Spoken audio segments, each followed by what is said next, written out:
What a beautiful morning it is for some high-quality Counter-Strike Asia Championships 2026. We are back with you again, and we have semi-finals on the horizon. 2 huge best of 3s today, and I cannot wait to see exactly what we get out of all these individuals. This team in particular under the microscope, but also set up as the favorites, which we'll get into the conversation on that in just a moment. However, I'm Mac. We've got Pimp and Vendetta with me on the couch to break this all down again. Boys, how are we feeling? Are you ready for a finals weekend? Yes, I'm very, very much ready. You know, looks like the arena is ready as well. You know, packed out to the brink right here as Falcons enter the stage. And as you said, you know, 2 of the predetermined favorites starting off in the first semi-final of the day. Falcons, for obvious reasons. MOUZ maybe a little bit more questionable in terms of where they're at the moment. But to be completely honest, this is a banger of a game and a banger of a way to start the semi-final stage. Yeah, I think this would have been an expected finals for probably a lot of eyes keeping tabs on this tournament, which, you know, it's not a bad thing that we see them in the semis, because it means that we have, you know, really, really exciting second semifinals coming later on today with 2 kind of surprise teams for the tournament, including the reigning champion, right, in Legacy. So I'm super excited to get the day started with this matchup. I think we're going to see potentially, you know, maybe some teams getting a little bit more exposed than they would like and whatnot.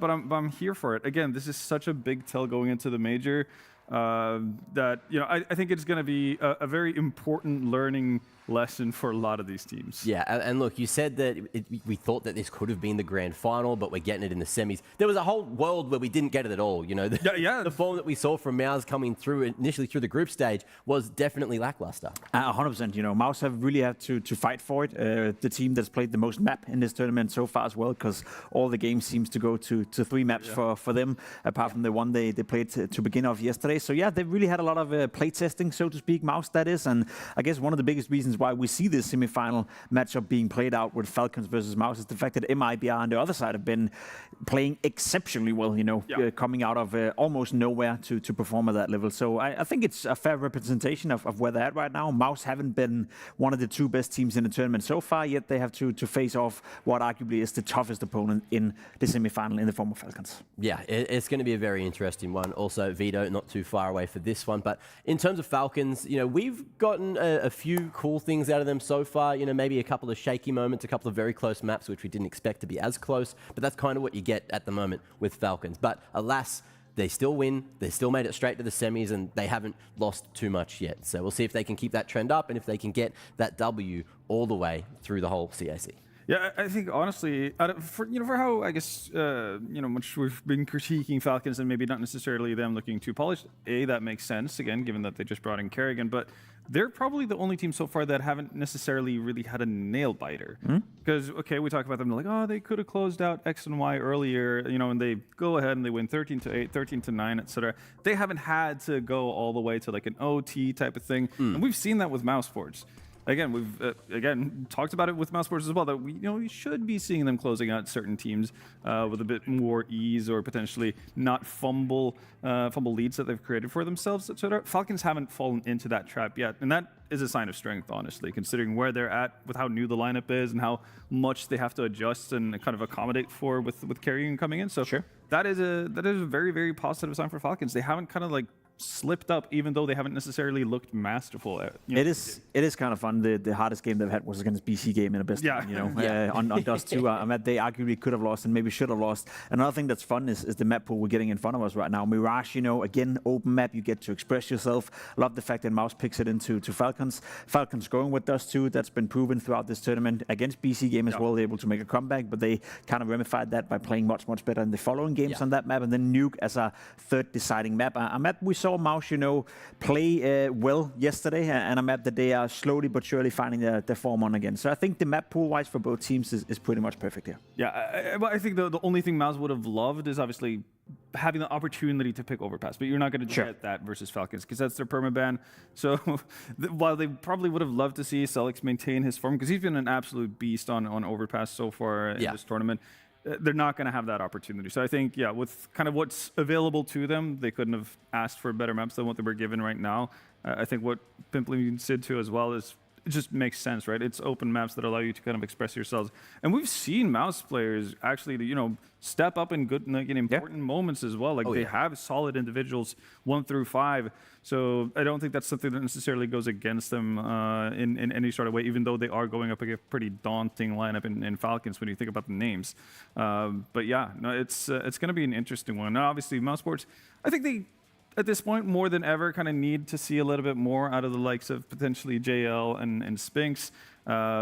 I don't think you could put any more weight or more pressure or more expectation on Xerxen to kind of do everything at this stage. And with what we're getting, especially for this first map of the series on Mirage, there was a couple of shaky moments in that defense yesterday. If you remember, there was like exposed weaknesses. Was it yesterday or the day before? NRG, managed to find those holes in the best of 3. And we were just like, what? How's he there? What's going on? And it just they ended up winning it. But yeah, hopefully there's a few things that they've tightened up since then. Obviously the game yesterday looked a whole lot better. Like they had, ironed out a lot of those creases. And if they bring this form, they've seen the peaks and, hitting the ceiling like they were yesterday. If they can hit that ceiling again today, then we're going to get a banger best of 3. Yeah, I think it's fair to say that MOUZ looks like a different team, day one compared to where they're at right now. They've been progressing throughout the tournament, found a bit more stability. And as you said as well, Halvor, some of the individuals that we were missing on day one, Torsi being one, Selix had a massive performance yesterday as well in the opening game. So a lot of the difference makers have been playing well for MOUZ. So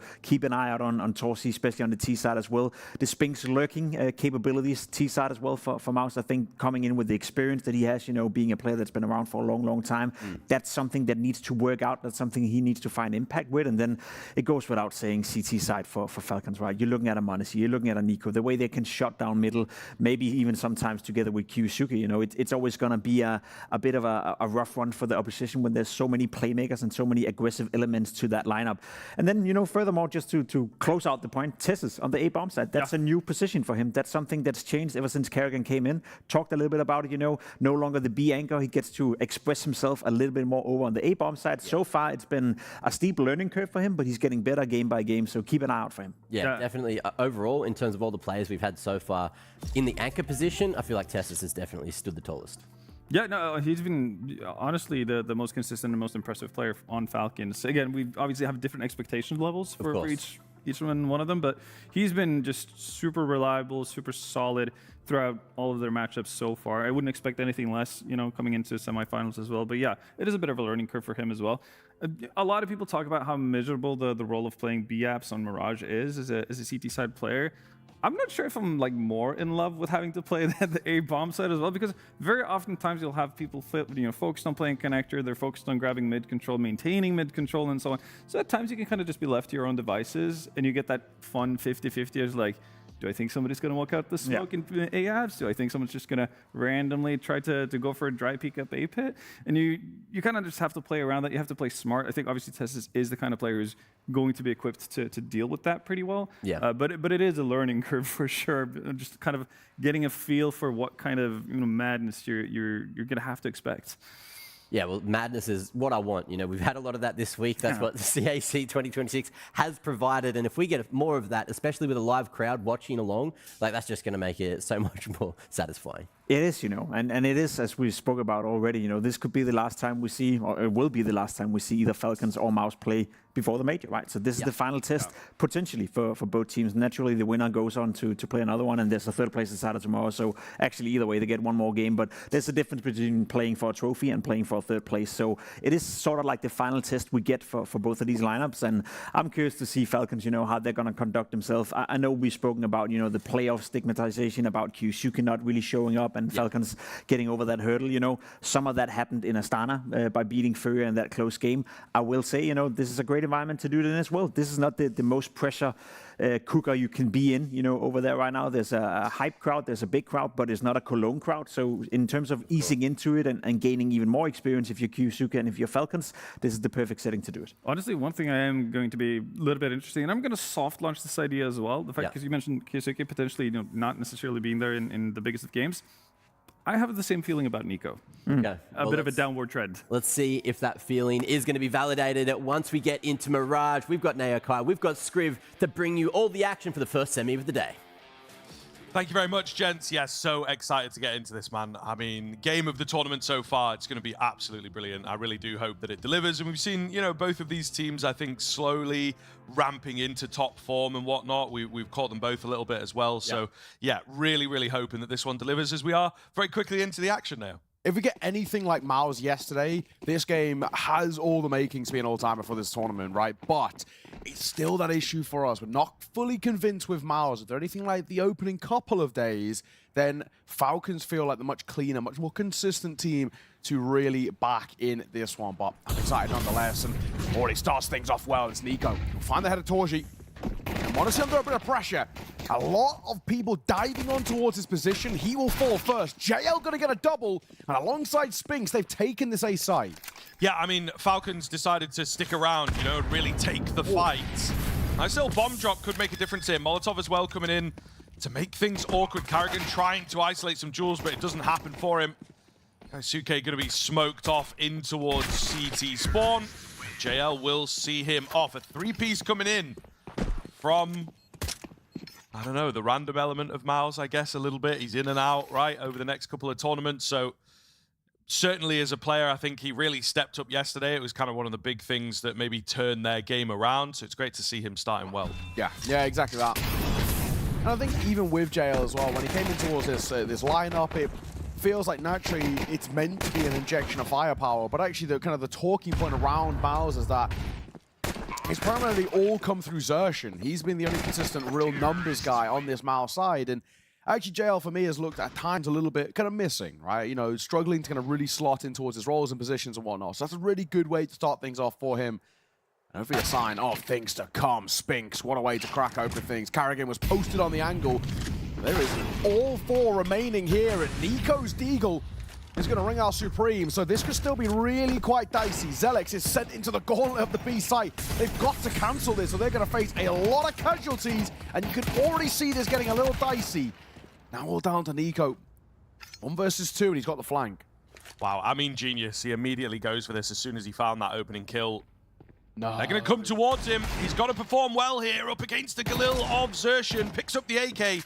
And able to move on it as well. Of course, the aim punch going to be an element here, but Nico gets it done.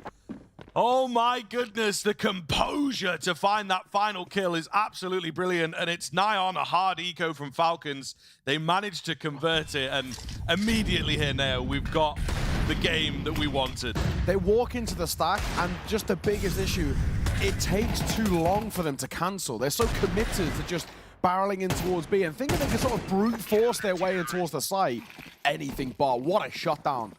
And Nico's done so well, like you mentioned. Gets his kill. It's an instant rotation to get in behind, set up this flank, and if anything, cut the rotation. He gets ahead of it. So really, really well done. And for MOUZ, horrible way for this game to fall flat. Yeah, and just looking a lot calmer. I think this is one of the things that we'll probably start to talk about here is the fact that, you know, Falcons, there's now a real injection of experience and how to deal with these bigger games that comes into this team with Karrigan. I think Nico might feel like he has less of a job to do, you know, to keep all the troops together and whatnot, so that might free him up a little bit in the big games. Meanwhile, MOUZ, they have been here. They, you know, are indeed experienced, but experienced in some negative ways, right? This was often a point where they would just hit that ceiling on the older lineup, get to a game like this, and then not be able to win out or take the big scalp or whatever it may be. Yeah, for sure. And then I think, you know, we have players who, again, are looking to maybe even reprove themselves. And, of course, Zelex and JL, I think, going to be still waiting to get comfortable again, or for the first time, however it may be. Looking good here from Falcons. They opted to go in for the force bite. We want to get a return with that bomb plant. Not looking too likely. Nico in behind once again. There will be some kills back around, but Falcons ultimately looking pretty clinical. So 2-1, MOUZ going to have to save it. It will be 3, and as we talk about all the time on these force buys, which seem to have been quite successful in this tournament, actually. Yeah. Money is going to be pretty dry for MOUZ, so a lot of work very, very quickly here on their own map pick. Yeah, for MOUZ, I think, you know, you kind of use this round really just like a bit of a conversation and sort of figure out what we want to be doing in towards our next gun round. But a really nice way to start off here for Falcons. MOUZ's map pick as well, but getting an early little buffer zone to work with on this CT side really is going to help. Got 1 Deagle for JL. 4 Glocks alongside it. It should be a pretty simple one to put to bed. He's spotted as well. Made a molly or follow it. Should be easy stuff. They're just waiting and hoping they can catch somebody slightly off guard. They love a bomb on and around like this, but it feels very unlikely. And they've got a good read at it as well. Maiden smoke that's dropped in towards under just to cut the options for MOUZ. And JL will join with the rest of the pack, but there's just no clear inroad to anywhere. Unfortunately, as you would expect. So they take a pivot, looking to use the numbers in at middle. Can we get one? No, we can't. And it's looking really, really good for Falcons, isn't it? That extra level that we, I think maybe in the back of our minds, expect Falcons to have against this MOUZ team at the moment. There is, of course, some good firepower on MOUZ, but what we're looking for Torji to hopefully step up. We're looking for Zelex to tap into the performances he had yesterday. I don't know if he's going to be able to do that against Falcons here. And on this stage. point in his career. Yeah, of course. Yeah. It's obviously a big kind of critical point, I think, for both of these sides in their own regards. I think for MOUZ and the team, but it's, you know, for someone like Kaisuke as a player, it's definitely a critique that's come through of when we've got these deep tournament stage games falling a little flat. MOUZ in particular, it seems to really be an issue within the roster as a whole. Honestly, on the angle. Got a decent idea about this. It's Spinks around that corner, who has started relatively strong. We've seen already, especially with this new look MOUZ, where Spinks has struggled in terms of his firepower as a whole, really. But I think as this tournament's been progressing, he's been warming up quite a bit. And it feels like the pack's going to go join back towards A. Smoke towards window. But the bomb on the back assertion is committing now towards this A hit, just leaving JL to lurk here towards B. But Tessus sent in. And things will start well. A swing and a find. And this double stack now with MongolZ on the orb, 2 in towards Palace. This A hit is incredibly vulnerable. Yeah, I don't think they know about MongolZ necessarily. They will now. Nico lines them up. The man is a walking highlight reel at the moment. And it's just not going to happen. Carrigan catches JL on a lurk. Oh my goodness. Falcons looking absolutely unbeatable right now. Exertion, the last one left, does take one, but he's dealt with swiftly. And man, it's almost perfection from Falcons. You know, I love the idea of the initial kill. You've got MongolZ on this angle. He's getting all that info. Tessus goes to, you know, use him as like a line of scrimmage almost and just goes in for a really clean kill. And MOUZ, I don't know if I'm a big fan. They just contact out onto A like that. It feels very risky. They had like full belts and everything. So they're really trying to find their feet in this game and slipping all over the place right now. Yeah, it really feels like, you know, a core made out of spawn. The idea falls a little flat because essentially Falcons aren't giving them any opportunities in the early part of these rounds. And then they just go for a late dive back towards A as sort of a hopeful push. It's a little sloppy and it's not exactly what we want to see. Kaisuke, Barrel does get spotted. They're diving through now in towards B. And a bit of pace here, but backside, Carrigan looking to step up. MongolZ will fall. Zelex is sort of wrapped in the back lines, and the captain can't step up to deny this B hit. So quickly, a pacey round by MOUZ will flip the script a little bit, and Nico's left all alone. And 1 versus 3 required for him, and he called him a walking highlight reel. We need one of these highlights right here, right now. And he's spotted out 2, but where is this lurking third player? He has no idea. The orb going to take him. That was the kill that he needed to make us believe. As you say, though, he was kind of on a timer. I think he finds one and gets flanked out in pretty good time. So, not happening there. Starts with this one. Zertian has a great round. The quick move in towards window as well, I think just confirmed it. Small finger to point at Carrigan, but the rest of the team also struggling to deal with the pistols, it would seem. So, battle stations for MOUZ, certainly manned, look good in that round. A pace change up, hopefully going to rebuild some confidence for them, and we'll see if they can bring that into their first gun round. Yes, we're 4-2, but you have to bear in mind the types of rounds that they have been winning. Torji is naded out, the Molotov doesn't quite reach him here, but the second nade will. That is not what he wanted, and not a great way for this guy to start the map either. 1 and 6 now. Yeah, he tried to do the old classic of I'll drop the smoke and I'll just stay in the position that you knew where I was. Sell that ruse, but double nade of that molly top box as he couldn't really escape anyway.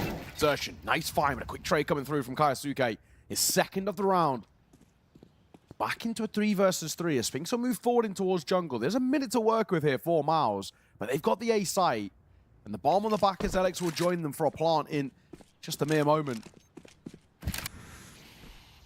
Really calling on Falcons in this retake in a second. Uh-oh. Yeah, Spink's going to win that one every day of the week. Honestly, might just be it. Kaisuke's got an idea that there's someone, you know, lurking around, right? He feels pretty nervous. He's kind of giving his position away. Swapped up the M4. He's got one more bullet. So still probably advisable to pull off a reload here. No kill presenting just yet for either player, to be honest. So it's a soft save that it converts into. Or is it? I can An attempt respect at the ninja defuse, actually. My bad. I should have seen that one, of course, Carrigan, when he's involved. But a big round for MOUZ. Yeah. And it's the fact that it's back-to-back, they sort of use that pistol popping towards B as a bit of a catalyst just to wake back up on the C side. But that's a really, really nice round. In that 3 versus 3, when it's all reset as well, they just slowly kind of push forward, take a bit of space, and with that space, it allows for a really solid post-barn to work with. And as we saw, MongolZ getting caught in towards Murder Hole. There's no real in-routes for Falcons.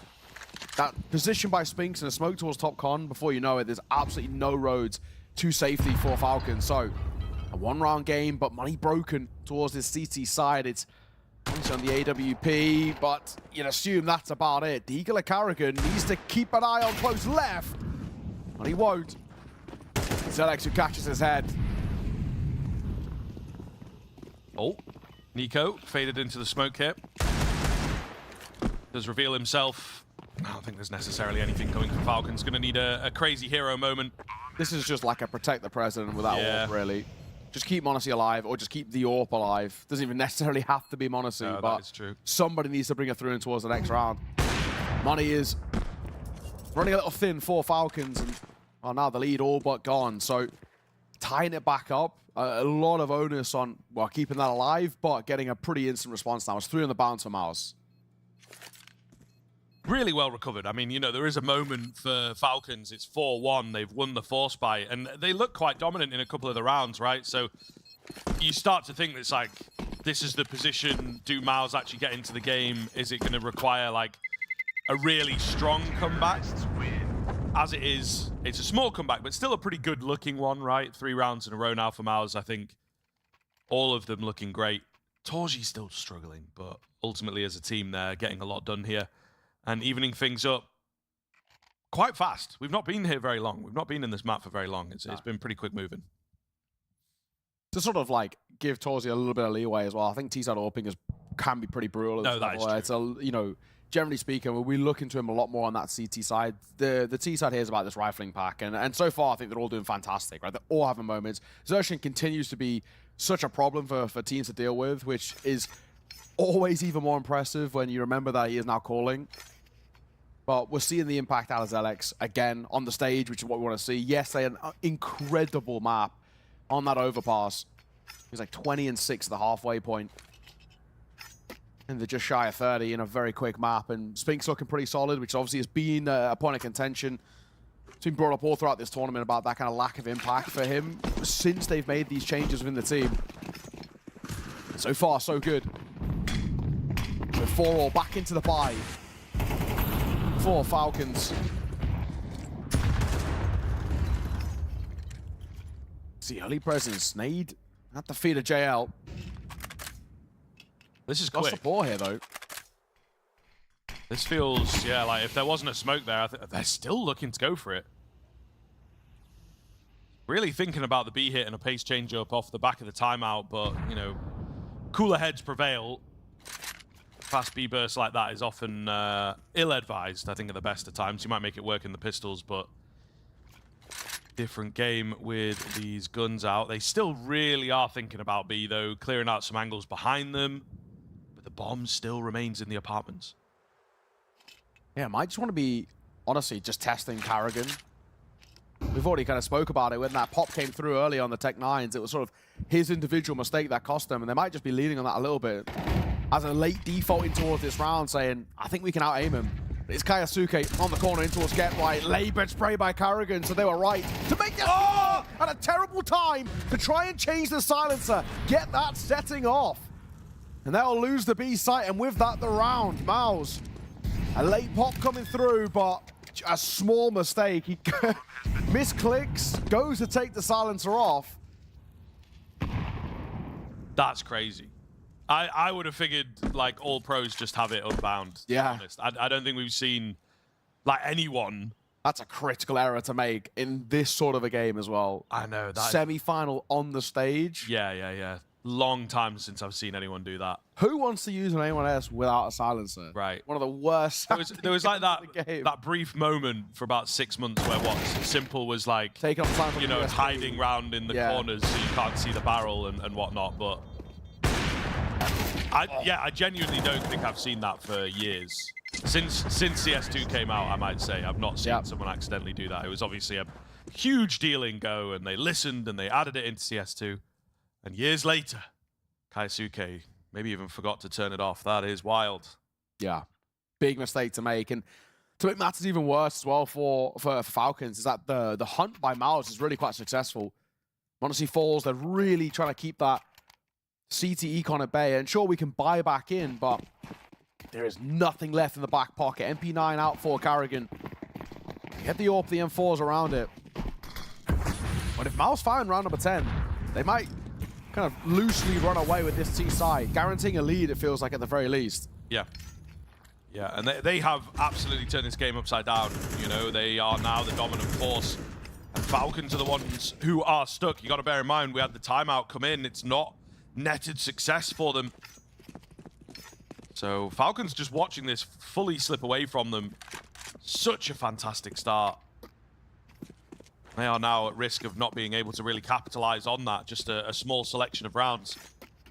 MOUZ choosing and indeed proving why this map works so well for them. Looks like they will be going for the simple A execute here as they get lined up outside. A bit of Palace presence. A lot of bodies for Falcons, to be fair, and they've got a man down below. Tessus in this new spot, as was pointed out.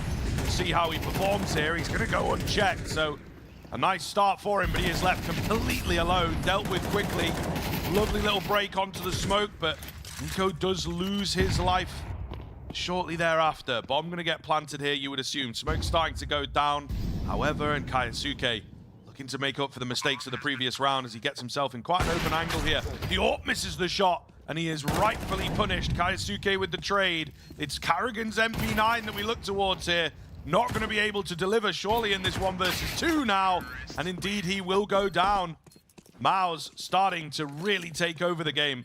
I love the calls that MOUZ are making now. It feels like a lot of it is just, we know we're feeling a little bit sharper. We know that the individuals are actually on form today. Let's utilize them. They're very quite basic calls that they dive through in towards the A site, even similar to that B hit in that previous round. It's very much reliant on, can you win out your 50-50? And so far, so good for MOUZ. They are the side that are looking sharper here on the stage. And Falcons falling very, very flat. The start of this map was pretty solid. It was 4 on the bounce in the opening 5 rounds. Since then, it's all been MOUZ. Worrying times. Nico will open up proceedings. JL quick on the trade, and the buy around this is obviously damning, as we were already forewarning for Falcons. Guns aren't great. Tessus is gaining some good information here. Question is, does he even consider about wrapping through in towards Palace? We have freebie on towards Spinks. Yeah. Also wrapping mid. Could be more than just one. Well, he hears him top mid now. Or at least one player. So I think he is looking to try and get in behind. Could be a perfectly timed flank. We've got 2 players on A itself. Nice little smoke that it's like, I didn't clear Palace. The ramp is clear.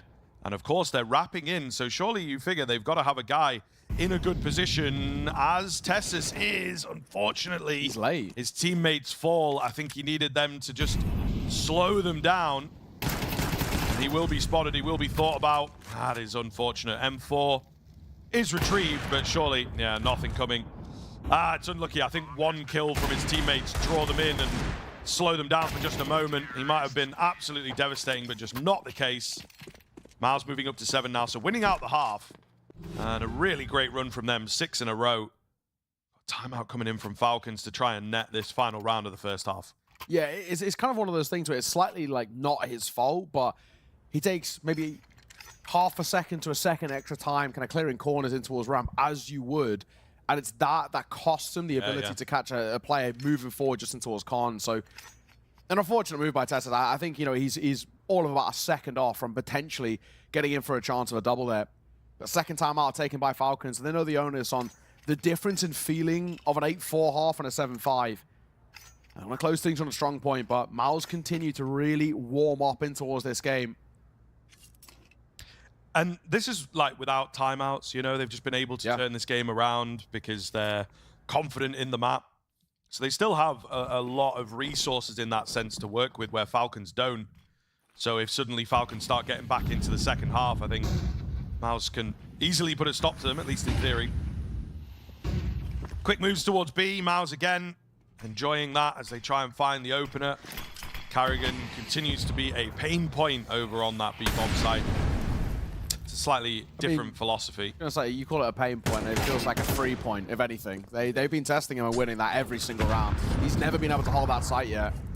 And I think they're realizing this as well. They know that worst case scenario, they can default towards Carrigan, and it seems to work.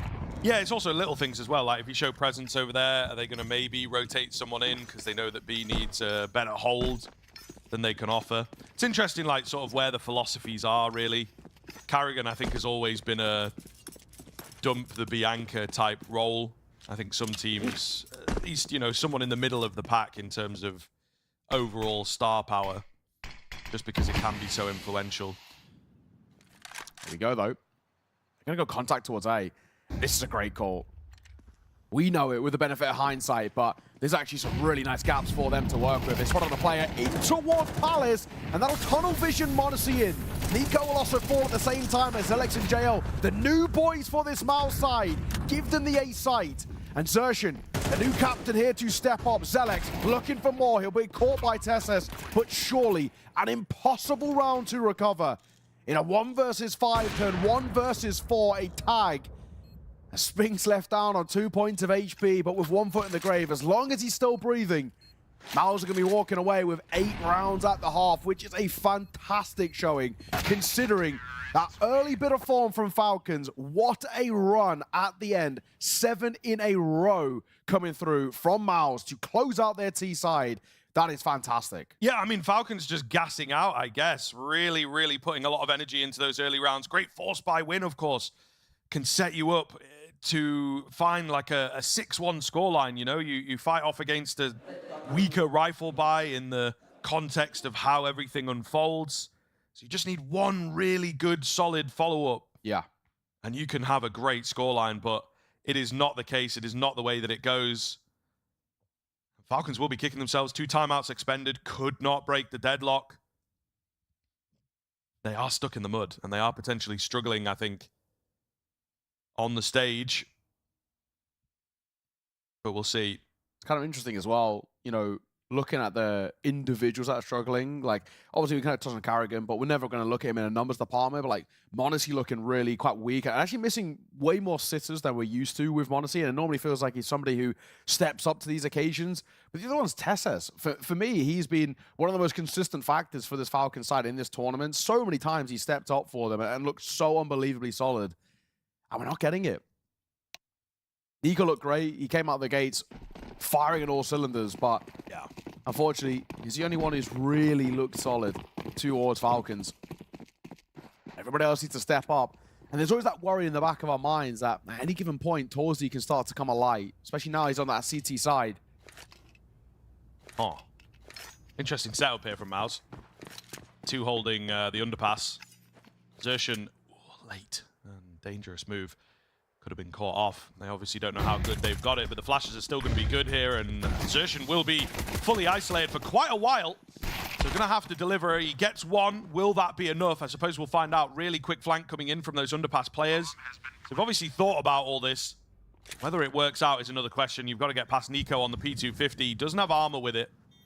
Got a flash to work with maybe, but I don't think he's going to have chance to use that. Really important pistol here. That is the top of the head. Crazy. Does he spot the other player, though? He certainly should have. He's definitely ready here, but can't land the shots. Misses out on some of that timing. There's a battle inside the smoke going on. An impassable object. It's all going to be down to Tessus to try and hold. There's not a lot of time. And Tessus keeping his cool here. Down goes that 10-second timer. Round is won. And Tessus is so damn accurate. He will go down with the ship, but a big pistol for Falcons. Yeah, that's huge. Just when I was calling on him as well, right? Saying his name. He's felt so reliable, so consistent for Falcons. And he steps up in a big way. Nico, that shot is monstrous on towards JL. And it really is kind of a shock to the system for MOUZ.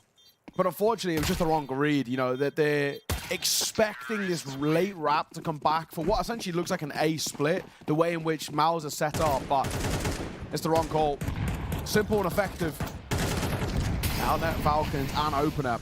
Only gonna smoke towards Khan. A lot of early mid presence, and they're not exactly shying away from making noise. So Alex is going to make a move. His leg spotted, and he's left very low. There's two here. This could be a bloodbath, but they get away with it. Spinks and Alex all combined. Yeah. And an opener, but there's so many low players towards MOUZ. I bet for a moment Tessus is like, how is this guy not dead? And then realizes it's two players. But they have left gaps, and those gaps will be exploited. Into the waiting arms of JL, though, on the Deagle. He's got a lot of quick support that comes in. A Pyjamas as well. To get through, the Molotov is difficult to work around, but they're able to trade it up.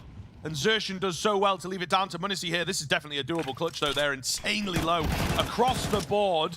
Tiny Dink comes in. He just doesn't have that information, does he? Like, if he took a bit of a wider berth here, might be able to get something done. He's left so low, and the nade will finish him off. It's a shame. I think if he plays that with a degree of higher confidence, he really could have done a lot, but how was he to know in that moment? MOUZ winning out the force buy. I mean, worst case scenario for Falcons. It all starts with Tessus, who really was baited in by the leg shots. Especially when we look towards that first half.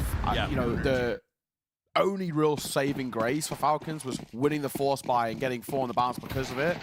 And the fact that they aren't able to go back-to-back to kickstart their T side puts them in a lot of trouble now. Yep. It really, you know, at a pretty early-ish point in this game, it sort of feels like Mirage is already a write-off. It already feels like it goes to where MOUZ. Falcons to recover feels super unlikely. Torji, Xerxen kills a piece. And the force buy that Falcons have to bring out back in response is not finding the same level of efficacy. Zelex, it's a messy fight with Tessus, but he'll come out on top. And it's munisi and karrigan to try and save face here, but a 2 versus 5 that surely has absolutely no backbone behind it.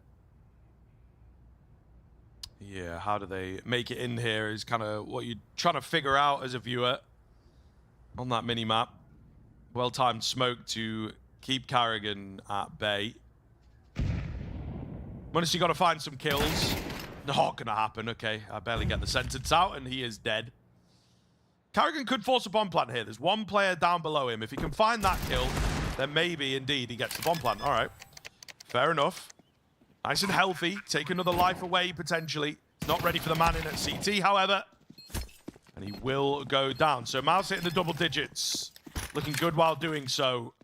And Falcons just struggling to get into this game. Missing some of that extra factor to them, you know. I think we were really hoping to go toe-to-toe, and then they win that force buy right at the start, and it's like, okay, here we go. Going to be a really sharp competition, but it's just not been the case. Like, MOUZ take over the game in that first half, and they look set to do the same in this second. Falcons, yeah, lacking some of the big names or a big clutch or an unlikely 5-on-3, something like this that you expect from like a karrigan team. I suppose it's still indeed taking a bit of time to sprinkle that magic in. Yeah, and when you look at Falcons as well, I think the desk sort of brought it up, but they're the only team sort of really at this tournament who have not just had, at least at one point, like a glaring stinker compared to what we expect of them. MOUZ, of course, their start was a real hiccup. But Falcons, it's always felt pretty clean. They're the heavy favorites coming into CAC as well, and even yesterday against Legacy, it was just so unbelievably clean in the way they dismantled art style of calling, or their lack thereof, is how it sort of actually really felt. At the moment, MOUZ so comfortable, and TYLOO has become a light on this CT side. We sort of said it.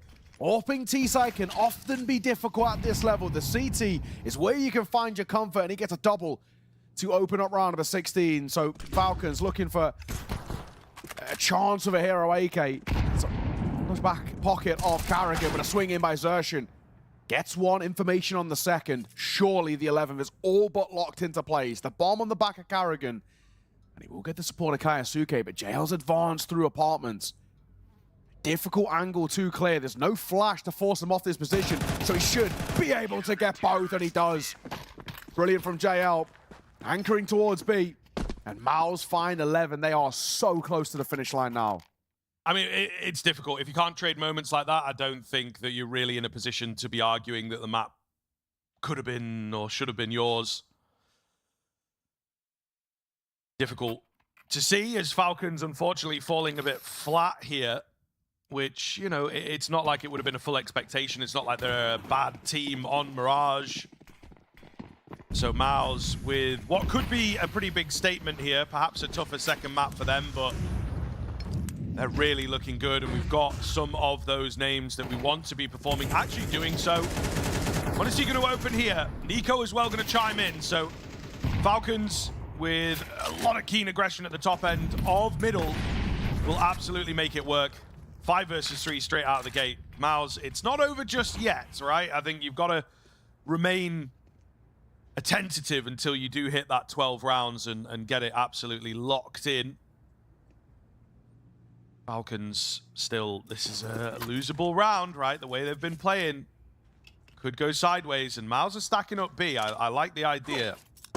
Yeah, and with sort of former Alex and JL and TYLOO really starting to show up on this CT side, I don't want to discount them just yet. TYLOO going to get a little bit active here. I like this. If he can get one and get out, it's really important. He's stuck on this left-hand side, though, is the issue. He should get insta-traded. We'll see.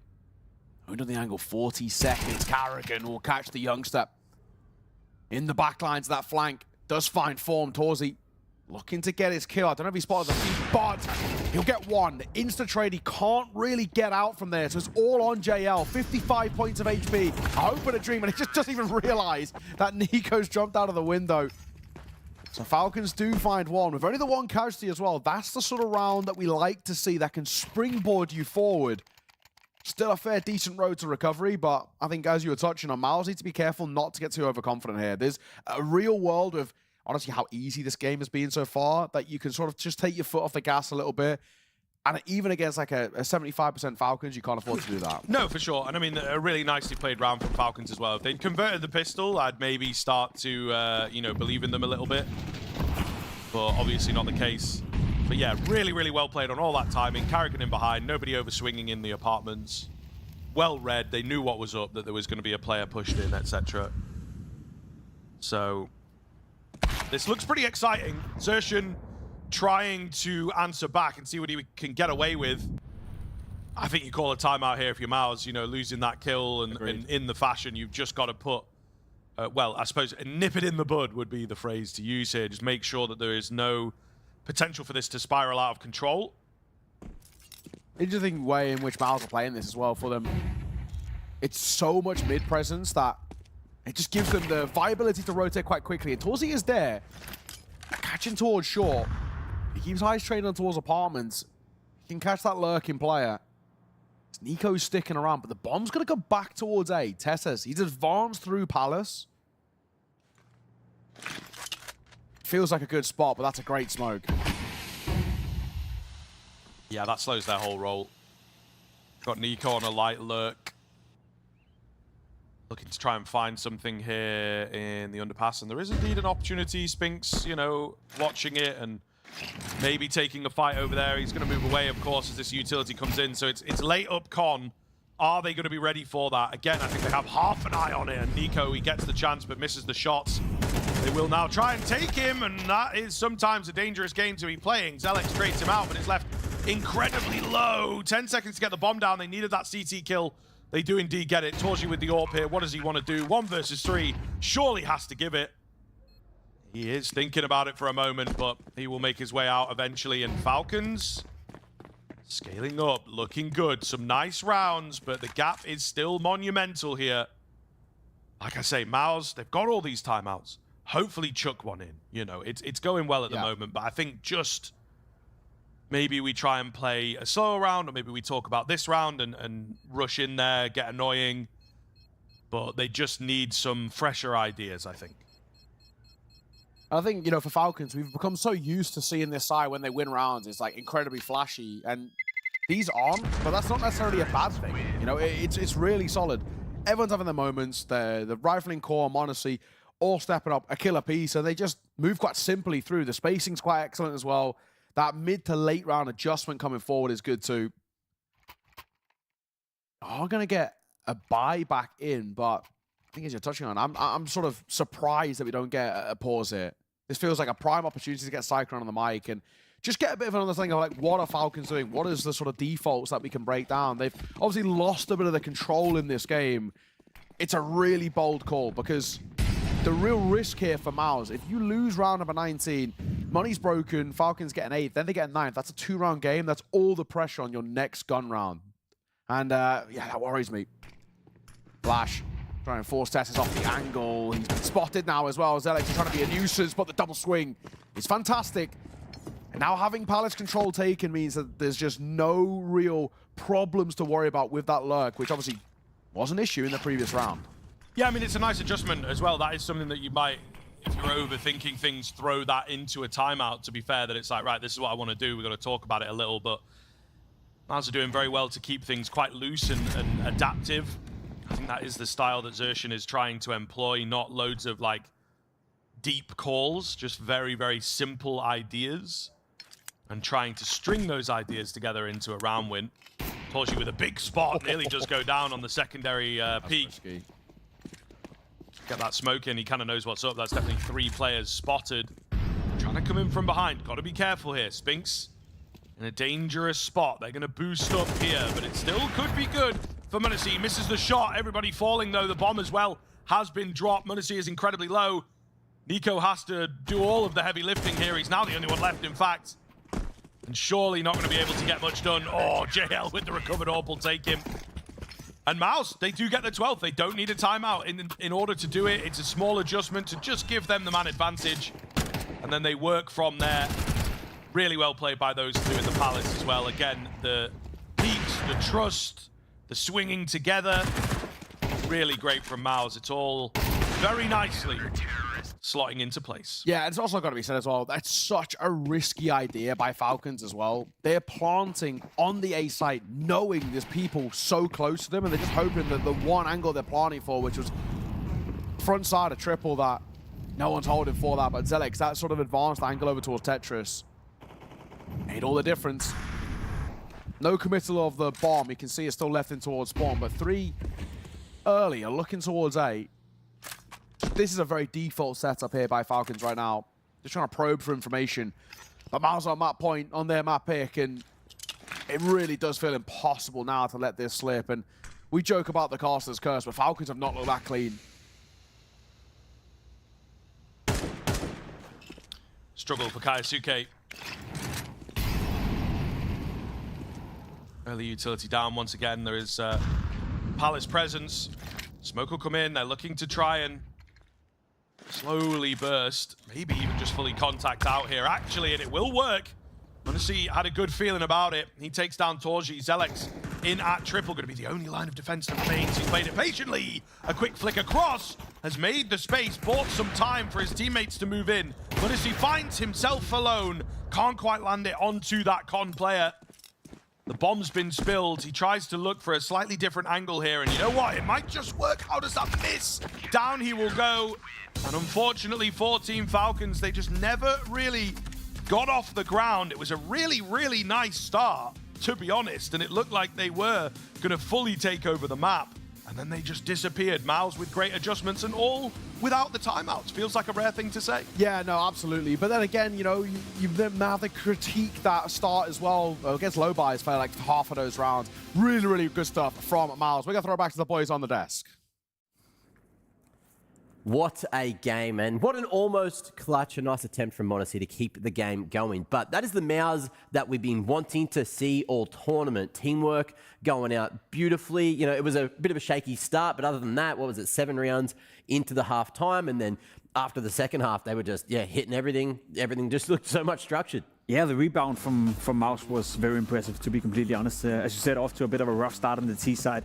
You win the pistol, you fail to convert. You have Nico showing up with a sick deagle round, and you think to yourself, uh-oh, is it going to be one of those games, you know, where MOUZ can't capitalize on the opportunities they create for themselves? And the answer we got quite early into the first half, even though they went down 4-1, as you said, they stabilized, they win 7 in a row, and they in quite fashionably fashion, you know, dominated Falcons. I almost say, you know, we spoke about the individual qualities of Falcons.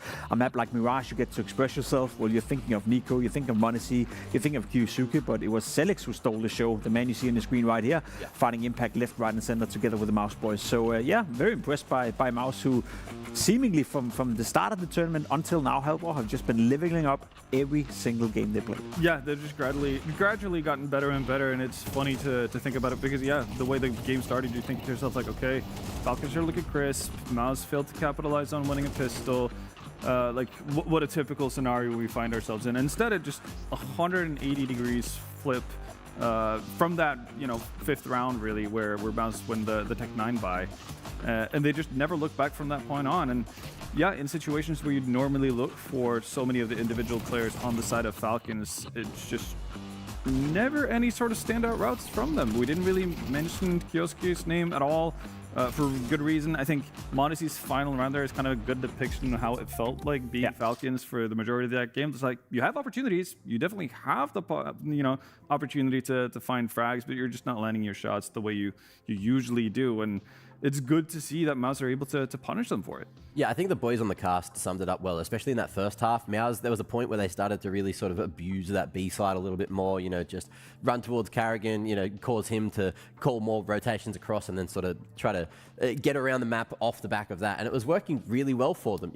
So sometimes that's all it takes is just, figuring out your opponent's weaknesses and just trying to abuse it. Yeah, and also helped by the fact that obviously Kyusuke didn't have a great game, right? So you have Karrigan and Kyusuke combining for that B-bomb side, and when neither of the two are fragging out, then that's going to be a weak point, and the weak point was exploded by Celix, as you can see right here. I find it super impressive. We spoke about him being a new player, integrating himself into MOUZ. It's been a bit lukewarm, sometimes very good, sometimes falling out of the games, which I guess is to be expected when you're a new guy.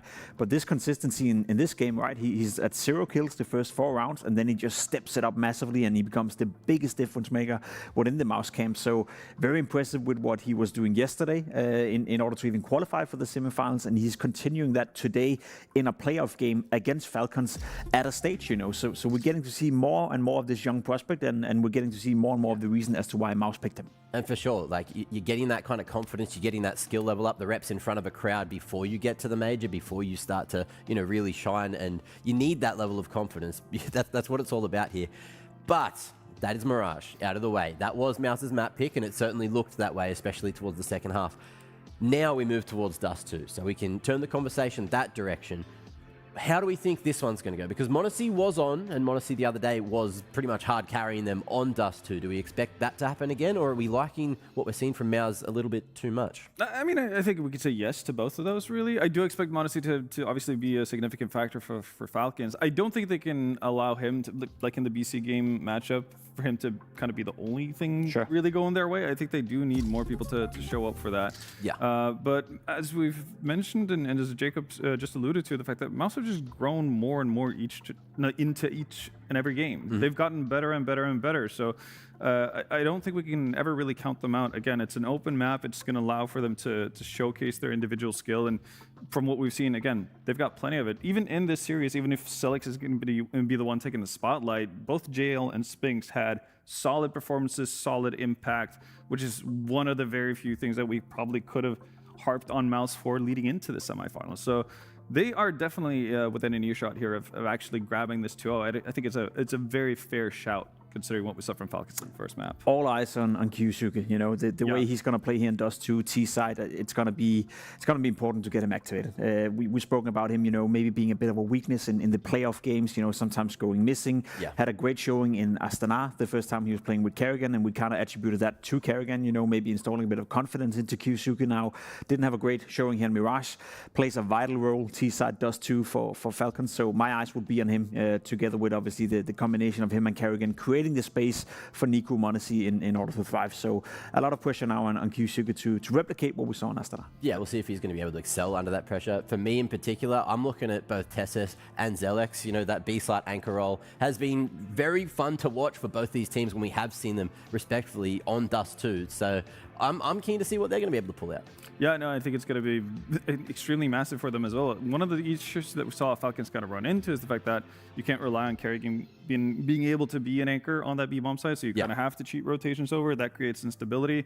On Dust 2, so far from what we've seen for Falcons, you can rely on Tessus. You can leave him alone. Like, he's going to do your part. So maybe there's less space for MOUZ to kind of wiggle around and kind of create imbalances in the defense for Falcons. And it's going to be fun to see how they kind of adapt to that. As well as obviously, you know, how this first map played out, really. I'm kind of interested to see how we see the difference of a Kixon-led team and a Kerrigan-led team for a Falcons side that don't get off to a hot start. This is where the benefit of having Kerrigan in your team is, you know, meant to show. He's going to bring the experience. He's going to be able to kind of hopefully more easily reset the players. Again, these are players that expect to win. They know what is expected of them as well, so they have that kind of pressure on them, and that can very easily, you know, get you off balance at times. So having Kerrigan, you know, if he knows the magical combination of words remains to be seen, but this is kind of what he was brought in for. Like, you've gone down 1-0 in an important game. How do you come back from this? Yeah, well, you know your chemistry's there, and on top of that, you also had Nico at least firing at the start of that last match. So if he's bringing his A game, which we have questioned from time to time in these big matchups, when their backs are against the wall, then that's when he's going to be able to shine. But alas, that is going to be it for Mirage, and Dust 2 will come to us just after the break. So don't go too far. Second map of this matchup coming soon. She said she loves you. But she can't love me. But I love you.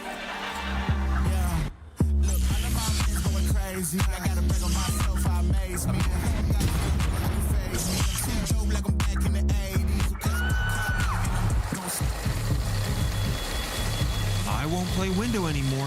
What's going on? Play your role. 1xBet. The human body was built to move. Not trapped at a desk in one singular posture for 12 hours a day. It's time your chair evolved. This is Secret Lab Titan Evo. Ergonomically engineered for you. Gamers, hybrid workers, artists. Backing your every move.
Well, a bit of a non-starter of a map number one for Falcons. But they're looking to bounce back in towards their pick of Dust 2, but MOUZ looks so clean. Zelex, the youngster, not shying away from the stage, and unfortunately, we're just not getting enough out from some of the big names on towards Falcons. We want to see a lot more sitters missed than usual, and Kaisuke having these problems in front of the crowd once again. So we'll have to see as we look towards Dust 2, but MOUZ are a real decent chance of a 2-0 here. No, it is true. I think in terms of the way that the individuals are playing, for sure, you know, as a map, it does feel uncomfortable for them. And that's perhaps something that Falcons are really looking to lean on. But some very impressive kind of signs from MOUZ. The other one that, you know, stands out to me is just the fact that they were able to adapt on the fly and quite simple calling, you know, whatever they are trying to build here, they're looking pretty comfortable in the theory, you know, and the application of it also quite good by the time the map is over. But lots of moments where it's like, okay, maybe Falcons get get back into this, or what is the response going to look like from MOUZ? Do they need to take a moment in the timeout and, you know, get Cyclone in there? And they didn't need to do that, apparently. So really, really well bounced back from them in a lot of different ways. And, you know, maybe a lot of that does come down to Xerxhen. Maybe we've expanded the committee a little bit, you know, get some of those sharper shooters in the conversation as well. It's difficult to say, but it does seem, after a poor start to the tournament, that things are really, really building up here for MOUZ. Yeah, I think if anything, it's so impressive that they never needed that interjection from Cyclone. He was happy to sit and let kind of Xerxhen lead the aside to what was a very comfortable map. They never required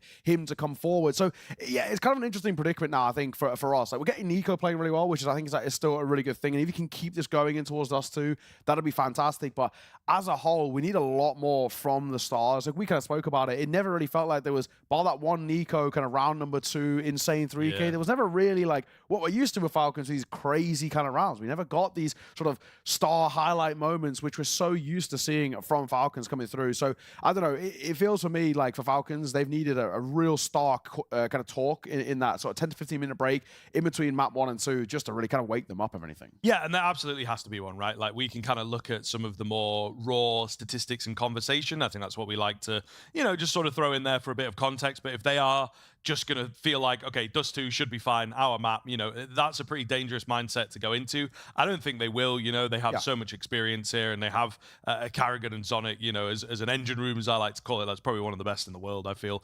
on their day. So, you know, we'll see if they are able to come back into it. On the other side of things, though, I think MOUZ feel like they are in a position for the 2-0. Slight less pressure on this second map in a way, you know, and still going to be confident that they can win it in all 3. But yeah, I'm really quietly curious to see what Falcons can bring. It's tough to say, though, because, you know, we had a couple timeouts on that first map. They just didn't net anything, right? Yeah. So, like, have they been figured out? Are they having a really tough day here today? I suppose we'll find out with this second map. But yeah, MOUZ certainly, I think, have our confidence, to say the least. And it continues to be this talking point about MOUZ. They are scaling up better and better as the tournament goes on. Like, yesterday was obviously fantastic, and kind of the talking point off the back of that was like, finally, right, we're getting MOUZ playing to the level that they should be, not the struggles that they had to kind of kickstart this tournament, dropping maps, dropping that best of 1 as well. It was so against the grain of what we had looked towards with MOUZ, and there was a real worry for a moment saying, like, this is a MOUZ side who might just never show up to CAC.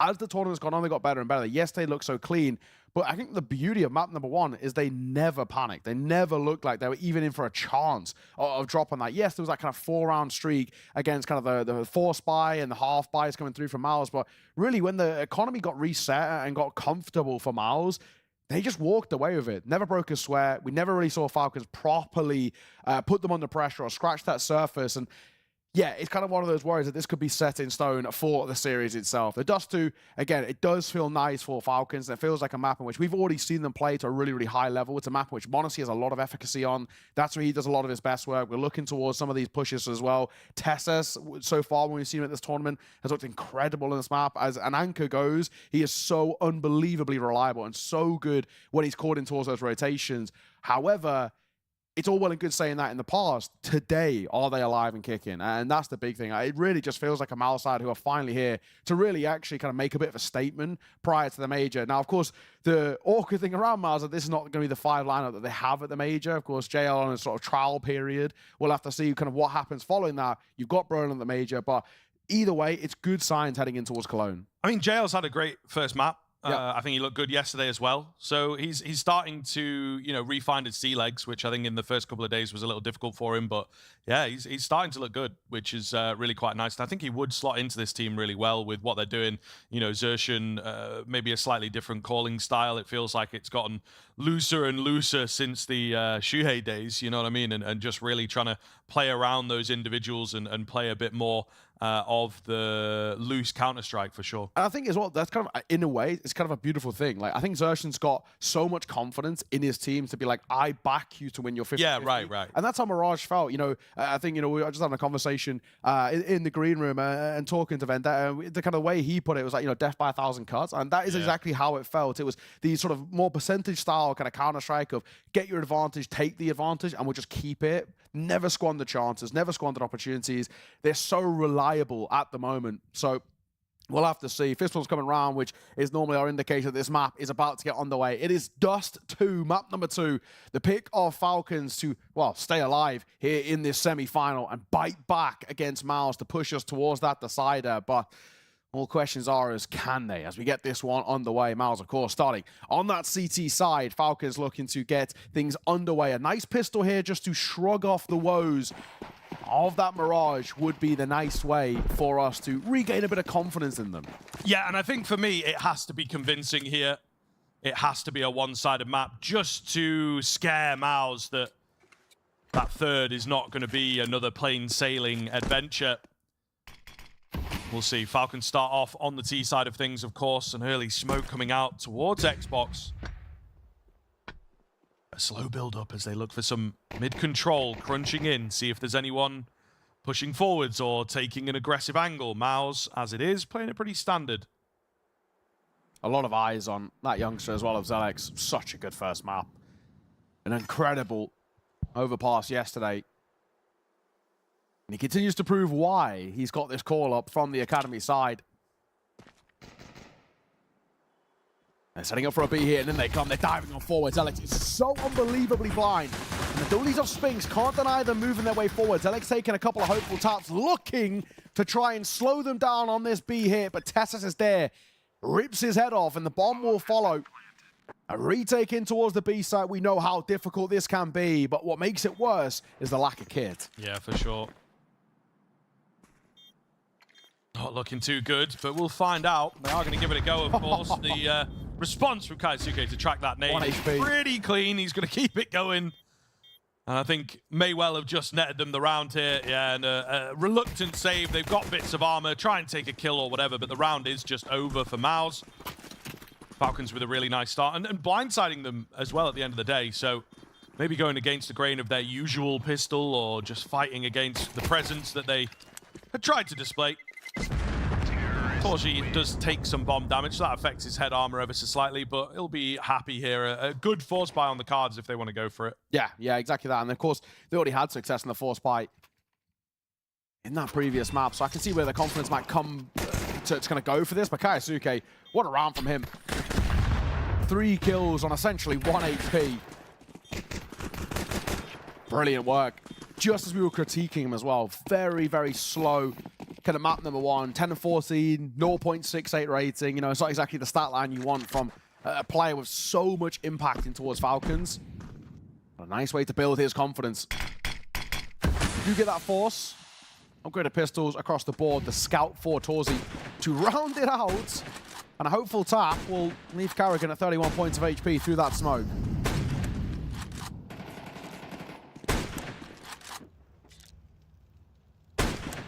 Getting close on some of these shots. Falcons, though, not thwarted. Karrigan will still lead the charge. And they will still look for the mid to B split, where B is pretty heavily defended by a number of 5-7s. So, yeah, this does make you worry a little. The first man going in is pretty damn low as well. Nice nade and a nice face from Spinks. It's all by himself, and with that being spotted, with a bit of presence, they will call it off. My goodness, lucky to be alive around that corner. TYLOO, meanwhile, has just come off the angle at the worst time. He will find the trade on this scout. The rotation's coming in nice and quick. There's a player in the lower tunnels that's isolated. So this feels like a very doable situation. NiKo's got to get this right, and he will. 2-piece for him, spots the third, and may well have just saved the round. Keep an eye on this, though. Kaisuke and NiKo are both low. Tap on that pawn, not a commit. And Zershin doubling back towards B. Wants to try and catch NiKo. What do TYLOO and Zershin do from here? It kind of feels like where they're set up, that there's no real point looking for the round itself. NiKo will eventually fall, and they're going to try and look to recover that AK if they can. They should be able to. Zershin will get over there for it. It looks like they're going to give them the luxury of keeping that alive in towards the next round. So you can slightly invest around this. I wouldn't want to go for a force buy around the AK and the scout, but bit of util, try and get Zershin in towards the thick of these fights, and there might be something more to be had here. Back-to-back rounds for Falcons, but I think MOUZ can take light in the fact that they made that quite expensive. They've kept that T-side economy just in check a little bit, not allowed it to run away. Yeah, for sure. I would say that's a very, very costly round as the way that it goes in the end. But yeah, this is still a really good start for Falcons. They had that on the previous map. So we're going to be waiting a while before we start bigging up the Falcons and whatnot, as we know what MOUZ have done in this series already. And not a bad looking buy in this round either, where usually you'd be like on the hard eco. They've got an AK involved. Of course, that scout can be devastating on a map like Dust 2. Flashed off initially. He fires a shot as well, so they're going to be aware-ish of where that scout is playing. What is the round going to look like here for Falcons? They've had a lot of success with these later B plays thus far. And MOUZ, I think, are just stacking on top of each other, really trying to make space for this AK to find damage. And, well, this might be the opportunity. They're coming into him straight through a smoke. Is there any assistance? The answer is no. Timing here for Zelix could be huge. Want to see half an eye on it? Not quite, though. He's on the edge of the smoke, and they were ready for him. It's unfortunate. I think they were in the right place, but Falcons have done well to beat them down there. Yeah, their spacing, their trading is brilliant. And honestly, you'll spam down JL through that box, even all on the shoulders of Spinks. Of course, the rounds are right off, but he would like to get a consolation kill, an upgrade of some sort. It will have a buy-in towards the next round. So it's not exactly like he needs to stay alive here. Just hear a bit of this information. Nobody coming in this direction, though. Falcons are going to put that third up on the board.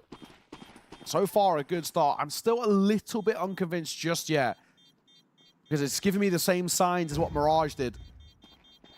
A decent start for Falcons, but when the money got reset and when MOUZ had consistent buys to work with, he actually did look pretty damn solid. He's going to try and cross. Can he get an upgrade? He does pick up a scout. He's looking for something better, and he will eventually fall. I think he was maybe even trying to go for that Galil. Doesn't really matter, though. They can buy back in, and this time, Torzy in towards the orb. M4's alongside it, full belter utility. So this is the first true test for MOUZ. The litmus test of how good their CT side really looks here on Dust 2. But a very early timeout. We kind of said they didn't need timeout really at all in towards Mirage. It never felt like there needed to be an injection of info from Cyclone. But they're going to get it here, heading in towards round number 4. So I think, you know, even safe to say, you can see kind of the pressure on this round for MOUZ. They realize you can find an instant response here. You can keep Falcons within arm's reach. However, lose this gun round, and Falcons can start snowballing.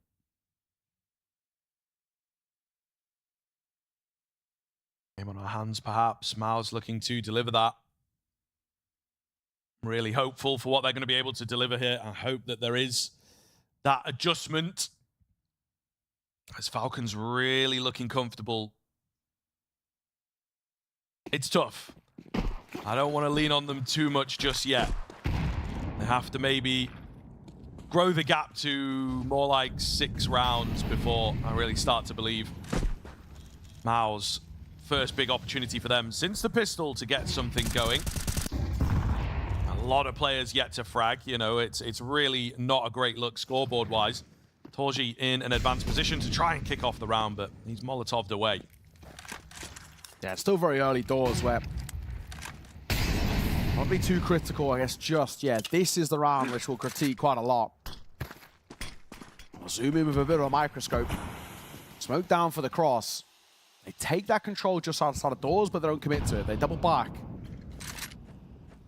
So it might even be an A hit here, but just leaving Karrigan as his lurking presence. We've sung the praises of Karrigan lurking. He's done really, really good work. Quite a lot, especially on this map, where he's found a lot of gaps. But this angle from JL is very, very often overlooked. Yeah, he should be able to net the kill here for sure. The bomb is so late to all of this. Yeah, really disjointed at the moment. They have to wait for him. Great nade too. Nade comes in. I'm trying to track.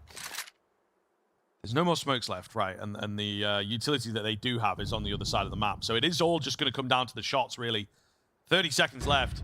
Karrigan looking for a super late lurk. JL has a decision to make. Does he move away? He is going to come off the angle at the very least. But he has a good idea. Trades that info to Torji, who finds a key second frag. Bomb going to go down. They're expecting a lurk from B. There is only one kit available, but ultimately this looks very doable. Yeah, one kit available. The retake util is very thin. How does JL utilize this flash? They've got to win this by aim duels more than anything. That's the same on both sides. A preemptive shot by MongolZ. He'll get that tag. He'll finally get the kill on towards JL as well as he looks to see off Torzi at range. And MongolZ might just bail them out here. Yuanshen, Zelex combine well as Spinks will get in for the party himself. MOUZ, a really nice round. And it all starts off the back of a two-piece from Torzi. And then the rifling core come together to pull off that clutch. And I think, in a way, it's so impressive that they pull off that retake with the lack of util, that one kit they had to work with. That's impressive because, honestly, one or two mistakes, and that goes all up in the air. Yeah, I mean, it nearly was there. They were on top of each other at the end. I think maybe a second and a half, you might debate if we're splitting hairs. Really quite close on the defuse. But they couldn't find that kit in time. I think Spinks picked it up after the fact, so a little close for sure, right? And I think maybe a lesson in holding on to some utility or making sure that that kit is in the right hands, so to say. But still, it's the initial finds from Torzi, as you mentioned, really, really clean. Break coming in, no peek off the back of it. MongolZ, I'm sure, going to be frustrated. He had a nice round. He had a nice moment in the post plan, but just no support from the rest of the team. Will mean that MOUZ are breathing down their necks as quickly as possible. Falcons, like us, also not quite sure if they can really start to streak ahead and come back into things. Or is it going to be more of MOUZ leading the way as they did on Mirage? Spinks doesn't move. This position is so strong. You got Zelex, who would essentially be the early warning. At range, he'll just spot the shoulder first. It normally feels like from a fight like this, whoever moves first loses. As that lurk smoke comes through from Nico. Spinks will double back. Molly as well to stop the roll. At least for now, Nico's just drawing attention. This isn't the commit. And a re-smoke up towards short, with Yuanshen's going to play behind. It does give the opportunity to dive down into a CT, which they will. Yuanshen playing front side Gandalf could be huge. The flash is fantastic, but my God, is the spray lackluster. A labored one as Yuanshen will fall. Zelex gets his, but Tesses, his late move will find success. And Nico now activates as well. MOUZ just pulled apart here. And one by one, they fall. Everybody has their moment. And my God, Falcons, what a response for MOUZ. That's a round that's a bit of a shock to the system. Yeah, what a round. I mean, once in a while you get a round like that. It feels like there's 7 players on the Falcons side. You know what I mean? They're just all over and able to flank around. And then you got another guy in from mid. And yeah, everywhere you look, there's a Falcons player. Absolutely insane stuff. I mean, Yuanshen will be kicking himself.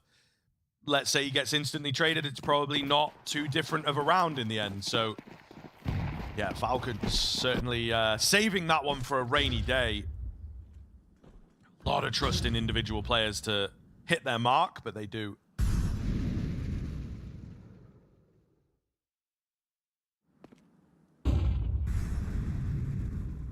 MongolZ.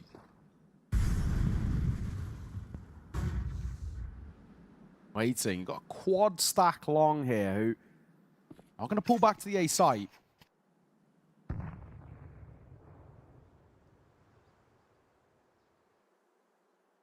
So contact by Falcons out long is actually going to gain a decent amount of space here. And MOUZ are just sticking it as a pack. They're just hoping to trade well.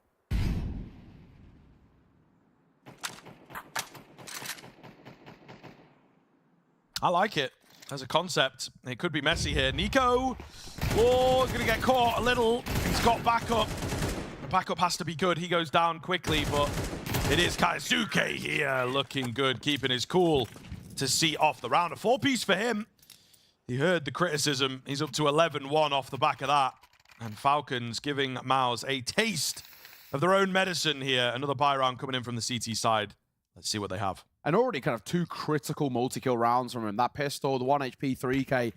And then there just to shut down that pack. Really well done. Nice 4-round buffer for Falcons to work with. Back into the bite. Decoy out to try and bait a peek, but there's 2 across towards B, and Falcons are going there early. Zelex just needs to be a little careful. He's taking a lot of damage now, and it's about survival. You got Spinks on the back line. That lurk smoke will allow Nico to get out. He'll get in front of the Molotov too.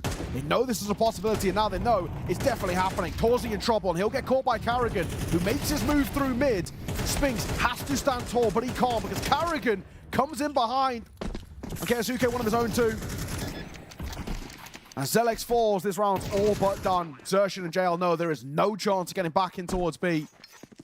So they'll save their M4s, and it's Falcons up to 6, and they are quite comfortably now running away with this T side.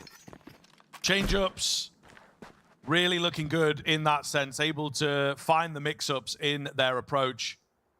Lovely start on the T side. I think there's a world in which, you know, not a lot of teams do it, but their Mirage T side was maybe starting to look decent towards the end. They just didn't have any, you know, space to work with. But yeah, this could be a severe takeover if MOUZ are not careful. And like I said, right at the start of this map, it has to be convincing from Falcons. I think we're certainly, you know, not crazy to side with them in terms of winning this map. But if it was super close going into Nuke, I think MOUZ would still feel pretty comfortable. If this is really one-sided, then MOUZ have to recheck themselves and a new game plan maybe, and we've got to switch things up in terms of the game theory, not just like the map theory. So yeah, if this becomes very one-sided, I think that MOUZ as a team worry about map number 3 rather than being like, okay, we did well there, not our favorite map, let's kind of run it back and do the same sort of thing on Nuke. Yeah, Falcons, I think putting the fear into them a little. We have another timeout that comes through for MOUZ, another buy round as well. But this is one of those key turning points where it could get very, very one-sided. Last time these two sides played as well, back in Krakow at Dust 2, double overtime, 1917, in favor of MOUZ. Looked like a shadow of that side, but also even the side from map number 1. So what changes off the back of their second time out? Cyclone really is looking to steady this ship. We always talk about it. It feels like you just need those foundations in the first half. Like, bare minimum 4 rounds, but realistically, getting up to 5 puts you in a position to actually properly contend. All it means is you find a pistol and you're right back into a decent spot. JL's pushed long here. He's played up towards the door. That's good information he can gain just by sound cues alone.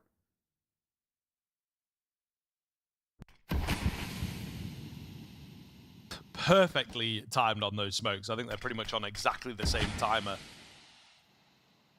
Nothing happening at B, though. Both teams recognize that at the very least. Are we ending towards A? I mean, they've got the long presence here, slight bit of short control, but you can see Falcons, all of their pieces with a lot of trust, finding a lot of success as they're moving in as solo entities, and that means they can do an awful lot, take a lot of map control at the same kind of time. JL, hard posted as he has been so many times. Are they ready for him? 35 seconds, the contact up short. Meanwhile, turns away from the flash and the second, but it's the second that gets him. Lovely move over there towards long. Meanwhile, they're able to swing out and find more. Spinks trying to keep the dream alive a little bit here, though. He survives. His teammate will go down. He falls to the orb eventually. Zelex in a 1 versus 3. He's not in a bad spot. There's been a broken attempt to the cross smokes, and there's none left. So he finds a good clean kill. And he takes a quick reposition. This could be big. I mean, MOUZ is already ready for him, though. Molotov coming in to make that AWP feel uncomfortable. I'm with Zelex, but against the MOUZ AWP, it's going to be tough. The flames just spread to him ever so slightly, so he has to give up the position for now. He's going to take a repeat, though. Surely, is there anything for him here? A flash, maybe? No, it is just the peaks, and somehow Zelex is slipping through unseen. He will now be known about up close, but he still catches MOUZ off guard. It's Tessus in the pit.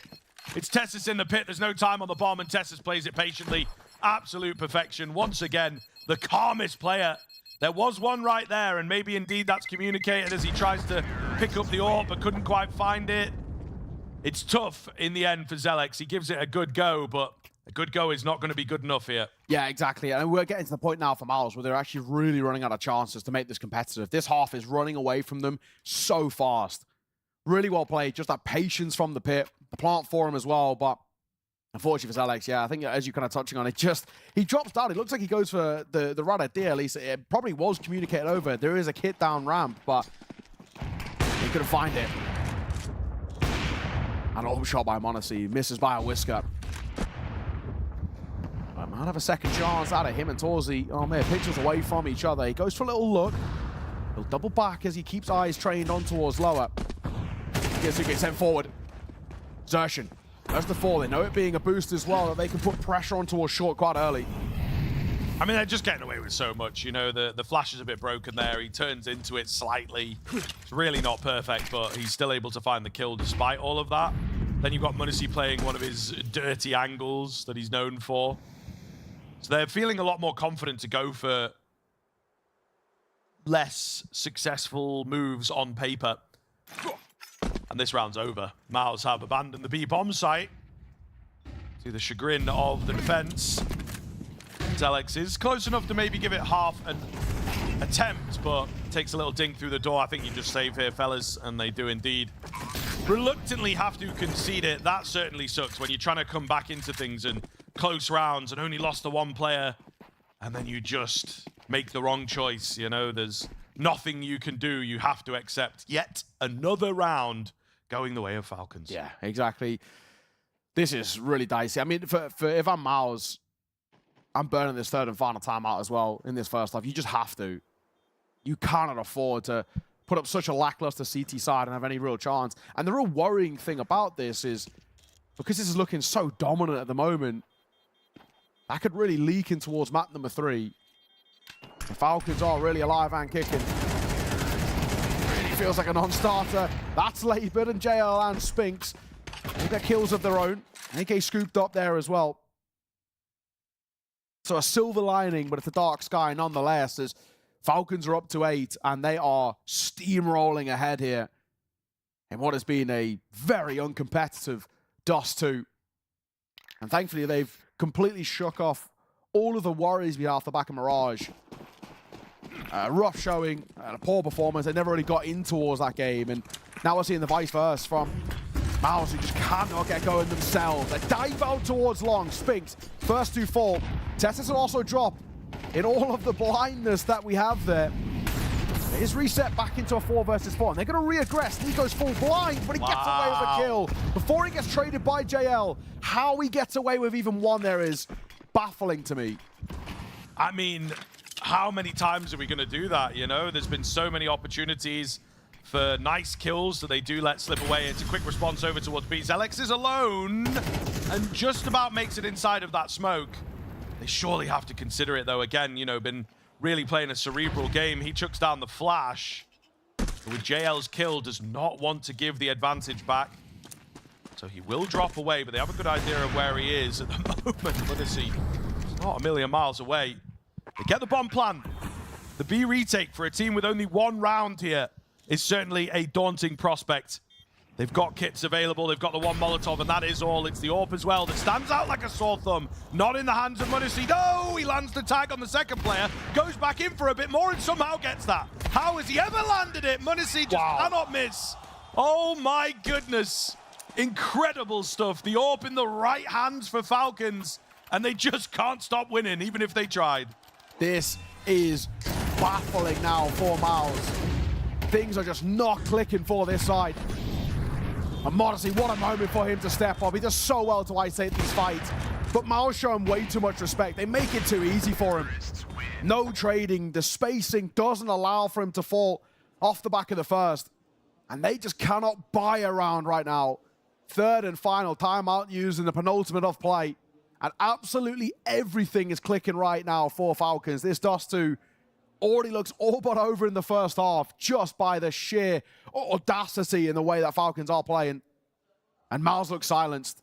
They just cannot get going.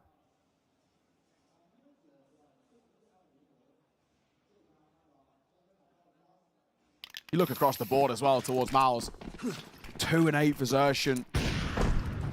6 for both Spinks and TYLOO, being the best you've got in 10 rounds of play. It's a tough watch. Yuanshen could be in trouble here as well. Molly, I just got a little shallow, so it gives Yuanshen the luxury of getting out.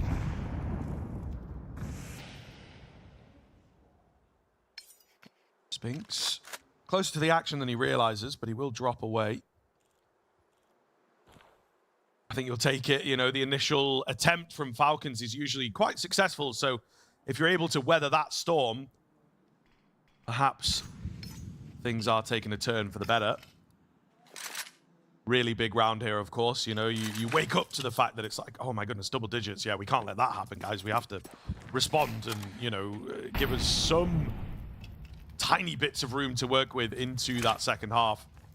It is often pressure that can wake the best of players up from their slumber. So we'll find out here. 50 seconds left on that clock for Falcons.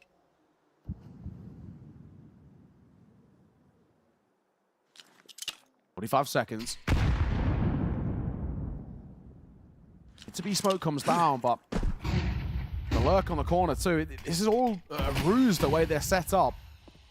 Bomb on the back of Tessus looks ready to pounce forward, and Karrigan making his move. He might actually get a bit of a gap here. Xerxion's holding for exactly this, and Karrigan will fall, but at the same time they're scaling towards a nice shot. And already now down into a 5 versus 3, make that 2 as Nico hits the deck. A difficult round to now win here for Falcons, and a missed shot from MOUZ's not going to help. All on the shoulders of Tessus, and he's clutch required. And he has no legs behind it. Xerxion sees it off in a flawless fashion for MOUZ. It's great to get around like that, but you can argue it might even be too little too late. No, it is true. It is true. Kind of comical from MOUZ. I think he's like really trying to outdo the previous round. Drops into CT with the AWP. Crazy guy. I love this idea of getting someone in towards CT, but sort of reverse engineering it. It's just unfortunate. One thing I am noticing with those mid-smoke, especially when you pull out the one on the left that feels like, you know, sort of a lurking smoke, it is often a ruse, it is often a fake, and I think very quickly teams are figuring that out, that actually not loads of squads like follow up on those smokes and try and charge out mid as a team, which is what they would have you believe. MOUZ gonna need this final round. Get the steam train going into the second half. Certainly possible, right? You never write off the team in the game of Counter-Strike, especially the way that MOUZ played on that first map, if they can tap back into that. If it goes 10-2 here, I think reality starts to set in that a third map will be required. Yeah, I think you're right. So far, at least the way this first half's playing out, it's two very one-sided maps, it feels, to kickstart this series. The flash to send JL in. Tessus doesn't nibble and he goes in late. JL will fall. Falcons take that numbers advantage, and with a minute to work with, they've got plenty of time to maneuver around the map. But it looks like the bomb will go and join this group towards B. Zelex could be in trouble. The youngster really got to step up. There's the first, but he pulls out Utah, which will cost him a lot of his HP, but he gets both. Nico can't trade. Zelex has done well. Karrigan again trying to lurk his way forward, and he might try and find a gap, but Spinks will hold still for that himself. And MOUZ and Tessus have got to go huge, but Zelex finds this moment. A quad kill from the youngster, and he continues to be such a shining light on this MOUZ side. They only find 3 in the half, but that is a little highlight package from him individually. Oh, give me the pistol. And I think I'd start to really, really sharpen up here, really get excited for it. It's difficult. It's never a guarantee. Always feels like there's a difficult element to pistols that some teams have in the moment even. You know, it can be fleeting. It can be hard to replicate from one map or one half to another. But maybe, just maybe, MOUZ are able to give us a tail here with a nice individual moment from Zelex to wake him up at the tail end. Could be the spark that lit the flame here, Neo. We'll find out. You know, I think we were really excited to cast this game. Yeah. Wanting some competition. So I'm trying to manifest it for everyone out there, of course. I'm sure you're feeling the same way. Counter-Strike wins in a matchup like this more often than not. So we'll see. Break at the half-time, talking it over, getting that pistol set up and ready to go. A lot to play for because, you know, you win the pistol, get the conversion, which feels, you know, rarer than not in this particular matchup. You could be looking at a 9-6. Yeah. You really could, you know, which is not a bad scoreline to start from. And then it's a whole fresh game, you know? So this is one part of the game. you want to move into that next part of the game quite cleanly. We'll see. MOUZ not wasting any time. The responsive flash is so effective. And maybe I have doomed them. Not a single kill coming in for MOUZ. Falcons to hit the double digits in mere moments. Xerxen alone, what can he get done? I mean, you need the round. You just need the damn round, and it's not going to happen. Falcons playing them off the park at the moment. Absolutely brilliant. So many of these like refaces, contact flashing plays. Incredible. What a read as well, right? They go for early long presence, but not showing the presence, and they wait for that long flash to come through, essentially to split up the pack. Half of them are setting up to send the long players out, and it allows those three to swing in. Karrigan does really well. Sent round with that flash from TeSeS, and it's a brilliant shutdown. Really what you want to see, Falcons, they are reading MOUZ like a book right now. 10-3, a 7-round buffer, and surely a nigh on impossible recovery now for MOUZ. It feels like this map is already being softly conceded. MOUZ just cannot seem to compete here. Yeah, going for the Hail Mary, the crazy turnaround, right? They've, for the most part, taken an eco, just Torji on that scout. Common little idea for AWPers. Scout here, scout in the next round. But yeah, really not looking good. Fortunately for MOUZ, and we want a competitive game, but also I think they need that competitive game. Falcons now, the momentum has massively swung back in their favor, and you've got the two young guns firing off in such a great way. Clutch rounds, consistency from Kaisuke. And I think Nuke will look like more of the same if MOUZ are not careful. Down goes Torji, trying to overwhelm here. It's whoopsie daisy on the flash, a little too contact heavy, I suppose. Kaisuke will go down, so going to be slightly annoyed by that one, but still doesn't look like a threatening round just yet. Eco on the box. The smoke fades as well. Spinks, shoulder spotted. Enough for Eco to work with. Down to 2 now for MOUZ, and this slight investment just really not finding the form that they require. JL's got to do something quite special with this scout. He's spotted, and he does actually get a shot towards Nico before falling. So credit to him for getting away with that. A panicked one that'll net in a kill, but it will not make a difference. A couple of casualties, but it's Falcons so close to the finish line now, only 2 away. And this buy is for all the marbles for MOUZ. All chips to the middle of the felt to try and save face here on a Dust 2 that's never got going. And the runner form required for this to even be remotely competitive feels like it will just be too much of an ask for us from this MOUZ side. They've never got going, and that could and potentially even should be the case for Dust 2.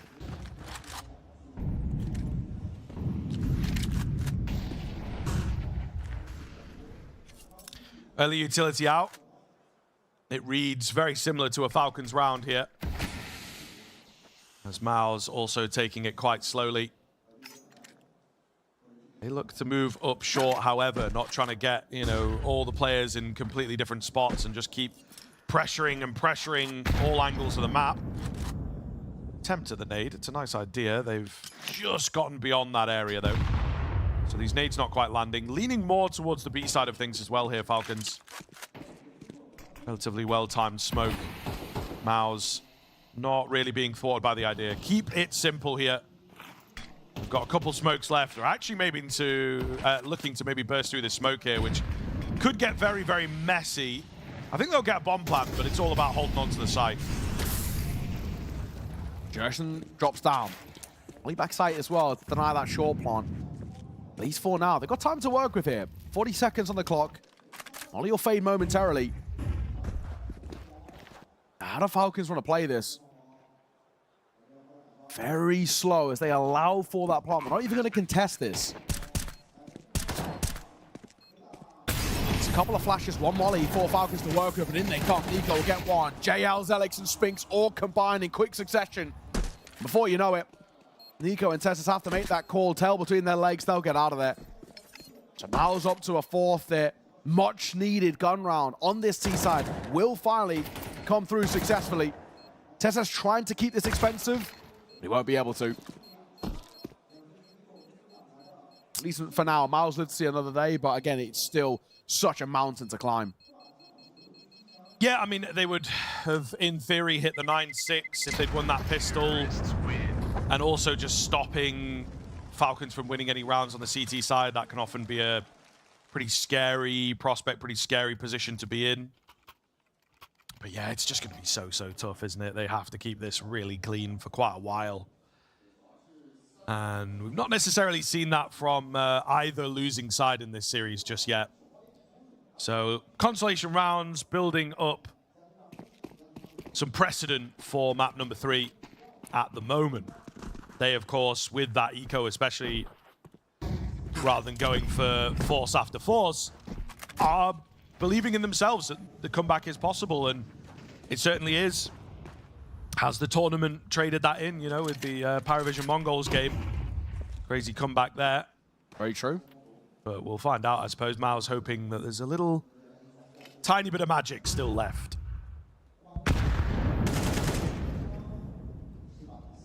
This Falcons reinvest. Karrigan and TeSeS just wielding 5-7s. Can still be scary in the right positions. TeSeS playing up close towards B. The flash to send through Zelex. Nico resides on the other side of this smoke. Waiting game, though, as he looks to try and isolate a fight here. And Zelex is just going to try and be a bit of an insurance policy to catch players in transition. You can see the way that these for now Falcons are playing very spaced out, very easy to isolate. So a lot of owners on their individuals just to win their 50s. And there we go, Nico for the first and the second. Brilliant work from him. Those two are massively important, but Yuanshen and TYLOO combine well. They bring the numbers back to a 3-on-3, and the 5-7 at range just can't find its form. But the bomb is stuck in Xbox. It's not being held. They're actually going to re-aggress. And Kaisuke given an opportunity at a double here. Bombs recovered. Spinks turns, and the 180 gets a kill back in response. And now Tessa's in a 1 versus 1. But where is Yuanshen? Look at the time as well. 17 seconds to work with here. He stepped. And I think he knows about this with this bomb. Not able to be picked up. It's above the angel. And TeSeS will give it to him. Yuanshen wins by fortune of the frag. And it keeps MOUZ breathing again. But my God, is that close. Crazy stuff. MOUZ with a hope and a prayer. And it works for now. How many more of those are they going to have left in the tank, though? That wasn't even that strong of a buy for Team Falcons. Maybe that opens them up to some freedom, a license to do what they want. But we're going to find out here. MOUZ starting to slowly build up speed, but Nico wants this one. He will not go quietly. He will not let you come back into this game for any more than feels necessary. He will burst out on towards B and should be able to get this one done. My goodness, Nico on the Deagle always makes you a little fearsome. This, of course, I think is how he garnered a lot of his fan base in the early days. TYLOO in the back line, just holding in case anybody tries to stick around, try and scoop up an upgrade. It should be easy here, though. With TYLOO's position, they've got a safe passage to exit cleanly. MongolZ trying to keep pressure on, but we MOUZ up to a 6th. Still is a long road to recovery, but 3 on the bounce for MOUZ. It's just good to see. We haven't even seen them. This first time we've got 3 in a row from this side in this map, so starts to try and give you a bit of belief. MongolZ will end up losing out at range to the AWP, as expected. But an AK saved. It's a nice little silver lining to have heading up in towards this next round. The buy alongside it. MongolZ gets his AWP back out as well. 3 in a row here. From MOUZ is just starting to entertain the idea of the recovery. Get in the region of sort of 11 to 9, and then I can definitely accept it with open arms. Kaisuke, 105 ADR for him. Having a whale of a time, 18 and 9. They spread a little bit more evenly across MOUZ. They are slowly ramping up. And even if this map is to be a loss, if they can get sort of a bit of a save face on Yeah, us of course, two. yeah. A cosmetic comeback, as we like to call it. I think it really does just still reassure them heading in towards Nuke that they do have a chance. It was kind of the worst thing of if they had come in towards us two and just got battered, you can mentally go into your own a little bit and start to sit in this rotter form. Yeah, we'll see. He's a very, very good point, though. Something that you keep an eye on.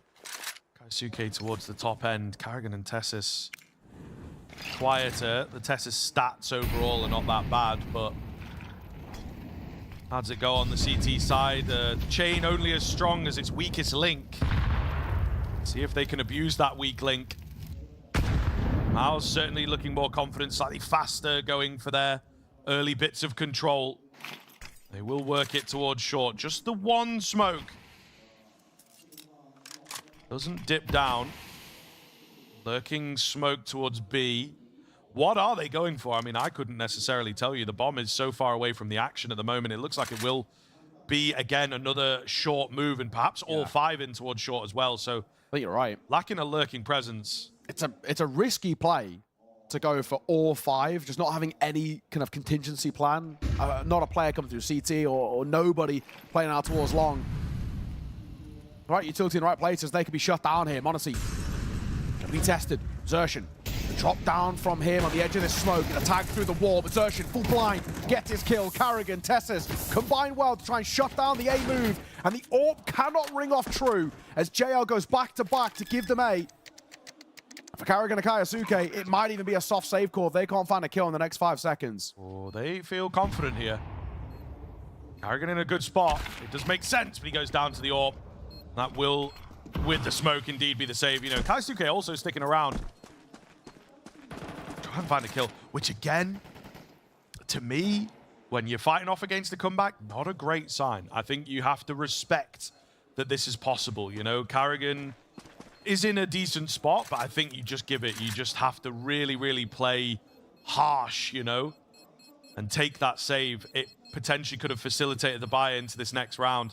Lost bonus starting to stack up. They might still give it a look. I don't know. I don't think so. However, when you've got Karrigan in there, 2 drops, right? It'd be 1 player on a slightly weaker weapon, or at the very least, even a half buy around it. You know, I think Karrigan has to save there, in my humble opinion. Yeah, I agree. I think Karrigan saving probably would have been allowed them to kind of buy back in around this AK. Half buying is what they're going for. Monacy on the scout. No armor as well, so glass cannon scout for him. Upgraded pistols around that saved AK-47. So MOUZ should be finding an 8th. We are actually starting to get a bit of a game of this.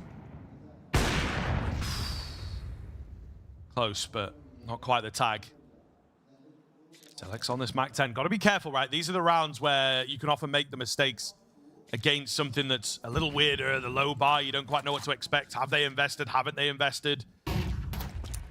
Tough to say, but yeah, got to be very, very careful with how they play this one. Flash comes in.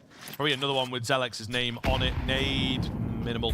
Too shallow. Logi will go down, though. No way. This is a bit problematic. I'm not sure if MOUZ even saw him. He must have done it. It was top mid, so right on the top of the smoke, probably. The flash not quite good enough, but they will bail away.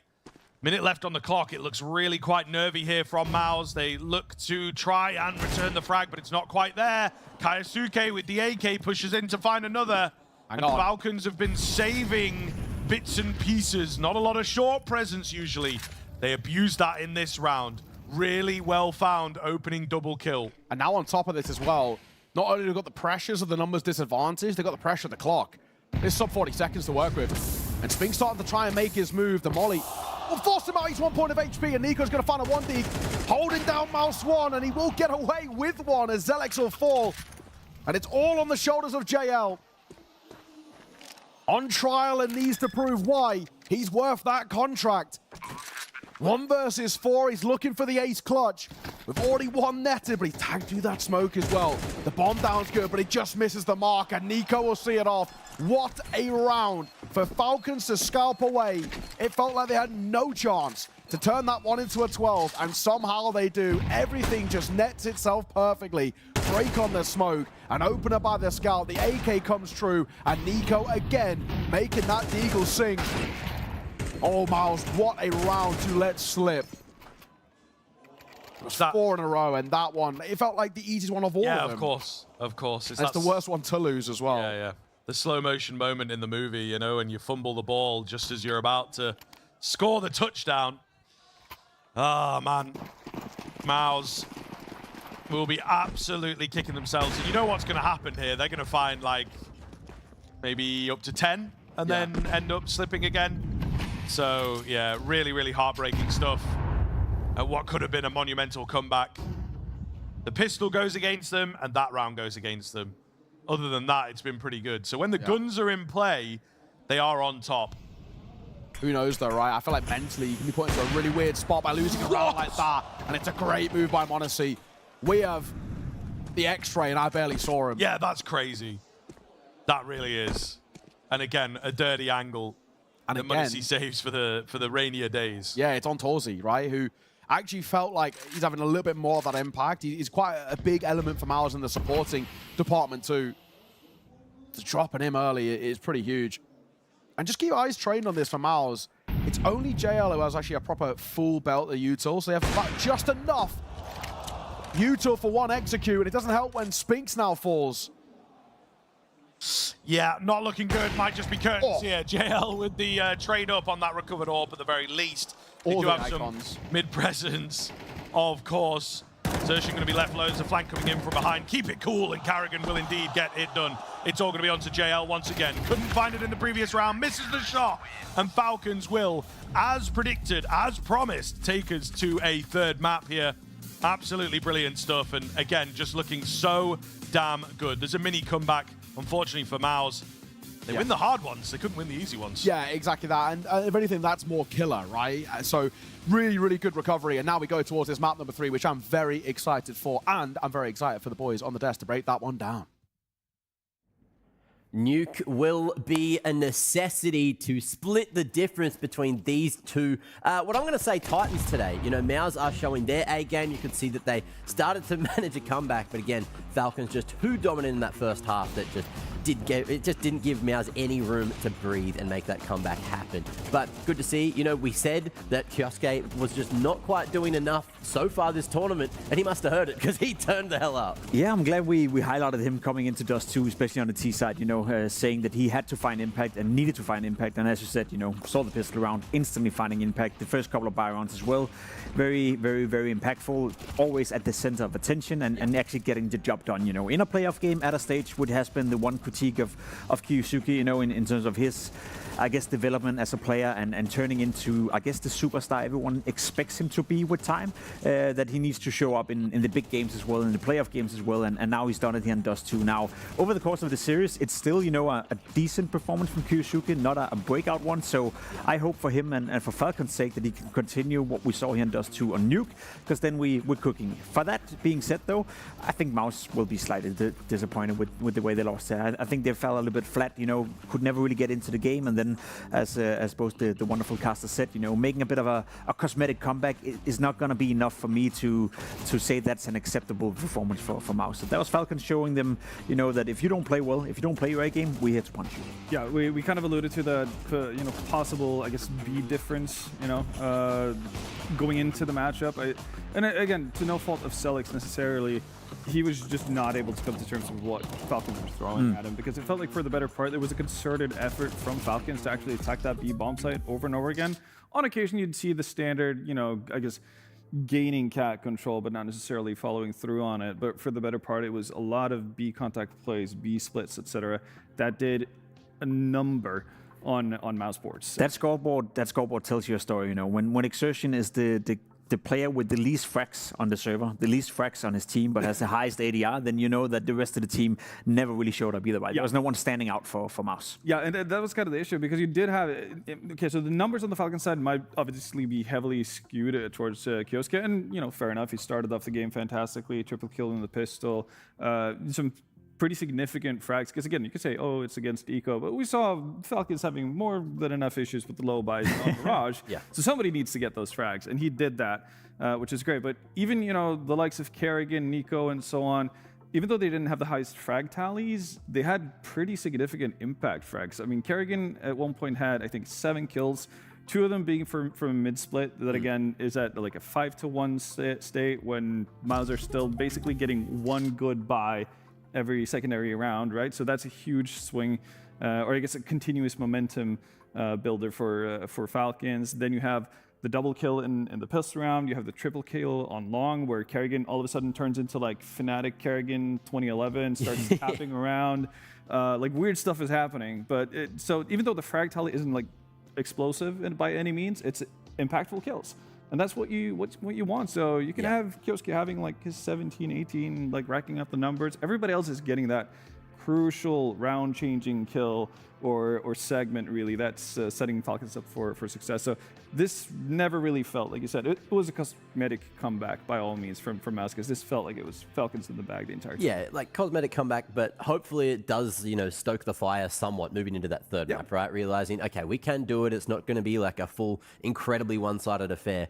But Nuke, let's turn our conversation that direction, because this is where it gets interesting. We're not on the more experimental sort of pug maps where individual play can shine as much. You know, there is going to be a lot of teamwork necessary by every individual for both these teams to try to get it across the line. And from what we've seen so far from MOUZ, every time we've seen them on Nuke, I've been impressed. Yeah, me too, to be completely honest. There's a lot of data on both teams from this tournament. On Nuke, we've seen MongolZ go nuclear on the side of Falcons. We've seen Exertion from the side of MOUZ be everywhere on the map. And I think that whole Exertion versus Nico duel, you know, towards Yard is going to be super, super interesting.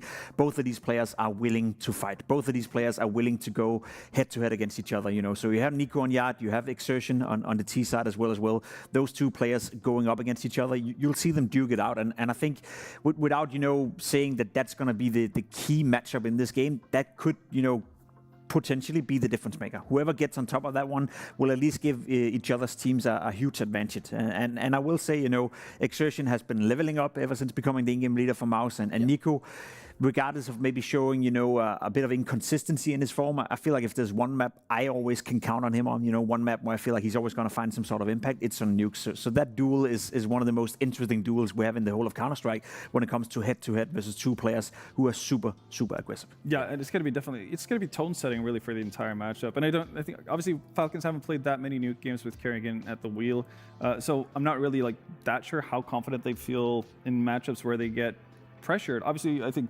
most of us have seen the Falcons Fury game on Nuke, the what was it, quadruple OT type of thing, where MongolZ had 30+ op kills, etc. That's not necessarily, you know, a success for, or a recipe for success long term, but. I still think it's a little bit early to say whether or not this is going to be like a comfortable pick for Falcons. The good thing that they have going for them is that all the players individually feel very comfortable on the map. Yeah, and at the moment, we've seen a level of comfort, especially with the first two maps, but it's all about how comfortable they can get, because we spoke about it yesterday, MOUZ, especially on that CT side, once we do get to the second half, I'm assuming they're starting T, we're going to see Xerxen again, you know, putting pressure onto lobby, putting pressure through Squeaky and outside, just trying to test everyone in their positions on the T side as well. And if he can disrupt, if he can, you know, ruin the game plan, that's going to put a lot of pressure onto Kerrigan, onto Finn to, you know, mid-round call and try to figure out where they need to go. And so far, in terms of the teamwork for Falcons, that's not what's carrying them through this. No, true, but I think there's a game within the game when you describe that, because I agree, Kerrigan is well aware that Exertion is going to be all over the place, and that's a player you would not necessarily like to avoid, but you can't give him too much freedom, and you can't get him off to a good start. At that point, you have to pivot somewhere else, and I think, you know, if I'm Kerrigan, if I'm Falcons, I want to test Celix on the inner bomb side. You know, we've seen Celix throughout this tournament be very aggressive in certain of his positions. However, he's playing the upper bomb side, you know, on Nuke, and it's kind of limited to how aggressive he can be, right? He's more so a player that has to work out as a turret, you know, he has to wait for them to come to him, and if I'm Kerrigan, I would try to utilize the fact, because I think we've seen the best of Celix when he's moving around. We saw it on Overpass, we saw it on Mirage, we saw it on Dust 2 as well. Yeah. Whenever that guy is on the move, he's better than when he's stuck to a certain bomb site. So if I'm Kerrigan, I'm going to test him inside. Okay, last question before we go to the break. Who is going to be in the grand final, Falcons or MOUZ? I think we're seeing Falcons take it all the way. Okay. Yeah, I'd echo that sentiment as well. Close game here, Nuke, but Falcons. Okay, you've heard it here first from the desk, but let's see what reality we get just after the break. Third and final map. Let's see who is going to be our first grand finalist. She said she loves you. But she can't love me. But I love you.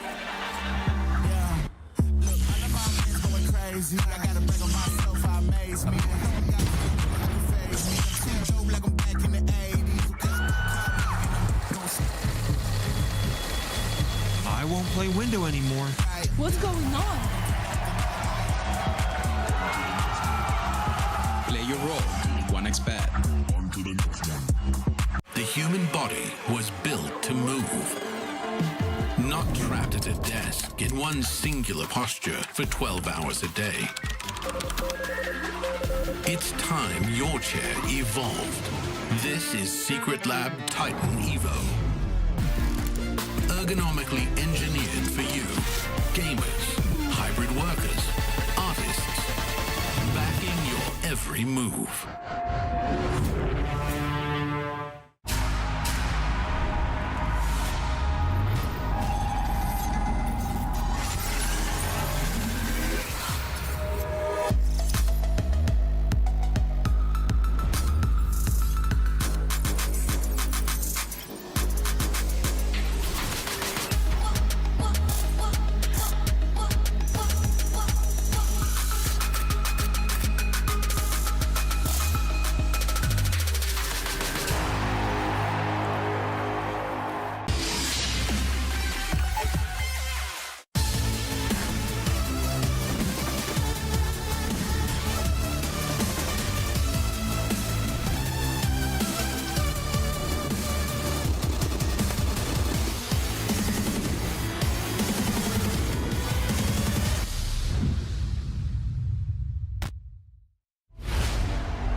Here we go, third and final map required here. We wanted a series that was going to go the distance, and it certainly is the case. Two, I mean, softer maps, not super competitive the whole way through, so hopefully Nuke is going to deliver here for us in this semi-final for CAC 2026. Very much looking forward to getting into the action, and yeah, I don't know what to make of it now. We saw MOUZ with a small comeback, but unfortunately they just had this massive gut punch of a low-buy round that they lost, and that did take the wind out of them. But if that hadn't happened, I think we could have seen them really, really bringing that one close on Dust 2. Yeah, absolutely. It's the fan favorites in the arena of Falcons who step up in a big way on that Dust 2. And I think for MOUZ, it just, like we were kind of talking about, a couple of mistakes that made that uncompetitive. But I think they'll look back at it and just say, if we got a stronger start towards that map, we actually could have made something of it. But it was too little too late by the time we started to see them really come alive. So they need to kickstart things on towards Nuke very, very quickly. And that's kind of the big hope that we get out of this. We really actually want to see a map competitive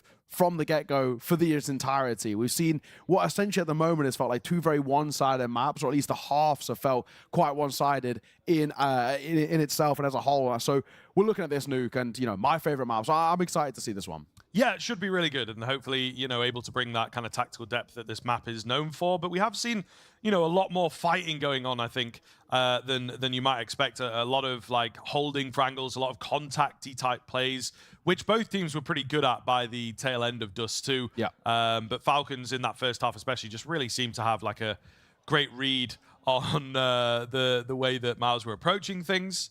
Hopefully not going to be waiting too long to get into this one. But yeah, I mean, the crowd's starting to feel it as well, getting a little excited towards the tail end and whatnot. But as you can see, as we go through, they're fans of the individuals here, as well as Falcons as a whole, the way that pans out. So yeah, an exciting game, and hopefully Nuke does deliver here. As I said, though, with things coming a bit close on Dust 2, it's like you can't necessarily lean one side over the other, just because they were able to make it quite competitive there, MOUZ, towards the end. And I think their gun rounds also looking good. Both teams on the T side looking good. So it's really difficult to know and to base things off of precedent in terms of siding one way or the other. So hopefully that comes to fruition. It ends up being quite a close one here. Yeah, and I think for MOUZ, there's a couple of things that I think need to go right for them to really become quite kind of competitive in towards Nuke. I think there's something that the desk have brought up a couple of times with MOUZ, which is Yuanshen outside. It's where he gets a lot of space. He's really, really strong at finding a lot of gaps. He's quite important. Torzi as well. We need to get him a really strong start when they're on that CT side. Now, it really comes down to kind of the knife run of where they start, right? But I think on the flip side for Falcons, they've got so much firepower that they can fall back on, who are all starting to come alive as well. I think m0NESY in particular, if he can really find a bit of form and keep Torzi at bay, this now becomes quite spicy. But as you can see, it looks like we are ready to get this map number 3, this decider, essentially a best-of-1 brawl now on Nuke to find out who takes this semi-final. We are so excited to get this Nuke underway, and it looks like it will be a CT side start for Falcons. They get that favorable start in this one. MOUZ on that T side. We need some immediate success from them. Just brush off that Nuke. Yeah, absolutely right. The one-map shootout is very much the mindset that they have to bring into this one.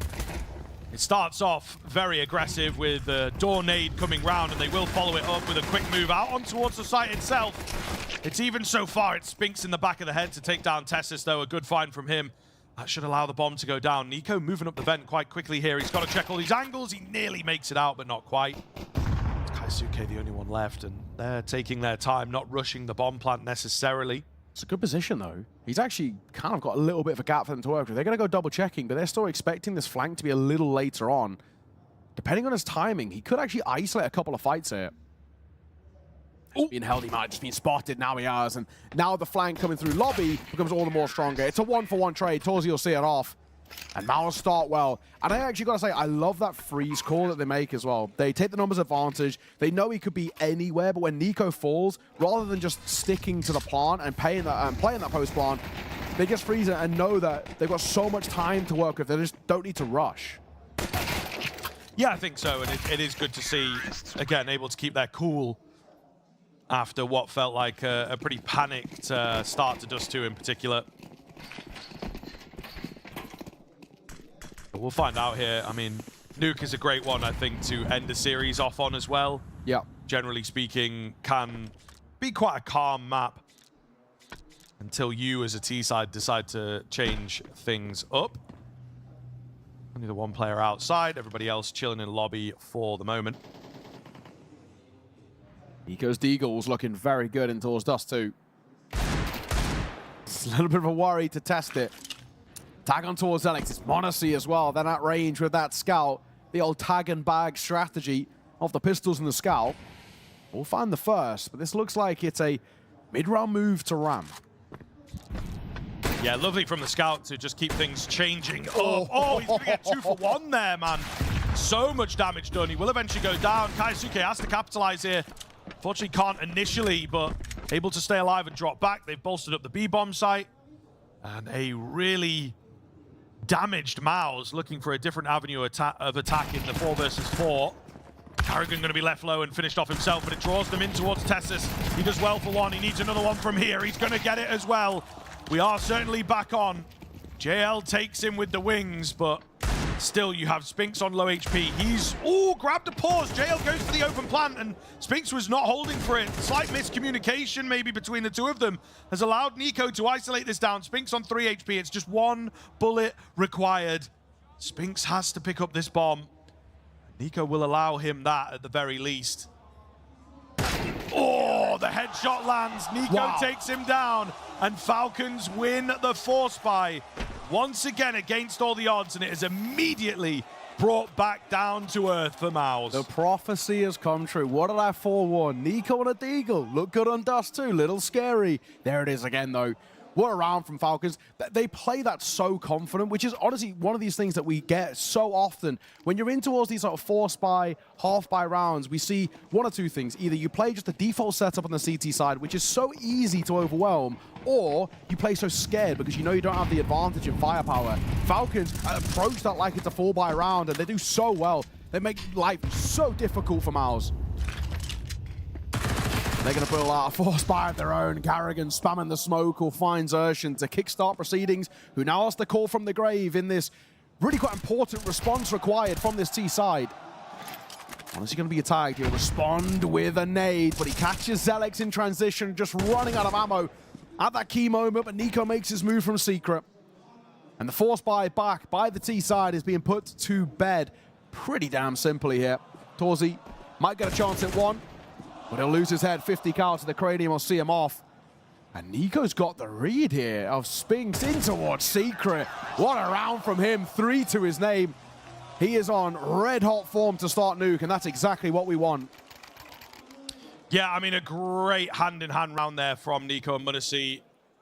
Falcons might just be able to start steamrolling ahead. MOUZ, you know, you try and build up a false sense of hope. You know, you win the pistol, and you're like, okay, here we go. We can really start to leave a mark in the early stage, and you just immediately lose that force buy. It's so tough, and it's JL as well in that round, man. The open plan. Real miscommunication cost them. And then Falcons looking good in that next round. Should be able to win this one out as well, so going to put themselves in pole position. Nice gap between them and MOUZ to start off this CT campaign. Complete throwaway round here for MOUZ. Just, honestly, an opportunity to have a little bit of talk. Get some ideas rocking and rolling across the side of what we want to do back in towards our reinvest in round number 5. The existence timeout, as we like to call it. But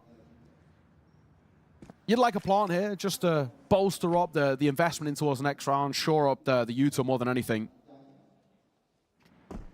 Should be a simple one. They're taking it very slow, just incrementally gaining space towards outside. It's all part of the plan, so it gives them time to converse. Also, maybe a chance for Nico and MONOZ to farm a little bit of cash here.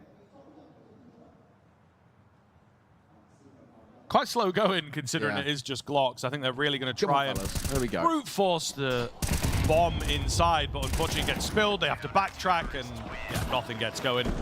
And the inevitable happens, of course, not even a single kill for them. So Falcons with a big balloon of money now, swelling those coffers, as MOUZ need to answer back. Otherwise, this could begin another very one-sided affair for the Falcons. Yeah, I think you're spot on. I think there's a real risk of this starting the exact same way Dust 2 does, and we get to the exact same narrative of Dust 2 of no matter what you do here, it's too little too late. Like, your road to recovery is so long that it just feels now and impossible. MOUZ have got to have some stability on this T side.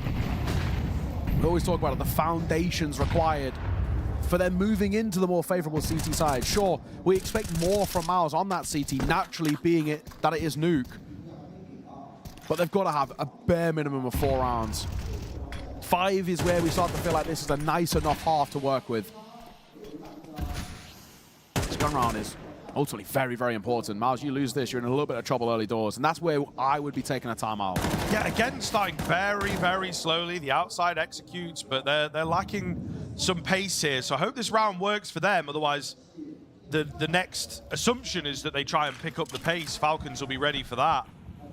Outside executes once again. Spinks tries to make a solo play. He'd been spotted, he was getting spammed down. 2 players on him. Flames in the way, but Kayasuke nets 2 somehow. A third of it. Oh man! Kayasuke! Where has that come from? Oh, that's miraculous from Maxim, man. What a round by him. The molly in front of Secret is the perfect little cover for him to dip and dive. Dodge the bullets incoming from back red. He does so well to isolate. What a round by him. And what a time for Falcons to add another to the board and continue making this worse and worse for MOUZ to start off this decider. And a change-up. And the interesting thing as well is that every single round so far, bar the pistol, Falcons have played through Secret. Both times it's been Nico, so it should be something that MOUZ are expecting. And still, they overlook that position. They've got to have eyes trained on it, at least one person, keeping a bit of an eye on this. Leave someone up towards top silo. It's a very favorable fight there for that silo player, but it just keeps happening now. And outside control, Yard is imperative on this C side, and MOUZ are getting absolutely no fortune in those fights. Falcons look excellent, they really do, and maybe it might be a case that we look back at this series and just say, map 1, they were still a little bit half asleep, but they've really woken up. That shock to the system and a bit of a kick up the arse with how flat Mirage was. They are back. And MOUZ look like they're in real trouble. Yeah, it's just so tough. You win the pistol, you feel like you're going to reset things and it's a different map and it's not more of the same. Then you lose the force buy, then you just lost out to that at your first opportunity to answer back for the lost force buy. Let that one sink in. Kayasuke down here looking for a little bit more of the same. Drawing them in. Will go down this time around, but he's bought enough time for the teammates to rotate in. Torji does well. Sure. One more and we might just believe. But there's Carrigan at the back of the site and he ultimately has the bomb in his sights. Just, you know, half an eye on and make sure it's still there. There's nothing funky going on. So it should be all good from here. It depends on Torji really if he can just defy those odds. Looks off the angle at the worst time and it will be Zelex. Yes, he has an M4, but he doesn't have the armor to speak of. They know about him. Clean find there on Samunisi. Surely goes down to Carrigan, you would say. And indeed, he gets some bullets off, to be fair. Gotta say, if he had armor, yeah, for sure. That could have been kind of interesting. The crowd loving it, though. Yeah, Carrigan will close. 7-2. Ambulances. Start for him. Nico 6-1. Everybody having their moments on Falcons thus far, who 5-1, it's 5 on the bounce, and just shows the importance of that recovery in the force buy in round number 2. Just how much of a springboard it can be to kickstart a half. And the real value that allows you to snowball. MOUZ back into that reinvestment. Their chances of actually having a successful T side are dwindling rapidly. Yeah. Looking like a copy and paste performance of map number 2 if things do not get off the ground here for MOUZ. I think at this point, just 4 rounds. That's all I'm asking from MOUZ. Yep. 4 rounds, and then of course there's a bit of a checklist that you've got to find in towards that second half. We're talking like pistol force buy, competitive first gun round, but just 4 rounds, just to give us something to sink our teeth into. It's the pace again for me, though. You know what I mean? I think they had to really set something a bit faster in that first rifle round while you're behind. It feels scared. They do. They try and get a player going, though. Oh, my goodness. Flashes all over the place. It will be a small trade, but it's ultimately a 2-for-1. Nico, the greedy move, might just have bought the save for Falcons. So very close, right? Spinks and Torji are very, very low in all fairness. Wait a minute. Hang on. Wait a minute. We're tempted. They are really quite low here. I think certainly on one player they will know about it. Is there an automatic weapon that they can change up to? I think no is going to be the answer, unfortunately. So just looking to land the one shot, one kill. What a kit. They will indeed give this a good go. MOUZ with that kit. They've got to get him on the bomb in, well, right now. USP out, he taps on. That might just be enough, though. Torji able to take him off. There's not enough time in the end. Falcons, I will give it to them. They've got plenty of cash. Everybody does go down, but it's big damage in the end onto MOUZ, where it was looking like quite a hefty survival for them. Would have been great. Start focusing on the future. But no, Falcons are ever present in these rounds. And that's the thing. Yes, you lose the round, but you can actually sort of take a real sort of moral victory away from that for the Falcons. You're really keeping that T-side economy at bay. You know that they're not going to have a lot left in the reserves as they have to so heavily reinvest in towards this round. You can even see the effects of it. Double Galil that comes through for Spinks insertion. JL's rocking the Mac 10. And Falcons, as you kind of touched on, there's so much money in the back pocket. You may as well just try and make it expensive. It initially started as just proactive exits, but then it did turn into an attempt. And maybe a second kit down, it could have been something to work with, but nonetheless, MOUZ, you get a second, sure, but it's far from a confidence booster. The Spinks and Torji show at the moment as well over on the MOUZ side of things, so difficult to replicate rounds when you only have two guys to rely on. We'll see if they stay towards the top end of the scoreboard. It might be a different story. Zelix just about able to dodge the bullet. They know about MOUZ now. Smoke starting to go down, and it's far too easy. Zelix, I think, nervous there, caught out in the open. They're charging through a smoke here. No chance. Tessa's prepared. And it will be down to the two-man army, I suppose. Maybe they can get something going here, but nobody to trade off, nobody to work around. Will make it much, much harder. Torji alone, and probably looking for a tacit save here as he slowly backs away, hoping not to be spotted. Yeah, looks like he's going to be given that luxury. But a long 30 seconds for him to save. As he falls back over towards T-spawn and an instant response from Falcons. But it's not even just the fact that it is the response, it's the fact that it's flawless. A real statement by them. MOUZ, man. This side are looking lackluster here on Nuke. When it mattered most. Sure, Dust 2 always felt like a punish pick, but this one on paper didn't really feel that bad. It felt like it had, at least, you know, piqued the interest a little bit for us. Could be a competitive map, but it's still just not feeling like it. Falcons look so comfortable, so clean. And extend that lead to 4 once again. The unfortunate thing for MOUZ is they just can't really buy back in around this, so get 6, and Falcons should be taking a lead with a 7, basically for free here in round number 9. Yeah, I mean, all signs are pointing towards Falcons, really. Like, you win the one round on the MOUZ side. Not only do you lose the follow-up, which is a bad sign, it's also, like, the call. What is that, really? There's no substance to it. One guy getting really questionably caught outside. Then you still burst out Hut through a smoke. Like, it's not good.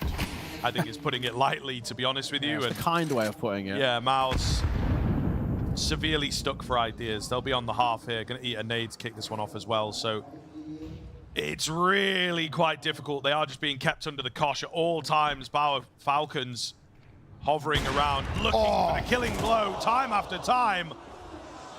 And they will indeed get it time after time. Tessus is the master of Hut, able to readjust so well in a lot of these rounds. Both spotted as well. Yeah, it's over here. 7 is flawless for Falcons. And this map just might continue to go only one way. Yeah, this is getting worse and worse for MOUZ now. Falcons are running away with this CT side. And yes, it's a CT-sided map, but my God, MOUZ looks so uncompetitive at the moment. They are barely contesting in a lot of these rounds. This is getting dicey. The rebuy back in. So Torji is going to be wielding a Galil as well. Not even the full rifles across the board, and util belts aren't flushed out either. And that's by virtue of the lack of plant. It's just something MOUZ can't even seem to get right yet, right? Step one of get that bomb down. That's eluding them in a lot of these rounds because Falcons are winning it by sheer firepower.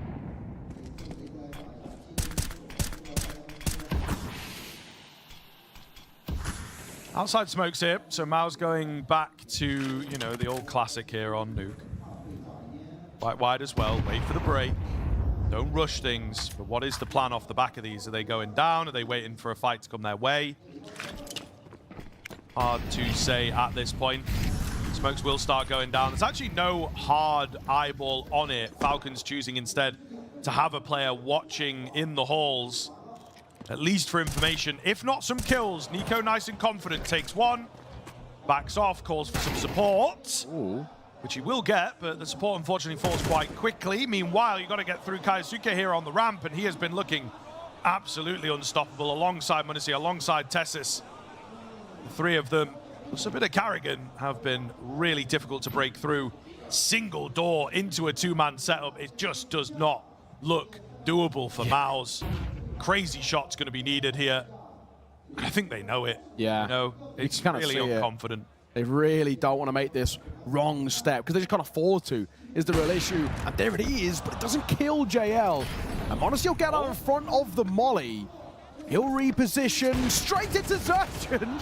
He does get a kill before he hits the deck. Bomb will go down as well, 2 versus 2, but the HP is so low.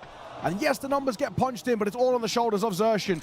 And we need something miraculous from the man in charge of this side. The captain needs to step up, and he's playing at range. He's expecting the fight to come to him. First attempt, a missed shot, a known quantity now as well. Falcons do at least need to probably tap this bomb just to try and bait out a fight. Tessa's going to play up close here. A swing and a find. And Yuanshen just cannot deliver. Only got 1 kill in this half thus far in that round. And he needed a 3K, and it just feels like his form's fallen off. Yeah, I mean, I was excited for him to do it, right? The first kill of the game for him, and then get the big clutch. Would have been a nice little storyline, but unfortunately not to be. Falcons, the antagonist of this Cinderella story. I don't think it's going to get going. A very short one, perhaps, for MOUZ if this continues. Timeout to come through. The last chance at a serviceable recovery. But it could be another very scary affair. Double digits on the cards for the Falcons if it keeps happening like this. Yeah, vibes are so good at the moment. TSS getting a lot of plaudits there from Zonic, and deservedly so. Continues to just be this Mr. Reliable that we've often spoke about, but he's looking so good. 12 and 4, unbelievably sharp. 8 rounds already for Falcons. MOUZ need the final 2 of this half to have any chance, in my eyes, of fighting here on Nuke and in this series. Or is it going to be a case of them just falling flat at that final hurdle?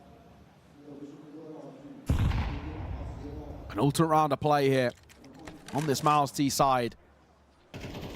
We really need the second win nice and early.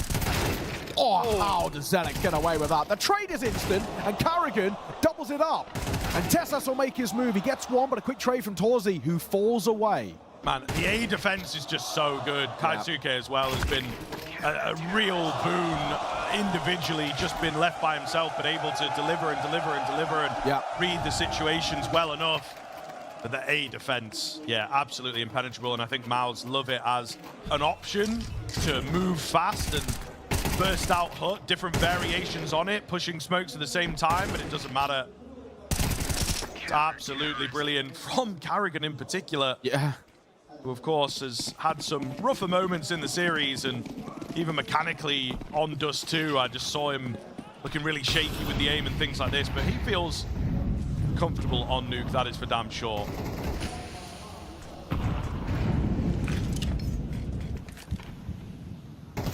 Well, round number 12 here. Is there any life left in this MOUZ side? Alex makes a move. Gonna catch one here, he does. Honestly to fall. Nice little push, which actually pays off. JL will get one of his own. The flash and the nade behind it as well. It's kind of spicy. TeSeS and Karrigan, though, in their combination play, is that Yuanshen and Zelix with it all to do. Bomb can be recovered. This is the first step, but the numbers don't favor them. Yuanshen holding the line. Big finds, oh, another one as well. Somehow has pulled this together. They still have to retrieve that bomb, and they've got to get through Nico. Got to get through Nico. Not an easy thing to do. Zelix gonna walk into his crosshair, and it's low HP for Yuanshen. If he gets the nade right, unfortunately not quite, but it will reveal the location now of Yuanshen into the 1 versus 1. 30 seconds left. How does Nico want to play this? Does he give it? Does he play confident? He is feeling himself right now. He has lost track of Yuanshen ever so slightly, who takes the elevation, waiting for him to take the fight to Nico, but unfortunately Nico is far too quick. The headshot's landing, makes it look easy, and he is calm as ever. The reaction as well is so simple. Looking to close this one out in quick fashion, and Nico gonna help the Falcons to do it. Yeah, cool as a cucumber from the vet. What a time to step up. And it just adds salt in the wound for MOUZ. Finally an opportunity to salvage a round and make something of this C-side. And a clutch like that, what a shot it is as well. A stormer of a first half from Falcons. 10-2. And at a scoreline like this, it just feels like, unfortunately, it will be a no contest from MOUZ. Even if you get a pistol, the force buy, the first couple of gun rounds, the road to recovery is still awful. So many things have got to go wrong for Falcons for you to even have a slim chance of making this stick. I think it's safe to say by our reactions that we don't believe in it. Falcons look way on track to closing this out so cleanly and setting themselves up in towards that final with everybody having eyes on them to lift that trophy. Yeah, we will find out here if things are set to continue. Falcons in the perfect spot. What can you do from here? MOUZ tried, you know, Hail Mary comeback in the previous time. Can they get it done here on Nuke? Maybe, but I don't know. I've tried to lean their way a couple times, build up the narrative, and they're losing me as this series goes on. Spinks will find a first head. JL looking for one of his own, not quite able to find it, but he's creating the space. He's distracting away the rest of the team, chiming in nicely. It's all down to TeSeS. Surely nothing happening for him here. A couple kills on the cards for sure, but only one in the end. So, first step for MOUZ, often the hardest. Yeah. Golf claps from the crowd as well. Yes, just course, you know, yeah, fair yeah, enough. Fair enough. We'll give you one or two, but fan favorite sides still look playing in charge. The one thing that has looked good for Falcons is the force buys, but I don't think you can really go for one here. I don't think it's worthwhile. I know you've got the rounds to work with where you can take the risk, but I just think take an eco here, get the guns out as early as possible, and that's exactly what they're going to do. It's a smart call. Karrigan's got one flash and a smoke for TeSeS as well, to maybe try and give them plant. No real value in going for the force here. Yes, the upgraded pistols have looked very good on Falcons in these force buys. I think as soon as the AKs come back into play, it might just be more of the same as what we saw in towards that CT side. Zelix is up on high. Spinks also getting an attempt, but it's Zelix who does well. 4K shutdown from the heavens. Of course, against the low buy, but you take them all the same. As MOUZ lock in their fourth round. Long way to go, but these are the right steps. Show me the money. Slow build-up, just grinding out these rounds. Certainly going to be tough. And this is where I want to see the Falcons. MOUZ lacking a bit of T-side identity. I think Falcons with all the rounds in play, get something creative going from the get-go. Don't just give me like that simple outside execute and roll things up. They do have a lot of presence outside, so maybe it is going to be that. They're really lacking in the utility here, though, as they've opted to go heavy on the AKs. And unfortunately, it is going to be the outside execute. So we'll see, we'll see. I can kind of respect it, though. Too crazy. I suppose it's the other side of the same coin. Yeah, when Falcons are so sharp, like, you want to get these premium guns on deck. Yuanshen highlighted him in the bit of the pre-map, just saying keep an eye on him. His Yard presence is normally super strong, especially when he was not calling on this side. Very, very valuable. Moving out in front of that smoke is risky. And now he can make his presence known. Zelex 2 spam through the smoke. Yuanshen moves up from secret. And this round's all but a write-off. The 2 remaining, Karrigan and a half-deck Kazuke. There is no chance. It will get us consolation. I don't know. I mean, it's your moment to set the tone, and now the tone just kind of stinks, really. I think this is very doable for MOUZ. I think they are capable of digging deep, and the CT side of Nuke is a great place to do it. You know, if a T side struggles, I think they're really going to find it hard to figure out what's going wrong. There's plenty of, you know, extracurricular resources with the timeouts and whatnot, but that's not a great way to start it in my mind. You're going to go for the lower buy here as well. Bits of expenditure. Again, for the mental, sometimes it is good to just focus on the rifle rounds if this doesn't work out for them either. And then the next rifle round goes south. All of a sudden, you know, you're looking at what would potentially be like 10-8. Yeah. In theory, if everything goes right for MOUZ. So we'll find out, though. Yuanshen is caught off, expecting to maybe hear that one. And he doesn't. So, yeah, that is an early kill that goes against him. An M4 retrieved as well. Torji doing what he can to recover things. Kaisuke is low. The nade will find him perfectly. Touchdown. Yeah, so a very, very nice recovery from Torji to perhaps keep MOUZ in this round now. Yeah, it was looking a little precarious for half a second. Oh, Tesses, drive by Tech9. And actually, they just get around that corner. Really great. So Zelex can't trade. 3 versus 3, with a minute on the clock. They've got time to try and isolate things here. Yeah, and look at this move, Nico. He should have JL dead to rights, surely. As long as MongolZ and Tesses don't go early, let Nico get this information, which he should get in a second, and he does. The Deagle rings off true, and now the B side is open. They can get down, but the bomb's still got across, and Tesses' Tech9 gets a second. It's all on this youngster, the academy graduate who's got to step up on this big stage. And now his presence known as well. How does he go about this? Does he even go about this as well? Surely you got to give it a look in, but with no kit and only a flash, it feels next to impossible in a 1 versus 3 for the youngster. And this crossfire is absolutely immaculate, impenetrable. There is no way he can get in towards this B side. This round, surely, is all but a write-off. He's trying desperately to isolate, but time is ticking. No kit. He's got to go, and he can hear these steps. It won't make a difference. The round is done. At this point, it's about damage control, and he only gets 1 for it. What a round for Falcons to scalp away, and Nico's flank is superb. Yeah, I'd like to see where it came from, to be honest. He's really slipped through those cracks. Did he get down secret? I think he just got down secret and nobody was paying attention to him. You know, the pistol round, not expecting. Not expecting. It's not communicated across that, yeah, I didn't have full eyes on. Someone could have made it down. Yeah. We should account for that. And it's the same story as Dust 2. MOUZ on the comeback train.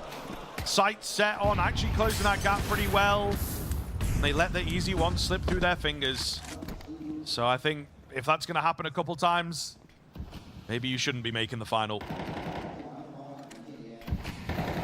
2 more rounds is all that Falcons require. And this is looking very akin to what we got on Dust 2. Where it's just by virtue of that strong first half lead, that even if it isn't the cleanest, Falcons can still just stumble over the line.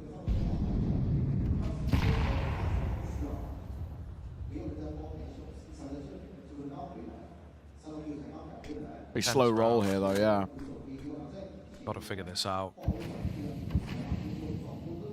Outside execute again, but not going to be followed up upon by Falcons. They want to hammer this one home. They also recognize they've been gifted around from the powers that be. Torji not blinded up. It's a nice shot. Able to drop back. Gets the smoke down. Some weird gravity effect. Makes it look a bit funny, but ultimately he gets one and he backs off. 30 seconds. Falcons really do need somebody to step up to the plate here. Need a bit of a home run hero. Kaisuke's going to make his move. Spinks will fall. It still gets interesting, but Garrett just overlooks Azertion. Gets a kill back in response so nicely. And they're just going to make a late dive towards the A site and hope for the best. But a molly down at Nico's feet is going to make life difficult. Bomb planted by MongolZ. But numbers favor MOUZ on this retake. Yeah, I mean, what's happened here? We've got an over-rotation ultimately. The numbers are going to look so good. Kaisuke incredibly low. It's on to Nico to do a lot of the work here. And he's looking for something. It's the business end of an A1S, unfortunately. And Kaisuke also going to fall. And again, it just fills you with dread, doesn't it? MOUZ, a really great rifle round to respond. But it's these silly little drops that are costing them across the course of the series. Bomb plan for Falcons, reinvestment, possible if they want to. And I think they will. MongolZ can afford to go for the AWP. And then everybody else somewhere down the middle, including Nico with a lot of cash, able to get that AK out. So not a bad buy, but yeah, MOUZ look good when it comes to these gun rounds. That was super dominant. But it might still just be one of those cases where, again, for Falcons, it's like just stumbling over the line. That might be all that's really required here. Same as dust. Yeah, exactly. Yeah, well read, well done. It really felt for Falcons in that round. Call out of spawn, falls kind of flat. And then the mid round just had no real idea behind it. It was very hopeful based on where they find space. Speaking of, MongolZ will get some of his own. Azertion caught just at the top end of that smoke. An elevated angle, worth its weight in gold, as Falcons take the numbers advantage. Not again. Not again. That'll be in the back of Xertion's mind here. IGL, who often leads from the front, now having to lead from the grave. Yeah, and having a slow game as well. Not great for MOUZ, someone that they potentially look towards and might have been part of, you know, if not spearheading the moves that they've made. Spinks flashed off, needs to find a couple here from Unbreakable. Called it for a reason. Fighting off against Nico, who's looked so damn good all map long, and he will keep up that trend. However, there's a couple of kills that do come back in. Gaps forming in the Falcons' attack, and they are indeed exploited for now. But he's hit that bomb as well. Thankfully, is recoverable inside of that smoke. 20 seconds, though. We've got to go. It's going to be a late move towards A. As MongolZ comes through from heaven. Smoke fading and TYLOO delivering. That is the round. All but done now. Sure, a consolation kill for MongolZ, but JL making sure that MOUZ find another. It's a 4-round game here. And this now really starts to pique my interest. There is something brewing here from MOUZ. And Falcon's going to call for their first timeout. And I think this is very needed. Zonic needs to try and steady this. This is a ship taking on a lot of water. Yeah. And if they don't plug these gaps, they're going to sink. Well, I mean, this is one of the things, right? You kind of have a decision, to carry your analogy. It's like, do you focus on plugging the holes, or do you kind of focus on moving as fast as possible, getting to shore and whatnot, you know, all that kind of stuff. And I think that they have gone for the latter. There was maybe, and perhaps why you take a timeout here, small argument to be made that you go for another half buy, because you are going to be lacking an AWP, you are going to be lacking some utility. You've got Carrigan on the Galil, maybe got another player joining him on that potentially. They're, you know, really talking things over here in terms of how they want to play it and what they want to go for. So decisions to be made, and it could be life or death here for Falcons if they get this wrong. One more buy available after this, you would say, before things get evened up, and if not, letting the lead slip into the hands of MOUZ. So it's doable, but again, MOUZ have let us down. When they've been under pressure, when we've given them that narrative, they have capitulated. They have crumbled out of nowhere. They have to be careful to keep the morale high here. Keep things going. TYLOO nearly caught off, but Kaisuke oversteps. Xertion will punish him. Yeah, nice move from him in towards top secret. TYLOO pretty lucky to get away with that one alive. Nearly caught in transition. Xertion will join to bolster up these A defenses. Again, another one of these situations, and it's something we've seen quite consistently over this second half. When Falcons lose that numbers advantage, it does look like they quite immediately look a little shell-shocked, and require something quite special for the recovery in the round itself. 45 seconds to work with. As they're heading towards outside, and Yuanshen, who opened up proceedings here, is ready and waiting for this swing in towards main. They're going to go contact about this as well, so he should be able to get at least one. The shadow spotted, but MongolZ just quicker on the trigger. Oh, it's panicky. It's very, very panicky. We need something heroic here. Is it going to be the players from on high? It's down to the 1 versus 1. Tessus and Torzi both so very low. Tessus does have that bomb. He opts to pivot. He's dropped down the vent. That's been heard. He's going to get there in good time, though. Can he make it away? He goes for the open plan. No. Torzi, How have you not landed that? The hitbox on the planter, maybe. Way. Tessus given a chance. Oh my goodness, Torzi gets it second time of asking, able to keep his composure. And he does take a moment, you know, finds the kill, and he's like, needs to let out a breath.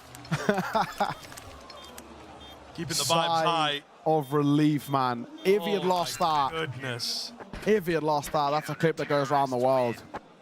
At the sort of dying embers of this map. The roof comes off the place if Tessus wins that. Yeah, that is so unbelievably close.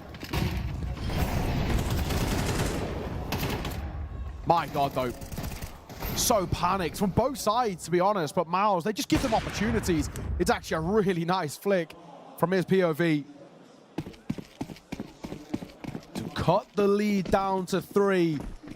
And it finally feels like in this series, we're getting a map that's delivering on the expectations of these two big sides. We're going to dive in towards A here. We're kissing full blind on the A site. And the Tech-9s, the MP7s are doing well. As Nico's going to get another. No way. TSS's Tech-9 goes for more. And the Eco Rush, the half-bind popping towards the top side. And MOUZ are caught with their pants round their ankles. What a round to drop. And what a critical time to lose it. As Falcons find map series and grand final point. That is killer.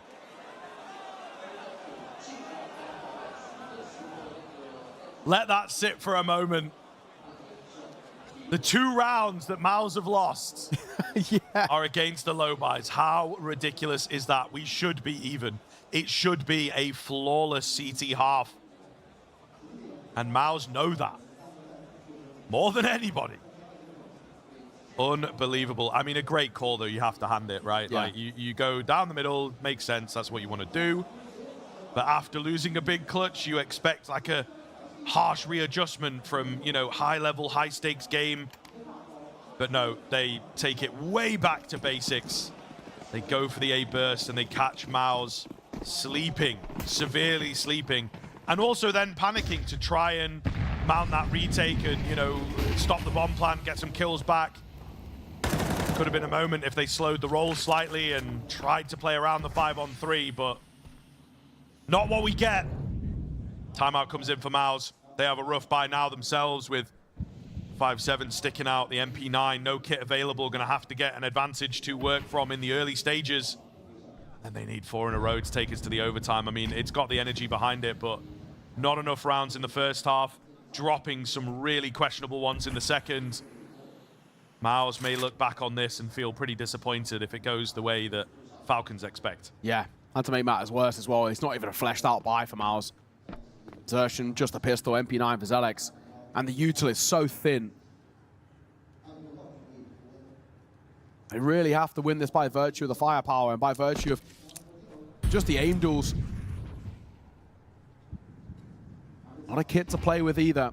And Falcons, after calling a really pacey round in round number 20, they slow the roll down here in 21 as they look to go contact towards ramp. Nico and Tessus are crossed on towards this right-hand side, and JL just overlooks that position. And now this is where Falcons can start to scale. Spinks on the edge of the smoke. Karrigan trying to hold the insurance policy down towards Vent, but he'll lose his fight. And that gives MOUZ an opportunity. 20 seconds as we're moving down towards B. Doors are open. They got a couple players stacked on top of each other. Gonna have to find the trades, cancel the plant. Yep, that's exactly what you wanted. 10 seconds left. Just keep these players distracted and make sure they can't pick up the bomb. Messing around with the door here. They will take him down. There's no time. There's no time for the plant. Oh, and MOUZ have done it again. The Torzi clutch before. The clock saving them here. It's Spinks this time around that picks up the pieces.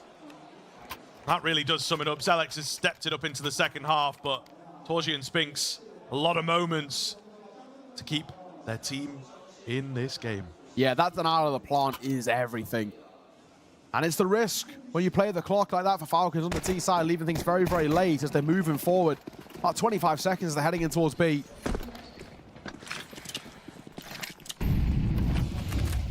MOUZ aren't dead just yet. Still a little life left in them. But it really feels like to recover this and take it to OT, they're going to have to do it the hard way. With there being quite consistent residual cash for Falcons to fall back on. Outside smokes by Carrigan.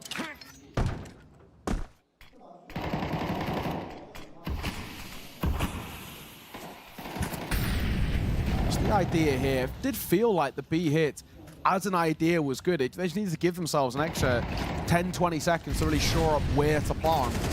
But we're moving towards A. Catching it for one, but Zelex Yuanshen, and Yuanshen again. The combination, these two split the difference with the 4 kills, leaving it all on the shoulders of Nico, and the round just falls apart so quickly as they move towards A. Double digits for MOUZ now, and maybe, just maybe, overtime is brewing.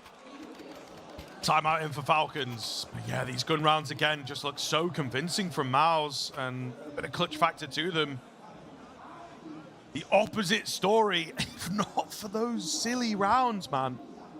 Will it cost them in the end? Will the Falcons break the rifle deadlock? They're hoping so. Still another timeout remaining. Do you just double stack them here? There is potential without the bomb plant. It could be a harsher buy for them going into the final round. Yeah. So you do just really make sure that you have this one in the bag. Full spend, but yeah, you can see with some, you know, dropping of AWPs, I believe, things like this, it will take them all the way down. No pennies left for Falcons to work with. So gonna need a bomb plant here, otherwise that round to stop them getting to overtime is not gonna be the best of buys. We'll find out. They're looking to get it done here, of course, off the back of the timeout. Outside execute coming in. Nico to move down below. There is a big old gap, maybe a Molotov thrown early. But you have to remember, a few rounds ago with those pistols, what did Nico do? Exactly this. Got down below, and they did not pay any attention to him at all. And he got down a lot earlier this time too, so he has a lot of time to try and figure things out. Someone has to be aware, has to communicate it. But they're not. They're really not. Like, nobody seems to be paying too much attention to the fact that he could be down. Now, it's the fact that he's got to make noise. Whether you break a window or open a door, to really activate, he's got to make some sort of noise. I think he's going to wait for the molly to plume, and that's when he'll go. He did it. This is what he did last time. Yeah, and this actually might work. But this they've not heard it. They've not heard it. They've definitely figured something out with that Molotov. JL will give it a look at the last second, but it doesn't matter. He's already dead to rights. Nico in from below has once again flanked them out. Oh, the sneaky Molotov might just have caught MOUZ off, and they will fall flat. The very final hurdle, it felt like, but Nico in behind once again. The secret sauce from Team Falcons to bail them out in their time of need. What a call. What a call to make in a moment of such pressure like that on the stage in the dying embers of this decider. What a call to be made here. That is absolutely superb. And what a map 3 we got there. We're going to throw it back to the desk, but that was a fantastic series. Yet again, a spectacular fake comeback. Very unfortunate for MOUZ, but it almost happened. It was almost there. Yeah. But Falcons, they locked it in eventually. And again, it just boils down to having such a solid first half that MOUZ weren't able to complete that comeback. It feels like that's the narrative of today. False comebacks on all maps. Yeah, there was a bit more than a cosmetic comeback, I'd say, for MOUZ. They came dangerously close within striking distance of Falcons after, as you said, going down 10-2 in the first half. Yep. Not pretty at all by MOUZ. You know, a lackluster T side, couldn't really get anything working. They come over to the CT side, they win the pistol, they convert, and in all honesty, like, the rounds they're losing on the CT side are rounds they shouldn't be losing, and the rounds they're winning is rounds where they're playing better than Falcons. So I think this was a bit more than a cosmetic comeback, but at the end of the day, it doesn't matter. They ended up losing the game, right? They're now heading to a third-place decider, and unfortunately for them, what they must have felt like was a winnable game slip out of their hands in the second half. Yeah, this is a far more bitter pill to swallow than on the previous map, really, because yeah, they really had it in them. Like so many opportunities when Falcons were on low buys where they don't capitalize, and they kind of do the hard part, essentially, only to falter at the end. And yeah, I guess kind of, you know, like a cool theme to see the fact that Falcons win 2 out of their 3 rounds from a Nico lurk through the window, where, and this time it was even 2 players on ramp that get caught completely off guard. Falcons doing a really good job of masking the window break there, which you could see JL did actually react to it, and eventually, it just was the timing. He must have just got his crosshair down there. Would have loved to see what it looked like from his POV, just as you peeked down to see Nico looking straight up at you.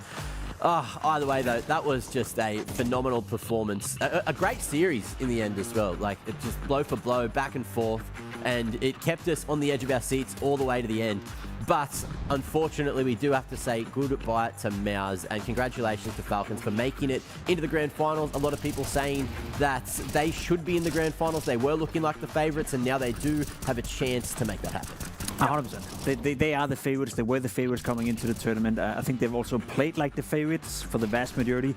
As said, the toughest game they've had was probably against BC.Game and a best of 1 on Dust 2, which is kind of ironic to open up the tournament. But apart from that, it's a Falcon that seemingly is finding a bit more stability. Sure, there's moments in the game, you know, we saw Mirage as well, where they dropped out of it, get off to a 4-1 start, and then they completely fall flat. So they still have those fallouts in the series. But I guess the difference now for Falcons is they managed to turn it around. You know, they managed to come into Nuke and actually, you know, deal the winning blow to MOUZ, and that's the difference between Falcons with Kerrigan and Falcons before Kerrigan. They're still slowly but surely ramping it up, you know, and ironing out the mistakes, but they look better. And quickly, a game like this as well, where the deviation in kills is 6. You know, Tessus at the top with 21, Kerrigan at the bottom with 15. So if he's playing his best game, if everyone else is all lifting at the same time, this is what you get.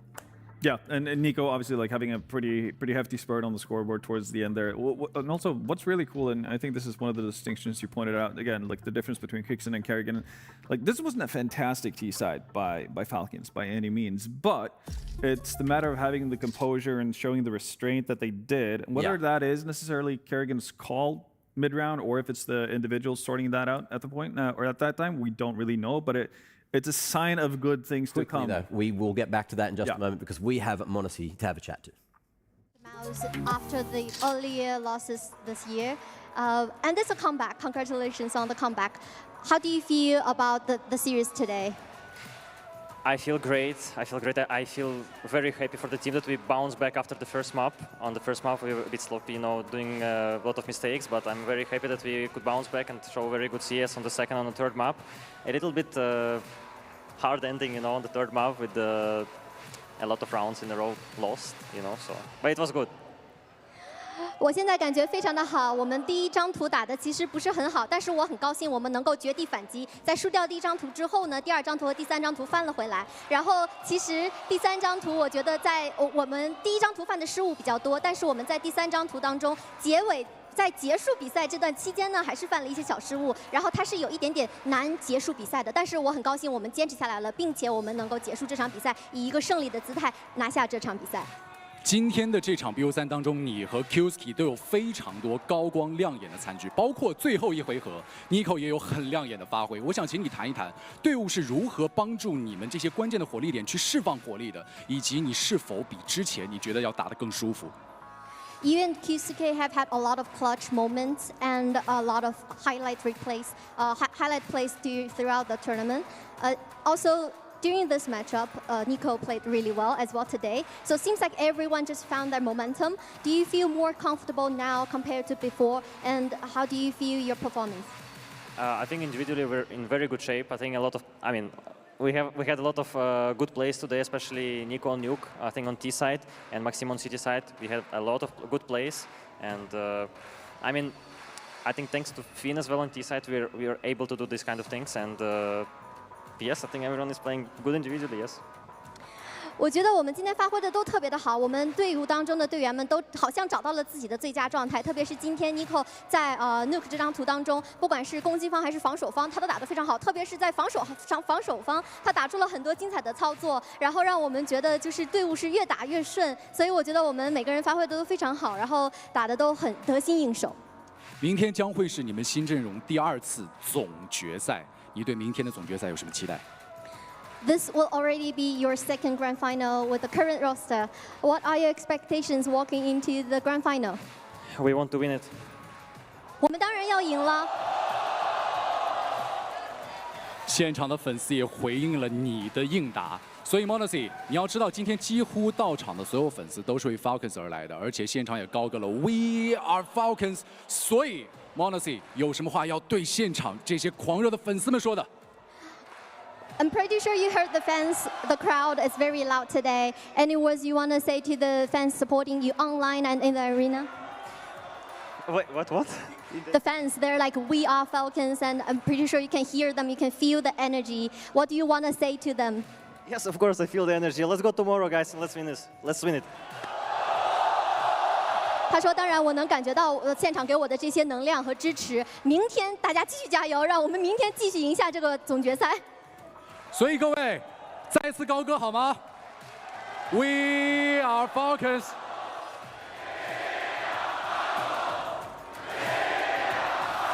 谢谢各位，再次把掌声、把祝福送给 Falcons， 送给 MongolZ， 也感谢 MongolZ 参加我们的赛后采访。他们明天加油，我们一起期待明天总决赛 Falcons 的表现。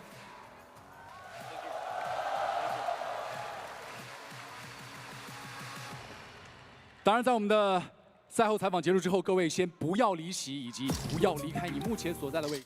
And there you have it. So the crowd favourites, the fan favourites are in the grand final. And I went to Chengdu last year. You know, you see the fans. They are Nico fiends and MongolZ fiends. They absolutely love those two. And both of them are now here in the grand final. So at least everyone in the crowd has something huge to cheer for. It's going to be in my opinion, maybe a one-sided crowd, but we'll see who we get on the other side. I think there's synergy between the fans and Falcons and the way they approach Counter-Strike, because I've been in China as well, and they're very much in-your-face kind of fans. You know, they want to be close to you, they want to celebrate you for that matter as well, and it kind of resembles the energy that Falcons are playing with on the server as well, with Kyusuke, with MONIZ, with Nico, and I think that's why they're so likable. They can relate to it, you know, because it is expressive Counter-Strike. It's Counter-Strike, you know, where you get to show off your individual skill, and that's something that the Chinese crowd really appreciate. Yeah, absolutely. So I do still think, though, that there's going to be like a small section of the crowd that's going to root for either MIBR or Legacy. Obviously, we're going to find out who makes it to a finals later on, because no matter what country I've been to and I've been at tournaments for, there's always Brazilians. Yeah. For some reason, doesn't matter where. Like, it could be in Finland, could be, you know, in Shanghai for that matter, right? Like, it doesn't matter. There's always like a group of Brazilian fans who've managed to find their way to a CS tournament, which is super sick. It's super cool. One of my Brazilian mates is there watching. I think he's doing reporting as well on the side too. So we'll see what he gets.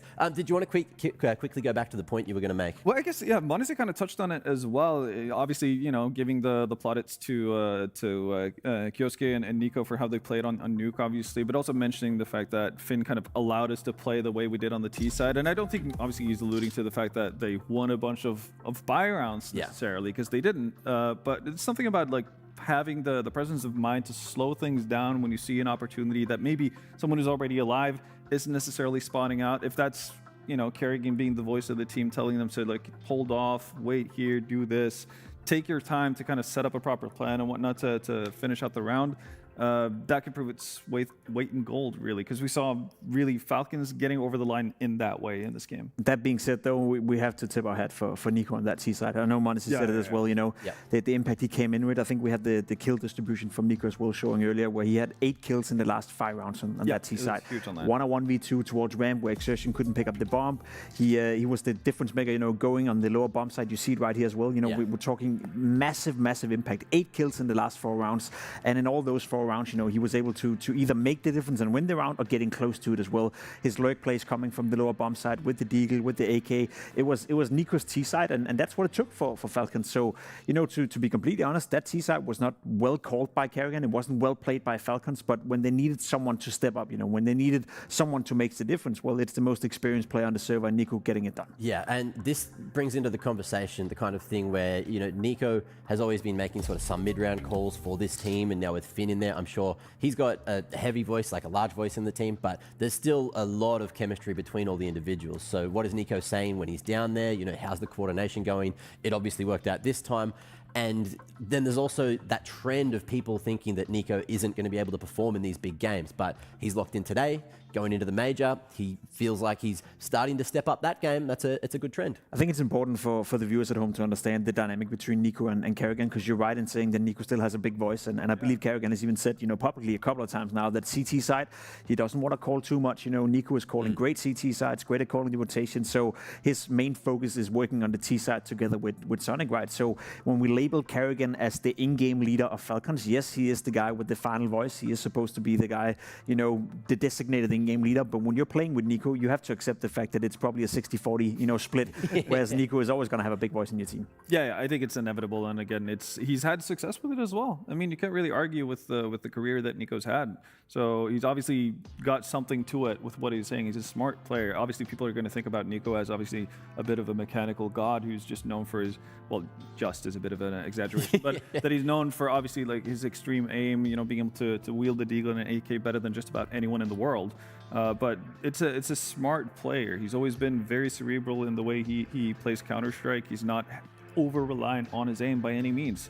So for him to have a significant voice, that makes sense. He also has obviously a better connection to the existing Falcons players than Karrigan does. There's more time spent together. He's going to understand kind of what boxes he needs to take and how he needs to move around his players for them to really get going, especially on a CT side. So I think it makes sense the way they've distributed it now. Maybe it becomes a little bit more fluid as they obviously get to mesh over time, but yeah.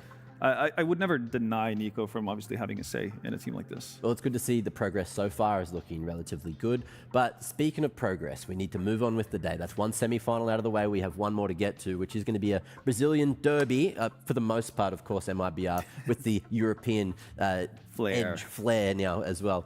Now, before we send it to the other boys, it is going to be a bit of an extended break, but how do we see this one going? Obviously, Insani is the best player in the tournament right now. We're going to have all our eyes on him to see if he can keep that up consistently, if Legacy can test him, and then if we do see them get to tomorrow, are they going to be able to step up to the plate and get tested by Falcons? The selfish part of me would like MIBR to win, to see a new matchup in that final, because we don't really know, exactly what MIBR can offer against a team like Falcons. Yeah, and it's insane, the gap. It is insane, and that speaks volume to how dominant they've been so far in this tournament and how well they've been playing, in particular Insani, but even LNT, in his position within that team. He's not supposed to be up here, and safe to say he probably won't be up here, after the semi-final and third place decider. But just the fact that they've been so dominant in the group stage is giving me hope that it could be a fun one. I know what I'm getting from Legacy. I've seen Legacy play well the last month or so, after IM Rio, where they disappointed massively. They came back, won a domestic tournament, did well in Atlanta, doing well here now as well. So I kind of know where Legacy is heading. For my money, I would love to see MIBR in a grand final versus Falcons to see whether or not there's something to this lineup, and Insani for that matter as well, because MIBR is also coming into the major, starting quite early in the stages. So to me, that would be my selfish pick for that game. Do I think they'll beat Legacy? Probably not. I'm leaning towards Legacy, but I'm hoping it might be out win. Yeah, I honestly just a complete echo of what Jacob said, because we know that Legacy is a known entity. I guess as much of an arts team can be a known entity, but at least we've seen them here before. Again, they're reigning champions of CAC. MIBR kind of came out of nowhere in that sense. We were talking about international scale, right? Yeah. So for them to do as well as they do, I never would have expected them to have I guess as much of ease making it to a semifinals as they seemingly have had, but they've came in leading up to the tournament saying that we're playing the best Counter-Strike we've done all season, and it's kind of showing off. So it would be a super fun matchup, and if they do make it to a finals, I really hope that they could test Falcons. Yeah, and look, they are, of course, the defending champions of CAC from 2025. So let's see, after this break, if it's going to be MIBR going up against Falcons in the grand final, or if we can see Legacy try and go back-to-back. She said she loves you. But she can't love me. But I love you.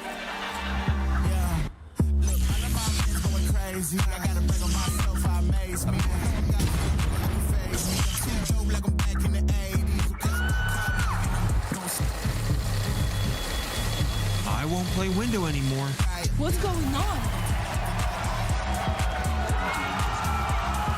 Play your role. 1xBet. The human body was built to move. Not trapped at a desk in one singular posture for 12 hours a day. It's time your chair evolved. This is Secret Lab Titan Evo. Ergonomically engineered for you, gamers, hybrid workers, artists, backing your every move.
Yeah.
What is going on, everybody, and welcome back to the CS Asia Championships 2026. And it's time now to feel the rush with our second semi-final. If you missed it just earlier today, Falcons beat out MOUZ. They are now waiting in our grand final. And up next, it's time to find out who will join them. We've got a CS Classic, a Brazilian derby, MIBR versus Legacy. We can see the Legacy boys coming in on stage right now. What an amazing stage we have in Shanghai, China. Quite the scene. The fans getting loud and rowdy. And hopefully here for us in the studio, we can, you know, start to investigate exactly where this match will go. My name is Paula, still one of your hosts, and I'm joined on the desk by Striker and Blair. Look at this, Striker and Blair. They're enjoying it, man. They've been talking about, you know, having the Chinese support. Kind of every team has been talking about it, to be honest. No matter who goes there, they seem to have a great time. They're having a great time going up on the stage. Listen, Asian CS might be a bit of a struggle city right now, but I'll tell you, the fans are something indeed. Paula, I mean, you and I know how much we enjoy Brazilian barbecue. It's our #1 up there. We love a Brazilian barbecue. Exactly. Sure. And the second best thing, a close second, would be a Brazilian derby, especially with these two teams looking so good right now in front of just a bunch of clamoring fans. You love to see it. Yeah, right now we'll get out MIBR on stage as well. Insani, his name going up on the screen. Why don't we start things off talking about MIBR and Insani in particular. Currently, by quite a margin, the highest rated player of the tournament, Striker. Man, it's been very dominant from MIBR this whole tournament. The only time that they've really ever slipped up a little bit was the Mirage against Bait. Otherwise, you know, their scores have been 13-3, 13-4, 13-1, 13-2, and 13-9. So it's been very dominant, and obviously Insani's been on top, but then they have 4 out of the top 5 rated players at the tournament because of how dominant they've been. And the second one is none other than LNZ. Yes, it's not Klim. It's not, you know, it's not the stars. The Swede coming in, you know, the Swedish, you know, in Brazil, he's a Swedish star, clearly. Striker, as the meme goes. I'm not quite sure how that one works out. I will workshop that. But that being said, I will have to, you know, there was always going to be the caveat, right? You look at the numbers, you're like, my lord, they have been dominant. But their opening map was against a, you know, struggling, floundering 3D Max who are not going to be at the major.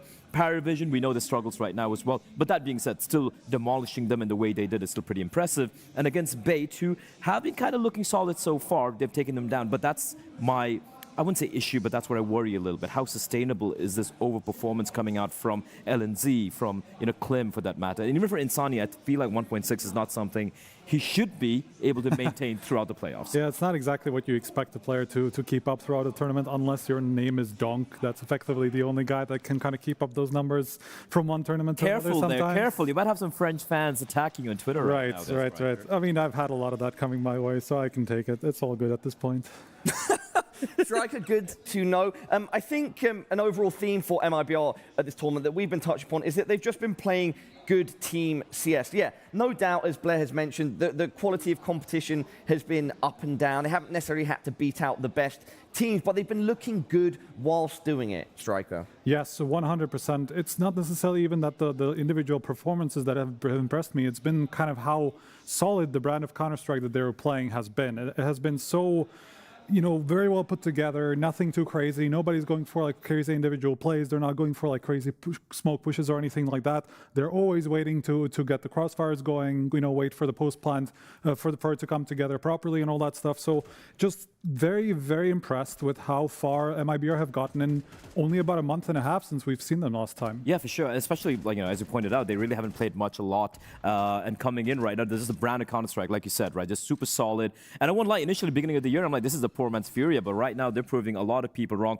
We're going to be jumping into the map videos here. Anubis Dust through the perma bans coming out. We had a discussion. Is it going to be the same pick from Legacy? It is indeed going to be Mirage. I mean, they picked it against the MongolZ, right? Even though it's a losing effort, they look very competitive. For MIBR, Inferno, I mean, that's what they picked last time as well. Could be an Ancient as well, but it is Inferno indeed. So it is pretty much effectively the same thing that we've seen them from them last time. We will see if the new decider comes, because I do think it's going to come down to whether Legacy. Oh, so I think it might just come down to Ancient in the end. Ancient, though, I will say that MIBR have looked lethal on that map right there. And Overpass, they're not taking any chances. All Legacy. It's a map neither these two teams are super convincing on. If I'm MIBR, I'm feeling pretty happy. Yeah, because I think you know, Legacy have this weird thing where they never pick Overpass or Nuke, even though their record on it has actually been pretty okay. They just don't have it really high up in their map pool is probably the biggest problem. So they never really try to punish pick it. They would never really try to punish pick it into an MIBR who's, you know, not necessarily the top dog on Overpass especially. They've only had it, I think they've only played it like 4 times. They've lost, I think, 3 out of those 4 times that they've played it. So it's curious that Legacy is just go more for their own comfort pick, right? Because Overpass is also not super high up in their map pool, so it's more about what both of these teams are feeling comfortable on, really. I feel just the unfortunate thing for Legacy that, you know, no matter which way it was going to go in the final map, it was going to be the edge being taken by MIBR. And I do like the ban, because I thought MIBR would be like, let's ban out Overpass in case they let it through. Instead, they're like, you know what, we're going to take away Nuke. That's a map where you probably want this to head towards. Instead, we're going to go towards Ancient, where they completely demolish Bait and PARIVISION, 13-2 and 13-4. So yeah, MIBR feeling super convincing here. But that being said, though, Legacy have had a harder run in this tournament so far, right? Let's focus in on Legacy's tournament run because, 4 matches so far. They beat out NRG to start things off. Then they beat out TYLOO. That was pretty close, overtime in both maps. And then they've only fallen to Falcons. And then, of course, they go on to play MongolZ yesterday. And I think arguably at that point started to peak. Yes, it was still kind of a chaotic game, I would say, and a very back and forth. And to the last moment, we didn't really know where it was going. I thought that Nuke was going to go to overtime, and then the Lato 1v3 happens, right? So don't remind me it's not it's not necessarily been convincing from the Legacy side, but obviously it also means that they've been tested a lot more compared to MIBR, who's probably feeling a little bit too comfortable with how things have been going so far. Yeah, for sure. I think that's what Legacy probably have in the pocket, right? The fact that they really warmed up, especially against MongolZ game yesterday. I think Inferno was a great game overall, the way they're able to kind of back and forth as well. It kind of, and MongolZ are notorious for closing out these, super tight games against so-called lesser opposition. So the fact that they're able to get the job done over there, I think it's a good sign. And they definitely should be more tempered, I guess, considering the sort of teams they've gone up against. That being said, you did bring up a couple of interesting facts here about Striker in the green room. You talked about how much arena experience these guys have. For the side of Legacy, I look at that guy, and I'm like, yeah, Art has all the experience combined on the stage. He has more than everybody else, I think, everyone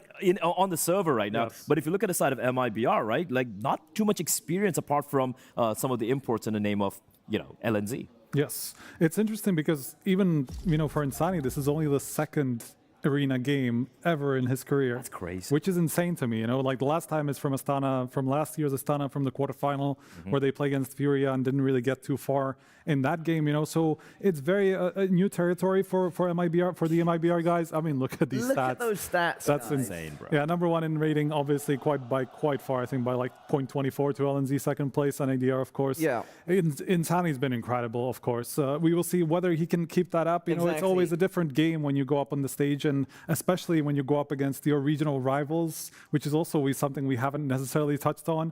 I mean, this is what I was talking about earlier. 4 out of the top 5 rated players at the tournament are MIBR players. That's how dominant. And just looking at the rating, it's not like 1.6 would look ridiculous, but 1.25 in any other team would be the highest rated player on the lineup. And it's crazy because yesterday, Insani actually broke the record for the highest rated map ever in an MVP event, which was 3.28 on Ancient that they played on. Yeah, we saw that coming out on social media when you guys picked that up. Insani's going absolutely insane. Yeah, we saw our top 5 players there. We know the context. MIBR haven't had the toughest run, but regardless, having that many players with strong ratings definitely spells well for the team. I think like a key sort of matchup to think about within this match is Insani and Lato. Yes. I know, Blair, you said don't remind me about that 1 versus 3 yesterday, but that was magical. Lato's been having a solid tournament. We know Insani is the top rated player. These two going head to head right now, this is going to be exciting stuff. Yeah, and obviously, Insani would be on paper just the best player in the server, but Lato, he just has that X factor, right? And also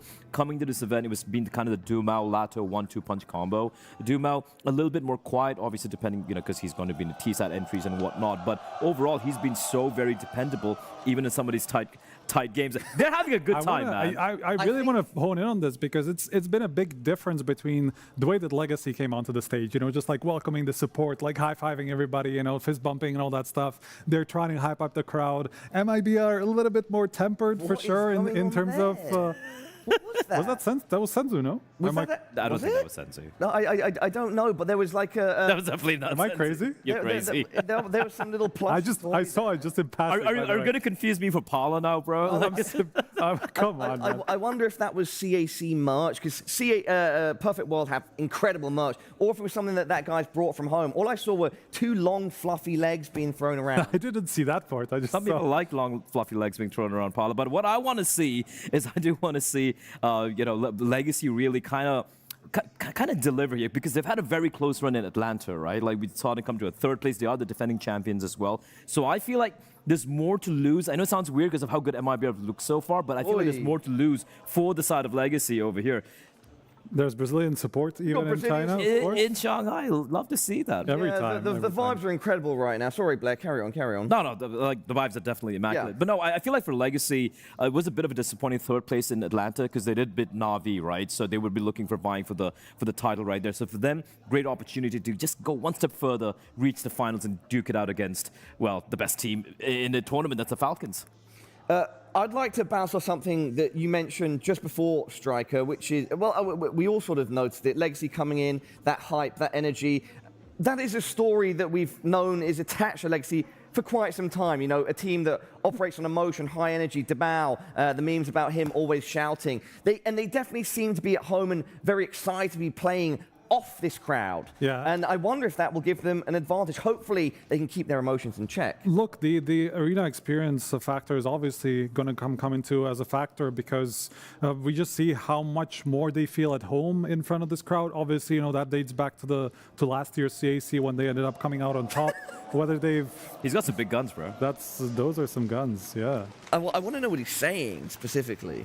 It's something in Portuguese, I'm sure. I don't know if we would know. Well, Brazil, I guess. He's happy. He's got 2 home teams right there. We have to also touch upon Letney, right? Like, he coached TYLOO. He is playing in Shanghai as well back in the day. I forgot about that. He's got that second home of sorts. Second home. There he is, sitting at the back. Let's stay on board with that topic, actually, because, yeah, Letney, that partnership, let's say, between LNZ and Letney, I think has been crucial for the development of MIBR. Yeah, but it's also like how quickly they develop, which is so surprising for me, right? Because I remember in Bucharest, Venom Zero was struggling a little bit with the comms and everything, but the fact that the 3 Brazilians were able to adapt to English comms so very quickly, that Klim was able to hit the ground running with the AWP, I think that's been, for me, the biggest surprise from that region so far. Kind of reminiscent if you think about it with the Furia thing, except the ramp-up was a little bit more gradual. Yeah, it has a little bit of a Furia from Timo thing going on, to be honest. When it first came out, even late last year, but in China, right? That was that was when Kickert came in with Klim, right? And then you're like, what's going on? What's going on here? Why are we bringing in Kickert? And then they bring in LNZ, who I think was somewhat underrated in his time with Heroic and what he was able to do with that team, right? So for him to get another chance, and alongside a coach who obviously hasn't necessarily had top-tier experience too much outside of maybe the TYLOO stint, then he was a G2 for a bit as well. He was right. He was an assistant there, I think. Assistant coach, yeah, all right. But yeah, like I won't lie. Like initially, when the kicker thing came in, it didn't really quite click into place. But the fact that they're able to just swap around so quickly. Is that a Liquid jersey? Incredible scenes in the arena there. Maybe they got 1 fan in China. I think somebody's putting it up for sale, to be honest. That's what's happening over there. No one's going to buy that, Striker. No one's buying that. I don't know. You've got to try something, I guess. PKU CS, go, go, go. Guys, in terms of general themes, do you think we're going to see all 3 maps here? I would say that's quite likely. I think it's a possibility. These sort of domestic battles, even though technically not on the side of MIBR, but like Brazilian derby, so to speak, they can be, like all national derbies, can be very unpredictable. I would assume there's going to be some action bouncing back and forth here, and I'm hoping, but also think it's likely that we're seeing all 3 maps. Yes, that's just generally happens. Also in this matchup, we haven't necessarily touched on it too much, but we've already seen it twice this year. Once at the Bucharest event, actually, it wasn't even locally. It was here in this studio where they played against one another. MIBR came away with a 2-1 win there already. Guys, I gotta cut you off right there. Quickly, give me one team name, Striker. MIBR. Legacy. All right, everybody, our second semi-final is ready to go. We've got MIBR versus Legacy. Who will end up joining Falcons? It's time to find out. Let's throw it over to 2 of the best. Henry and Anders, over to you. Oh, welcome back to the second semi-final of the day here at CAC. We've got the reigning champions in the form of Legacy taking on the plucky underdogs of MIBR, who have got 4 players in the top 5 of the stats in the tournament, Anders. I don't know which way this one will go. What are you thinking right now? Oh, I don't know, because Legacy, they did surprise me yesterday by winning that match. But I have a strong feeling about MIBR. I don't know why. I like where this team is going. You like it? I do like it. So I'm going to pick MIBR for this one. Okay. I think they'll win the opening map at least. I'm a big R fan. You know what? After this tournament, seeing what he's done with the team, I'm going to go with Legacy, just because I feel like, I've said it a few times, I don't think their playstyle is necessarily sustainable for longevity and making deep runs in a lot of tournaments, but it's good for upsets, and I feel like they are in great form right now. MIBR haven't got as much stage experience. As I mentioned, Legacy, the reigning champions of CAC. The crowd loves them. They know the environment, and I think they're playing some pretty decent CS, and we've got some great clutch factor as well. I know you enjoyed the Lato 3v1 yesterday. That was so wild. It was such a layered clutch that he ended up in there. So if you hadn't watched that, go back and do it right now. But we are going to be heading into Mirage now. And maybe just to add to your point, it's what I mean, Sadsin's been missing from this team a little bit, but he is, I think, better than he's generally shown this tournament. So that's fair. Maybe they could add him here and it could be a banging semi-final. Let's go. Legacy going to be starting on the T side. MIBR, they're on the CT side for this one. Mirage is the opening map in this series. They are setting up for what looks like a bit of an A hit. I was going to say they love doing B splits in these pistol rounds, and that's actually what they did last time they faced MIBR on this map, but... And MIBR going to go investigate. Very aggressive from the CTs there in towards those B apartments. It's going to be the opening frag from Dumao. Kicks things off nicely, and there's Breno answering back. Sadsin vaults out of the palace, and now 2 players going down. It's MIBR in the driving seat. Can he get a third? Looking like it's doing good damage, causing hell out there. Nissim will pull 2 back. P250 looking very sharp. How did they allow him to just Breno fight one by one? But then again, on the MIBR side, they just did the same thing, walking in. There's no bomb plant. You're not in any rush. You actually had the 2-on-4 for a minute there, LNC. That's a sniper shot to take down Dumao. So, trying to sow the seeds of doubt in the minds of MIBR here. Nissim waiting. Looking for an opportunity. You can hear the rotations coming through. Took a hell of a shot at this range. Anders can't quite connect to this time. I think that was his only opportunity to win the round. He got a clean one there. But speaking of clean shots, he finds one in the penultimate kill. But it will be MIBR getting away with it. Back and forth we went. There was unclear as to who would be winning the round, but no bomb planted. But still, 4 kills found. There's still a conversation to be had about force buying in this second round. That is... You're right, though. 1 by 1. Yeah. And because they had already got the kill early in the B hallways, I think the rest of MIBR actually read that as another B attempt. There you go. So even without the plan, they are going to be bringing in. Oh, you're right. Okay. AK-47. It means a couple of players shouldn't have armor. So yeah, Art and Nissim and Dumao. This is audacious, to say the very least, Anders. You don't expect this maneuver. Really don't. The art style is rubbed off on him a little bit, perhaps. He will get traded out by Klim. That's the AK. Fun to watch when he gets the AWP, but yeah, you're right. The AK is on the ground. They can't really pick it up either. Lato does have the Galil still, but what a wild thing to try. Yeah, and it doesn't really work out for them. They lose the rifle. It's now a 4-on-4. You've got 2 players without Kevlar on this force buy. You have a couple of smokes remaining, 3 flashes. And we're going for the A execution of sorts. So the smokes will come through. Klim will call it. Smoked off for now, and they can just take their time with this one. Going to rotate through spawn. Not going to be rushing through the smokes and taking any crazy risks here. But they recover the AK-47. This round is still winnable for Legacy. Oh, what a spray down. Insani. The Desk talked about it. He might be the best player on the server. Yeah. A triple spray down. It's not obviously unarmored, but the speed with which he found those 2 opening kills was quite something. And he denied everything. There was no plan, no rebuttal. No frags in exchange, very clean. I like the decision to rotate through spawn and make sure you give yourself the best chance of winning the round. I guess also in another round, they would have had HEs to try and blow open the smokes. Yes. So that when they don't do that, rotating maybe makes sense. MIBR looking very comfortable so far on their opponent's map pick. They're up to 2-0 and almost guaranteed a third here. Lato has got an AK-47. Anders. Okay. We're really pushing the economy to the limits. We are. So Dumao goes down to $100. I mean, I don't hate it. Maybe that just means he's going to have a Tech 9 running into the next round. He could have a Mac 10, a Tech 9. Yeah. But yeah, concessions to be made going forward. Nice little grenade. A boat's load of damage in towards those B apartments. And for now, just a formality. All you can really do with your legacy is bleed out utility. Use this as a sort of timeout just to calm everyone down. Hasn't been the best start, but certainly not the worst. If they can somehow get a couple of kills on a bomb plant here, that would be exceptional. Okay. I don't think that's going to happen, to be clear. But if they could, that would be amazing for them. So wait, they're expecting a push, and are they trying to trigger that push by the smoke here?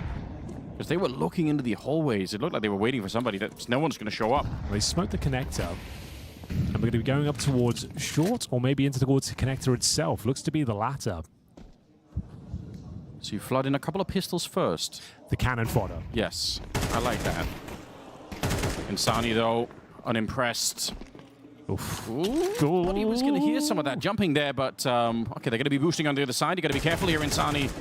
He's so unfazed by all of this, and unfortunately, that means the AK is thrown out to Nissim. He doesn't have any armor, but he's got more health, so I guess they'll take that instead. Yo! For the flames. That's a sick shot from Nissim.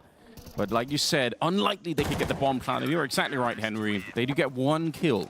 Yeah, and now you're in a bit of a compromised position. Dumao could get Galil and armor, I suppose, but I think you're better off going Mac 10 or Tech 9 and getting the utility. He's gone for the Galil. He can buy a flashbang to go with it. But yeah, definitely going to be a rough start here for Legacy. We'll see what they bring to this first real gun round now. Number 4, MIBR. They should have a ton of cash going forward as well. Looking very comfortable as we get into it. Let's have a look as to what they have in mind. Looks to be a default for now, though. Smoke down towards window. Top and middle as well. Standard stuff so far. 2 players towards the A ramp. Suggest we'll be looking towards some form of an A split, but that's a hell of a grenade. And you see the CTs being very active. Pushing in towards a palace, trying to maintain the momentum. Shut down the defaults. LNZ putting a lot of pressure over towards B, though. Dumao fancies his chances. Ooh. Nice effort, but he's traded out. Lato on the other side of the map is making it happen. They've got the man advantage here. Is this the first round for Legacy? That's Dumao calling his own play in there. I really love that. Nissim, strong headshot will bring down Breno. Insani and Venom Zero are left here, and they've got to be very careful. I mean, they should get a very fast kill. I think you're better off walking away. It's not like they have infinite amounts of money on the CT side, and it is a 2-on-4. Right. So, yeah, I get it if you get that really fast kill towards the ramp. Fair play, you could try and go for a 2v3. That doesn't present itself, and they're going to be falling a little bit further back instead. Art is hoping to stop them from rotating away, but they are well aware that that could be a thing. Insani still goes down. Nice shot from Art here, and Legacy are on the board. We want a close semifinal, so this is the right direction here. Legacy pick up the round. Did you enjoy the first semifinal? MOUZ Falcons, what a game that was. It was great. Yeah, Nuke especially. Just seeing Nico just absolutely rupture the defense, backstab them, coming up that ramp, like it was a thing of beauty. That was a great game. It had like that Carrigan flavor every once in a while too. Yeah, like, absolutely. It was really good. Yeah, no, it's going to be a difficult series to replicate here in terms of the hype that we saw on the server. But we got a derby here. Like I said, the CAC reigning champions. And both teams in great form. As we mentioned, in terms of stats, MIBR, 4 of their players in the top 5. And let's see if Insani, he's number 1 in the tournament so far, continues that good form. Great position, finds Dumao, the star player of Legacy.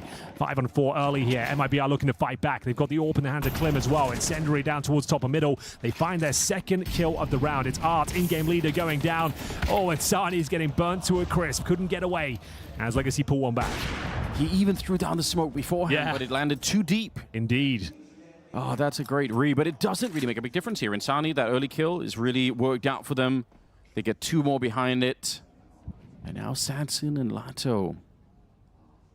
I don't know. I mean, again, a little bit more damage and a bomb plant here would be very nice. It's not impossible to think they could win this. Maybe it is now. It's going to be Sadzin. AWP player with the M4 in hand, smoke and a flash available. You don't really have to challenge him at all. Make him come to you, force his hand. He's 0-3 right now. Give him nothing, Anders. We know he's been struggling a little bit this tournament.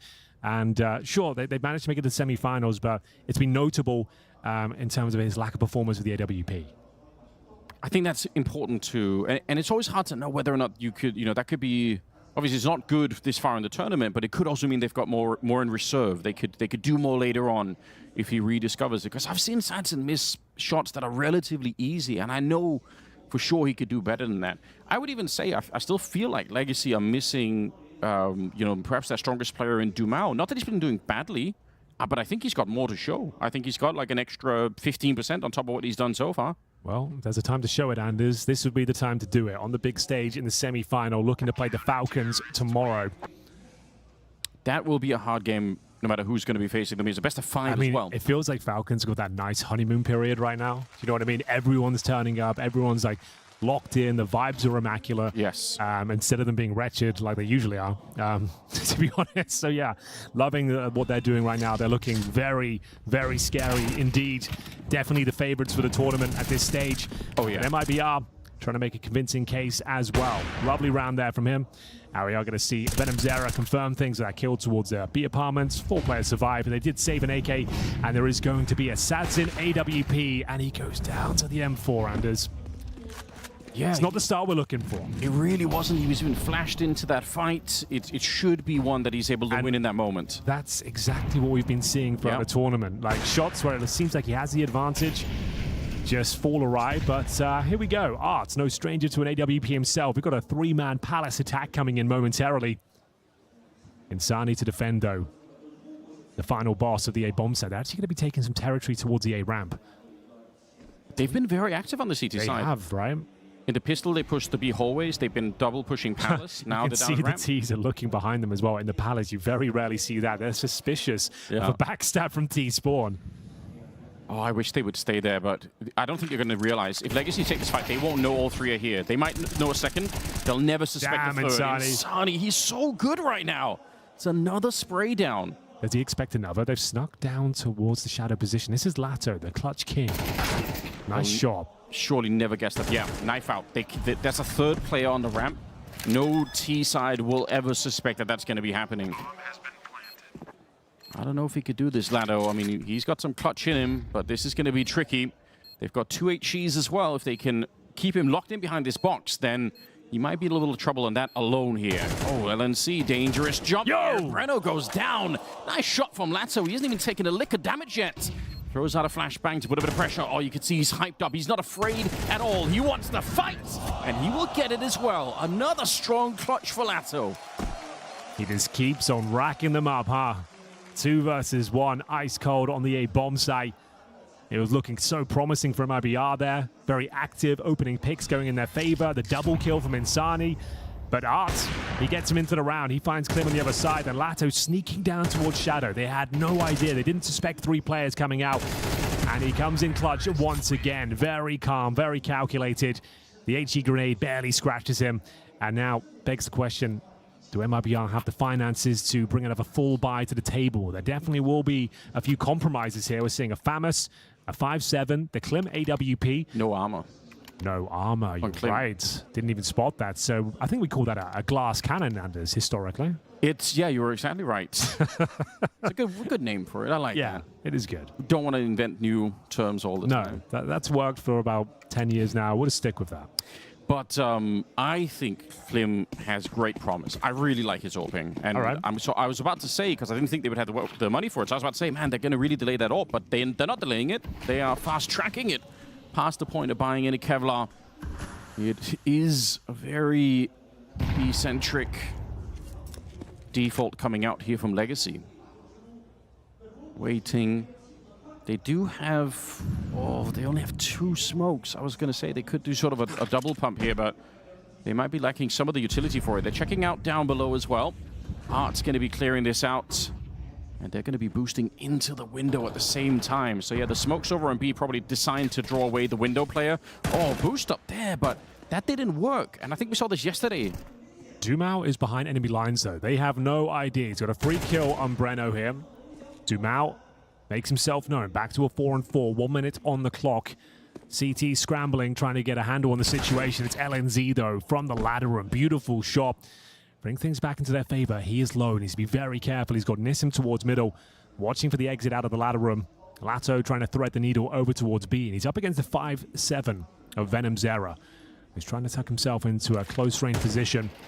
40 seconds remaining. That Molotov will flush him out. He knows it as well. He's trying to get out, and he's timed it well. Hearing the Molotov come through, knowing there's going to be an alley-oop play there, he sneaks out just in the nick of time. I'm glad you bring that up. It was a really good read. Good ears on LNC. We're down to 25 seconds as well. So well comes played. Back for Nissim. That is actually, he failed the early boost shot there, but now he's right back. 20 seconds on the clock, and the bomb is here. Yeah, I mean, if you want the bomb plant, you've got to run. I don't think you can make it. I think they've already decided. True. This round is going to be over. Oh. Very nice work from LNZ. Like you said, missing the initial kill on the boost, but not overcooking, not like overcommitting to it, knowing he did damage, and just getting out of there, guaranteeing kills and surviving. The precision on the second kill, or the first kill that he got, though, was incredible. Like, he actually got the kill without even shooting out the corrugated steel. That's kind of incredible. Nice. Very, very nice from LNZ. In-game leader stepping up. Am I right in guessing that the early B smokes were designed for the window boost? Like they wanted to. It looked like they threw the smokes. They didn't do anything on B, and then they boosted into the window. It seems like. Well, Dumas got all that space. It definitely works, but he only got one. So back and forth we go, but MIBR with a solid lead right now, 5-2. We have got the Mac 10 Tech 9 force by here, and Insani taking matters into his own hands. Aggressive, of course, towards top and middle. Got the AK in his hand, feeding himself this tournament. Number one player, statistically speaking. Teammates will open things up, and he's going to shut it down. Double kill, both headshots, of course. Will pull one back, gets an M4. You know he's going to push that smoke. He ain't messing around. The signature move. It's what he does. You're absolutely right. And they knew it as well on the other side. Yeah. Watch every smoke and check every angle. You never know what's going to happen. Latto's so blind. And Insani, he will not stop looking for these fights. And why would he? He's playing so incredibly well. I mean, it makes sense to try and get him into as many fights as you possibly can. Limb's actually going to miss a shot here. Latto trying to hunt him down, but the incendiary. Guys, oof, one more tick. Well, that's his round over, essentially. I don't know what you do with this. You've got no bomb, no HP, no real space in the map. There's a C4 patrolled by LNZ. Yeah. I think you know you're going down here. See if you can find a couple of taps. This was the 4 spy, just to note. And one that will end in victory for MIBR. 6-2 on their opponent's map pick here. The money is in ruins. Only getting $2,400 per player into round number 9 here. So you can't even take a partial, Anders. You can take some P250s, maybe a Deagle, but nothing more. Venom Zera opening things up, and as I said, Insani shutting them down. The round was over at that stage. Breno with a clean kill towards the T-stairs, and Klim, low HP, defensive position, and as mentioned, has to be the eco. They've got 3 smokes, so Anders. What do you reckon they're going to do with those? A full execution into B, maybe, and try to get the bomb down? It's got to be a play, yeah, sure, for the bomb plant. I guess that's all they can really play for. You've got 1 P250, make it 3 of them, actually. A couple of Glocks, 3 P250s, and I guess they'll wait for any CT aggression, throw their smokes in towards B, double flash over, and hope you can get a couple of kills. Seems that's all, the only thing I can think of that would maybe be viable. I think that's some good theory crafting. I do like that.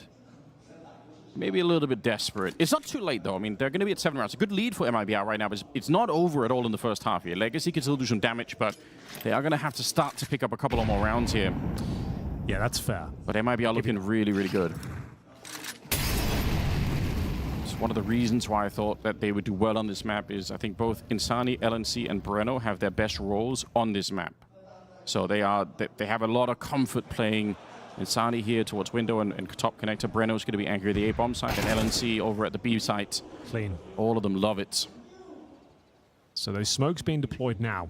Looks to be deep in towards that connector position.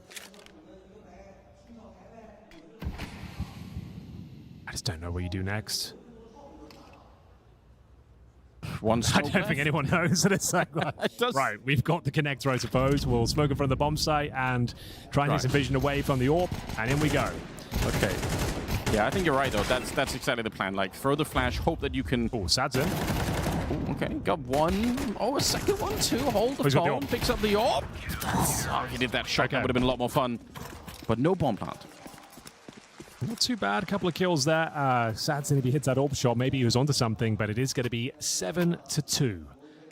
Legacy, a couple of rounds picked up. Money's been a bit of an issue for them, and they continue to do so. We've got about $4,000 per player, so I don't think we can bring out the AWP. Oh, there he is. Sadson's gone for it with no Kevlar again. Okay. Glass cannon T side, or that's a risky maneuver. I'm glad you say that. That feels like a most dangerous thing. Yeah. Like CT side, you can get away with it. You can control the pace of the round. T side, like you could be walking into grenades, utility if you're trying to work those picks. Spams could be coming through. You're very, very fragile. I love this information play. There was 3 people getting flashed into ramp just to see if anyone was there. Now they're going to leave Klim of all players. That's an AWP close to the ramp. Yeah, speaking of AWPs, we've got a double AWP set up here for MIBR. Oh, you're right. 3 on the server right now. So that should allow them a lot of mid-fight if they want it, because they got most of the extremities covered. Yeah. They can go and battle for middle here, MIBR. We know Insani has been hungry to get locked into any kind of fight that he can bring his way. Lights out performance from him so far. Let's see what LNC could do over on that side. Looks like he is going to be tested eventually. Venom Zero having a bit of a standoff here with Dumao, and he takes down Art. Nice shots. That's a very nice shot here. Missed opportunity for the secondary AWPer, but he's got Insani there, and even though jumping, how do you hit that headshot? He's bouncing around out of the window, and Insani, what did he let go of? Like 3 bullets to get that kill. Oh, LNC, surely that's a connection. It will be. Nissim to go down, and Insani gets his. Even LNC with a double. This is some career best form for Insani this tournament. Like everything he's doing, every decision, every encounter, every duel, there seems to be going in his favor. Before they made these roster changes and went international, I was on the save Insani train. I thought, this is crazy. He's such a better player. I don't know what he's doing rotting away in MIBR. But this version, I'm all on board with. I think this is working much, much better.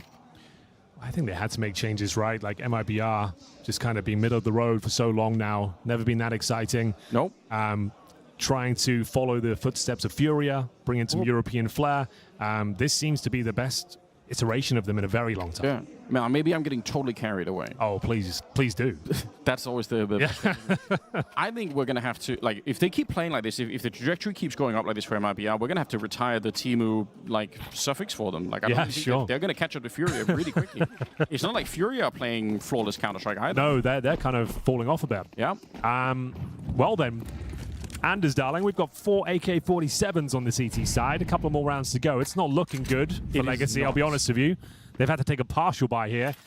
And you're up against the absolute best setup you can have on the CT side of Mirage. 4 AKs and an AWP. Not looking good, Henry. This is a bit of a rough one. Some of that famous British sarcasm that I'm... Yeah. You're starting to work it out. So, you got a Galil for Dumao. That's at the very top end. Sad's in trying to save up for an AWP. He's 1-7. His struggles at this tournament continue. He might be in his own head at this stage.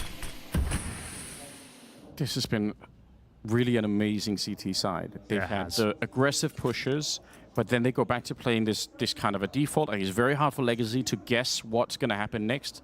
It's not like they've just been sitting back and winning fights. They've really been proactive, and they keep switching it up. Double AWP before. Now the AKs are back again. Klim going to be kind of shuffling around. He's not really sure where to go at the moment. I feel like he's going to go back to the B-bomb site, but it will be a connector play, and they're actually really deep in the connector. This is cool for Legacy. You wish they had better weapons once they're here, because once the T's are this deep in connector, you're very close to being able to pounce on that bomb site. Insani, bro. What is he doing? More kills quad before finally Dumao was able to deny the ace. Dude. Insani will not stop. They're going to have to put him in a straitjacket at some point. He's cooking him up. Every single round, perfect position. Perfect weapon for the job. No rebuttal. He's taken himself at the 17-7 after another quad kill. By far the best performing player in the tournament coming into this series. And he keeps it going, and then some here in the first map of the semi-final. Sometimes when you end up with this kind of a scoreline on a player, it's because, you know, they got a bunch of eco kills, or they ended up, you know, killing soft targets that were already low. I feel like Insani's been actively looking for the earliest fights that he can get. He's just winning so many of them. Round number 12. Not what I was expecting here for Legacy in the beginning. That T-side looking grim at the moment. Let's see if they can do anything here. A third round, it sounds like it wouldn't make a difference, but it could. Maybe it will. You do need that third round. I can't stress that enough. Your map pick, 2 will not do. Insani, he smells blood in the water. Finally, fumbles. Not going to get a quad kill this time. Oh, wait. Art nearly burned to that. Could have been scary, but Breno, like I say, is very good in that position. Sadsin, though, will take him down. Oh, and Venom Sierra overlooking that fact. Dumao was still in the middle. Missed shot there from Klim, and that will get him killed. LNC trying to now recover the round in a 1 versus 3. This would be just a shocking collapse for Legacy if they were not able to win this round. Decent flick, but it does put him down to 12. Partly standing in the Molotov, and they partly getting sprayed down from Dumao. And the bomb is already planted. Sadsin with the AWP. He's only got 2 kills in the half here. That's disappointing. And LNC. You can try here, but again, you almost need Legacy to help you out. A little bit like the Mongols' collapse on Nuke yesterday. You do need something there. All right, Sadsin with another one. Legacy with a 3rd round. Couple of kills there for Sadsin. Takes himself from 1-8 to 3-8. It's Insani finally showing that he is indeed mortal and able to connect on the spray on that swing from Connector. You can't blame him the way he's playing right now. Feels like he can do no wrong. But it will be a 3rd for Legacy, a much needed 3rd as well. You have to commend MIBR on that CT performance. It was very active, very difficult for Legacy to get comfortable on the map. It felt like everything they were trying, there were CTs pushing them, backstabbing them, headshotting them, and the double orb setup was certainly shutting them down as well. You can see the vibes not exactly there for Legacy so far. This is their map pick. Only got 3 to work with going into the second half. I think it goes without saying they need that pistol, need to find their own momentum here, because right now they're getting blown out of the water. Oh, yeah.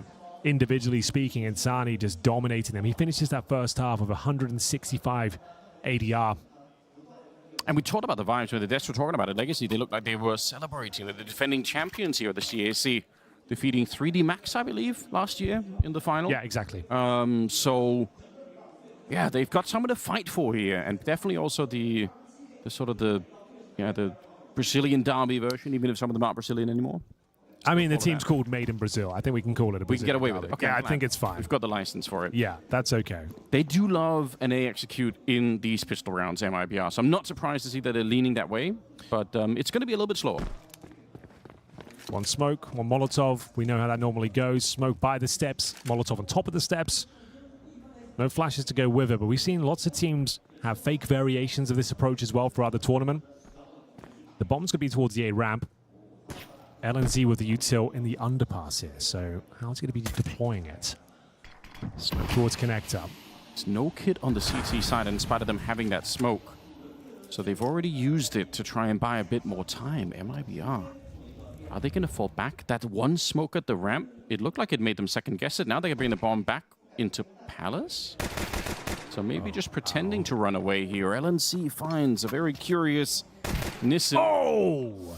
And Insani landing more shots. He's so good right now. Sadsin, there we go. Somebody had to shut down Insani, or this is going to be a hard round. So we've got LNZ making his way towards B, trying to show a bit of his presence. You can see his teammates are ready to jump out of the Palace as soon as he takes contact, and that's exactly what they're going to do right now. Out they go, but they're going very quietly, Anders. Yeah, which is good, because Lato's still here. Oh, picks up one!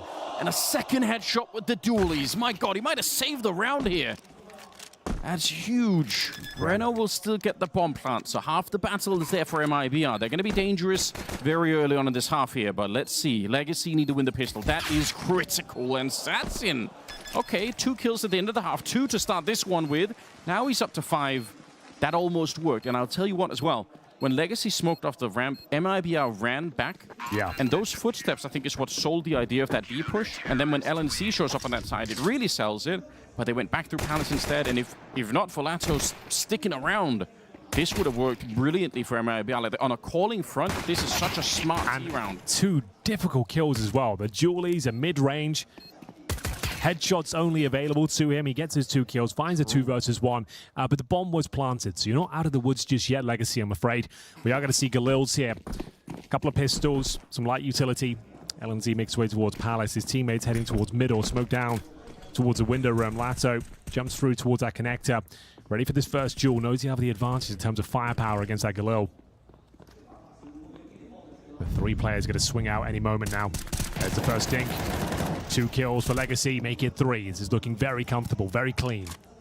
That is actually an insane position for Lato to begin with. All he's going to see in that position is the top of the head, and as soon as he engages, Dumao is ready to swing on short. What a great 1-2 punch, especially in a round where you know MIBR, yeah, they might have weapons, but they're not going to have so much utility that they can just, you know, firebomb out the entire middle. So sitting in the, because otherwise, if you're sitting in that connector, you're going to get Molotov 99% of the time, but maybe not in that second round. Okay, Legacy. They're back. They are bringing it back. We've seen them do this before. We shouldn't be surprised. Couple of pistols, no Kevlar. Just going to go for a fast play in towards A, it would seem. Dissuaded by the incendiary, no point to tank. 200 damage. The grenade softens him up. Sadzin trying to build up his confidence. He's had a rough tournament, a rough start to Mirage, but every kill he gets at this end, he's feeling a bit better. And the money. And he's farming a ton of money to buy his AWP in the future as well. Yeah. Which he'll probably bring out next round. The fact that they've even lost a player there, they'll bring out the orb 100%. So huge. Actually, I'm not going to say it helps him, but it's fortunate the one player goes down. They can buy the orb now and get into their final form. Yeah, self-funding it, no IPO needed. Exactly. He's good to go. 6-9. This was one of the things I thought, if Legacy are going to be able to win this map, or maybe the series, I'm going to need to see a different version of Sadzin. We really didn't get to see that in the first half at all. But like I said, I know historically he's much better than he's been showing in the last couple of games. Well, let's Get him back there. MIBR will have a buy, but not everything they need. They'll be boosting up towards top of middle, and Sani on top of the tower, trying to get some vision towards that connector, but no one home. 4 players on the A side of the map for the CT side here. Just going to have a very passive B hold of Sadzin, holding that B window. And that could be a problem. If they do end up making their way towards B with a split, it'll be very difficult defending this one off with just the AWP in such a passive position. That is from Dumal, though. A little boost. I think this works out. LNZ was kind of ready for it, but a nice opening kill. I think that's your commitment now. You're going to have to make your way in towards B. Yeah. Yeah, if you can smoke off Sadzin and just kind of go before he can relocate, before he can rotate away, then maybe there is a bit of an opportunity. He's far back, so they've conceded the B-bomb side. They're going to have to play a retake on this one if it goes quick enough. So do they try and go for the contact play here, or are they jumping across the window? Contact play surely means death. Okay, missed shot. That's big. You're absolutely right. They don't even throw anything, any kind of a smoke. They didn't have one, I think. Dumal, he will land another headshot. That's a big issue for MIBR. Might get the bomb plant here, but the bomb is stuck at the bench right now. They are very slow to get closer. I think, yeah, the incendiaries that are thrown in are keeping them back, but a nice counter grenade. Yo! Double H blows up Klim. Nice. Before he could set the explosives himself. Another grenade, but again, they've got all the time in the world. The bomb is only being planted now, so they don't care about that Molotov that much. Insani and Venom 0. Now it is Insani left, so don't count him out yet. Okay, he's going to go down quick. Nice kill from Art. And Venom 0 in a 1 versus 4. 5, actually. That's not going to be happening. Nissim gets the last one. Legacy, they're running this game right back. That's a clean sweep as well, Anders. They can upgrade all their M4s to AK-47s at this stage as well. They have officially arrived in the semifinals. Sure, it was a rough first half, but they are looking very comfortable now on the second. They're bringing some novel ideas, the boost to find the opening kill. Dumal at range is tapping away, then this double HE to deny the plant as well, leaving MIBR with absolutely nothing. Got a single kill picked up, tons of money farms, AK-47s recovered, and Legacy now 2 rounds away from tying things up, and it's going to be a buy from MIBR with the maximum loss bonus, but Galil for LNZ, no AWP once again for Klim, and they will deploy the little utility they have at the start of the round. You can see they're missing quite a few pieces of it. It's not the first time here at the CAC that we've seen Legacy claw their way back from a 9-3 deficit. Yeah, true. They want to do that again. I went and checked as well. Last time these two teams played in Bucharest for PGL, it was actually Sadzin that was top performing in that series. So that's more confidence that we know we could do it. We know that he's got what it takes. Dumal goes down early. I still think he's their most exciting rifler. He looked long enough, but oh, for sure. He's got something about him, right? Like a certain got that X factor, tenacity, I think. Yeah. But he is being removed for now. It's an opening pick for Insani, who's been quiet in the second half, admittedly. They've got the man advantage. Keep it simple. You've got a 5-on-4, executing towards A. 3 players at the Palace. This is a perfect call, IMO. Let's see if they can keep it going. They didn't smoke off Sadzin, though, and Artis managed to find the spray down through that smoke. Sadzin, here we go! Takes down Breno as well. Don't have to fight anymore. They haven't planted the bomb yet. It's a 2-on-3. Don't want to see Sanson re-peeking into a headshot here. That could be very dangerous. Insani was hoping that he would. But yes, the passive play gives him one more kill. He's up to 3 now. And Insani's going to be going down again through the smoke. It was looking so promising. It was. You get the opening kill. Insani gets a second, essentially a 5-on-3 there for a split second. And then Sadzin does turn up. He is finding his form. I think those MP9 frags got his head back in the game. He's seen the shots that really matter now at this point and denies everything. Once again, no plan. We go 5 rounds in a row for Legacy, and the money is shattered, even with the maximum loss bonus. And they just didn't have a second smoke to land at CT spawn. Like you pointed out, they smoked jungle, they Molotov the top, that was LNC doing all that. But the other 3 people, they're in the palace and they don't have the smoke. They can't throw them from there, obviously. So even if they had one, wow. Tech 9s and an AK. This one is getting a bit out of hand now. Huge advantage squandered. We said that he did the pistol, but they've gone above and beyond here. 5 in a row, potentially 6. Now tie things up. It's actually a better start than what MIBR even had on the CT side. True, actually. They won the first 3 and then lost the 4th. So no double AWP setup here. They've just got too many AK-47s to work with. I think MOUZ, especially an absolute demon with that in his hands. Insani starting to drop off, not having as much impact. Well, again, pressure on B to allow for that window boost. As I say that. Yeah, you did say that. He's got a different opinion. But again, they're in that window a little bit early. It's exactly the same thing that Legacy tried and actually kind of managed to do on the other side of it here. But they're aware. They know. Lato, great awareness to realize nobody really showed up here, and that's suspicious. Nissim, bit of a spray. He does get overwhelmed, but you know what? It's not half bad, is it? He did at least get 2 kills for his efforts. 2 versus 2, and kind of an unlikely round here, honestly. I'm impressed by MIBR so far in the round. 2 versus 2, Art and Lato to try and retake the bomb site here. It's the AWP in the hands of LNZ. Bomb goes down. He's patrolling towards that kitchen area. Very difficult to find some footing on this retake here. You don't have much to work with. The angles are awkward, as you can see, and it's a double kill.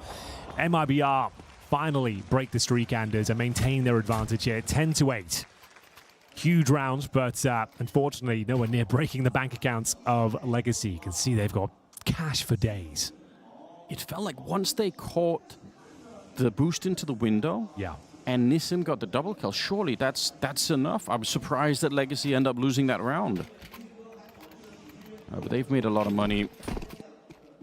We've got Insani on the AWP here, on the T side. He's got the best spawn, Well, he'll swap that back over, I assume. And Legacy now taking the game to MIBR. Another ding comes through. Dumao knows it. Does he run the flames? Does he run the gauntlet?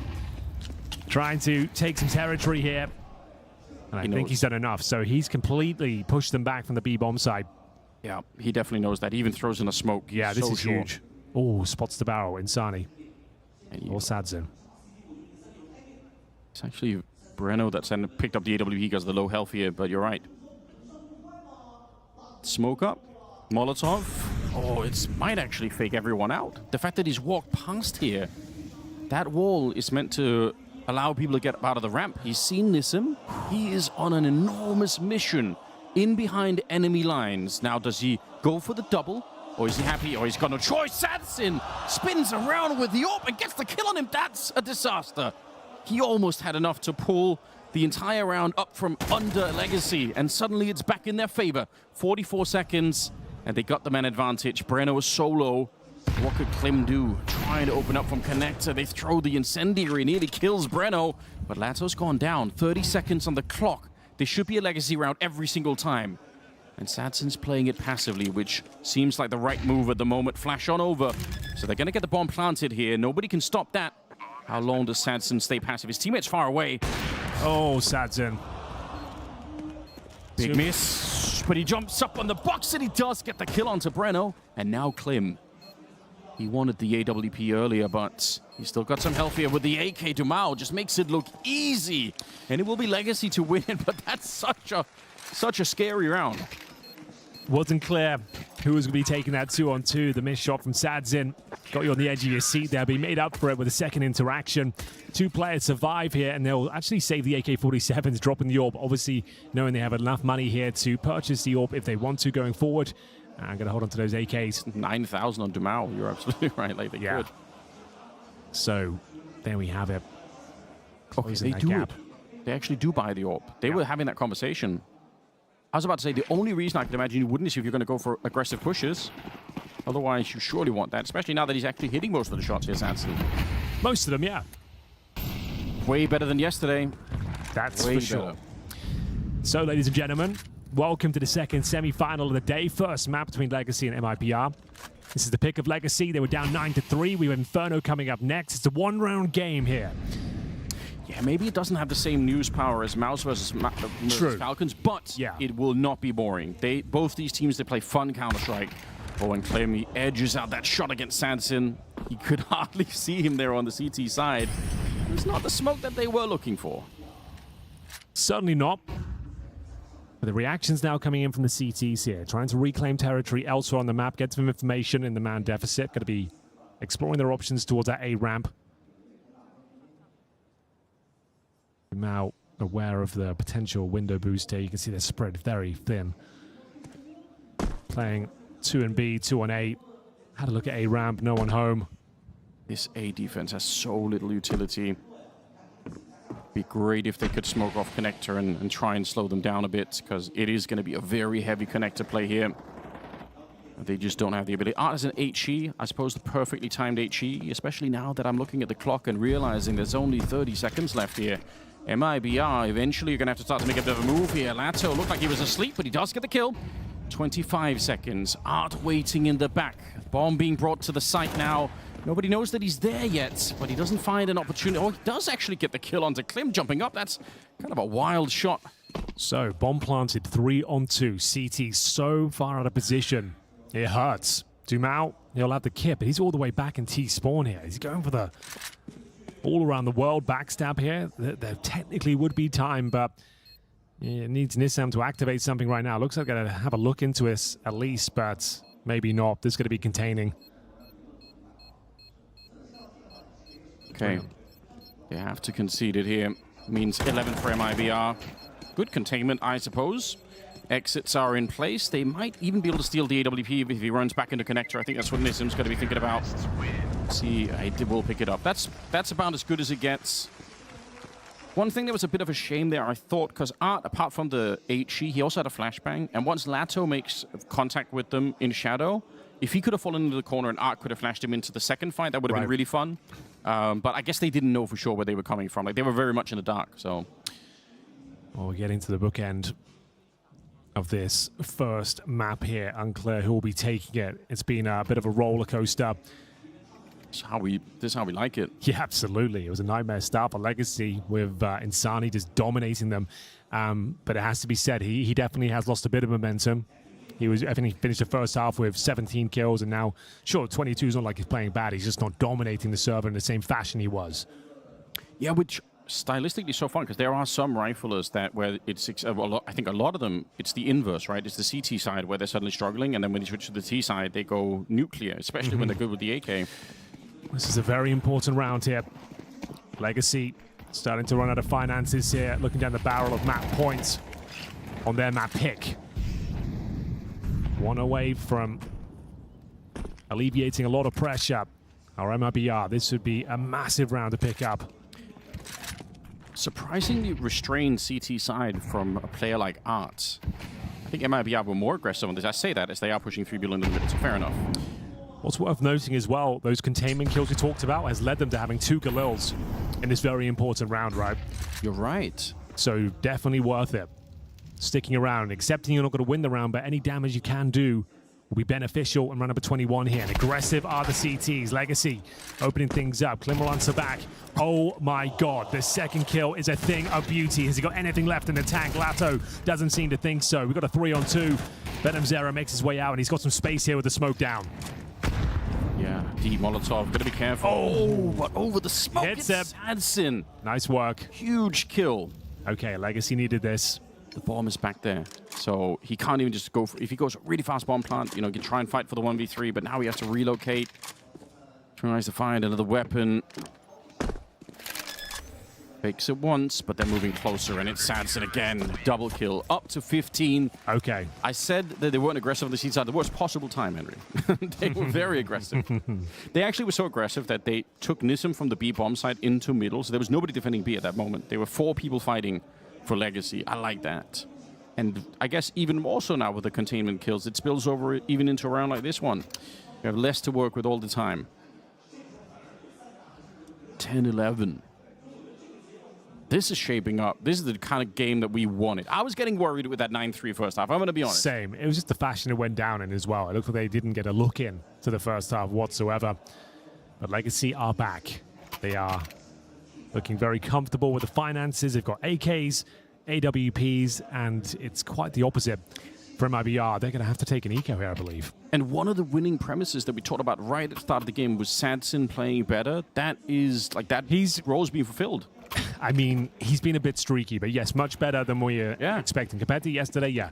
He's had some impactful kills, hitting the ones that really matter. There's been a few misses in there, which is understandable. But generally speaking, yes. Looking very good.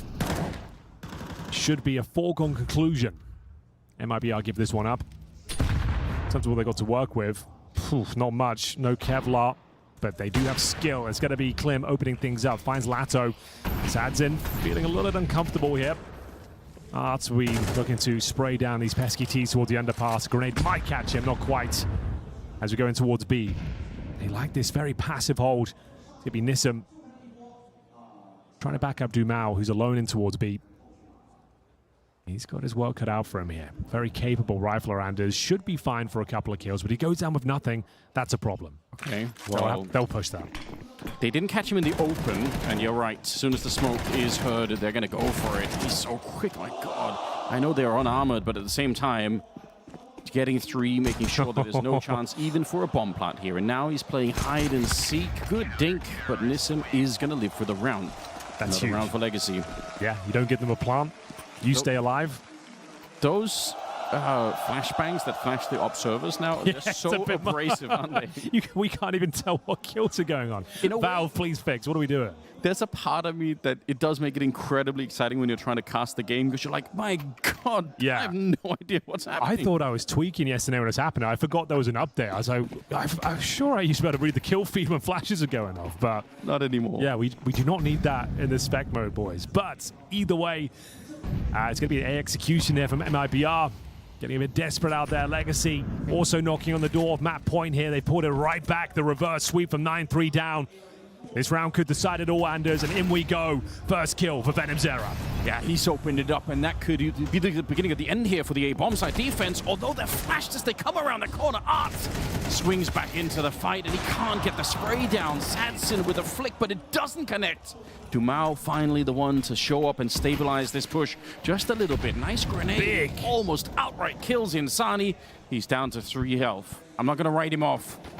As long as he's alive, he's going to be dangerous, but it means he's have to be a little bit more passive, perhaps. LNC has got the bomb on his back. They don't actually manage to break open the smoke there. It was a little bit too shallow, so the bomb's being planted behind the deep Molotov. It's a winnable round for MIBR. First team to get to 12 here. At least secure the overtime for themselves.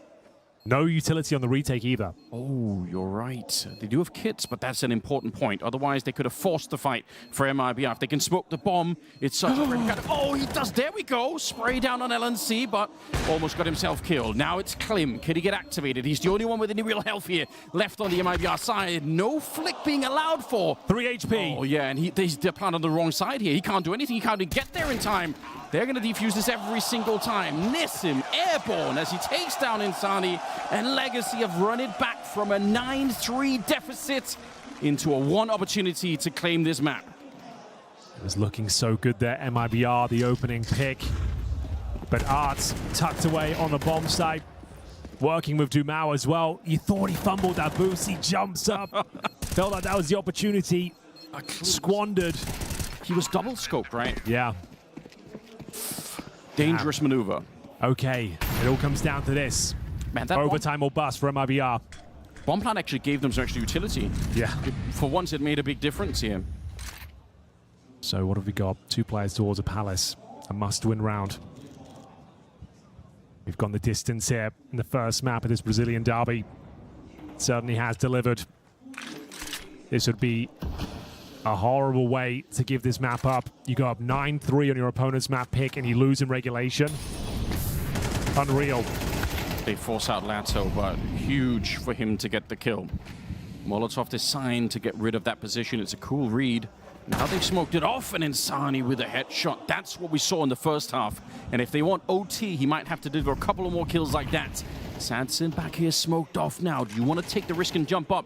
It's not for nothing. You can get shot down so quick. They can even spray you through as you're trying to retreat, but the bomb is being planted, and Insani's not going to miss the opportunity here. A double kill. He's up to 25, and I think this is going to confirm the OT. Nissim and Dumao would take something spectacular. Klim now with a headshot, and Dumao, good as he is, this might be a bridge too far. They shouldn't be giving him anything here. No. No utility. Finds an AK-47 with 12 bullets in it. He needs to reload it, really. So it looks like we're almost certainly going to overtime here. Well done to MIBR. Insani finding that strong form once again. Trying to bait out some of the defending tees, but MIBR have done it. At least won't be losing in regulation after that fantastic first half. That alleviates a lot of pressure and allows them to reset a little bit here as well. Scary times there, but Insani delivering the goods, cracking things open. Legacy unable to hold on, but I think both teams will be relatively okay with overtime here, considering Legacy were down 9-3. The fact they even got it to this point, still pretty fantastic for them. MIBR could feel that game slipping away. They'll be happy they won that final round. Okay, so you're predicting on the vibes front, both teams? I think vibes are going to be fine, yeah. Vibes are absolutely okay. Nice. A tactical discussion now for MIBR. They will remain on the T side. Let's see what they've got up their sleeve. They want to change up the pace in overtime. Bring some new ideas to the table now that the economy is back in their favor. MIBR could never have known this, but in both these last 2 rounds where they go for those A executes, if they do them really early on, all of Legacy are busy taking middle and kind of feel like there's really only one person on the site early. Now, they do smoke off the ramp, so I guess they would have to sort of blow open that smoke to run through, but just when you look at the minimap sometimes, it feels like MIBR, they're in a position to claim the bomb site, but because they have to wait for the smoke, they end up fighting many more players, and that could be a bit rough. An Orc has come out. We haven't seen one of those in years. I said Austin was going to be the Orc Major. Yeah, and how wrong you were. Fell for it again. Award. It was like kind of like the old boys gun. It was just like Magus, Carrigan, players like that were using it on the maps like Anubis. Because I saw Bedboom play so many games where they had double Orc, and Magno just was melting people with it, so I was so carried away. I mean, it's a good gun. Yeah. It works. And Magno is back playing well. True. I had him as my player to watch in Austin. But we're not there. We're in not. Shanghai. Or Bucharest. Whichever way you look at it. So, all quiet out there for now. Very slow, methodical default. Notable, though, that we have no A presence at all from MIBR. Suggests we're seeing a B split here. Smoke down towards connector and window. Make their way up. The fact that they're doing a B split, and this is one of the rare rounds where Sadson is here, that could be very spicy for MIBR, because normally he's been ticketed almost every single time. So they might not expect it, but the Molotov will make sure that they don't have to run straight into it. The Orc is going to be tested. Sadson, yes, you're going to want to relocate. Not out in the open with the AWP, my friend. Does get the kill as they just touch the ground there. Orc not scoped up, but you don't have to do that. And I think Klim's realizing, I've got no more teammates here. Nissim, I don't know if the Orc was necessary, but he does get a double kill for it. And a good relocation from Sadson. Almost looked like the Molotov on the short position pushed him back into a better spot. Seemed like they were very, very ready for that one. Didn't have to break a sweat on that B attack. The default didn't really do much for them. Seemed quite telegraphed. There was no presence towards A whatsoever. No reason for any CTs to fall back from the B bomb site. Drop their Molotovs, drop their util, but the Orc AWP combo was very comfortable. The fact that Sadson's even over towards B suggests they knew exactly what was going on. Really early timeout here in the OT. You do get an extra one. You do. Legacy wanted to make sure that they have got everything lined up. Nothing's left to chance here. Both teams showing up for the semi-final. That is a bit of a dream, to be honest. I've been enjoying this. Didn't know what to expect coming in from Legacy. I feel like they've been all over the place, but they've made it through, winning against MongolZ in the most ridiculous fashion you could have imagined. MongolZ had overtime locked in on Nuke and somehow gave it away to Lato's 1 versus 3, and that's how they got here. So it's been fireworks all around. It really has, Anders. Change of approach here. Pouncing towards the B bomb side once again. Fast smoke down towards Connect Up. Trying to get LNZ tucked away in there. Good flashbangs. And in towards B we go. Full on pounds. It's Sadson to defend with the AWP. Art ran through the smoke. I thought he was going to get killed by LNC pushing him.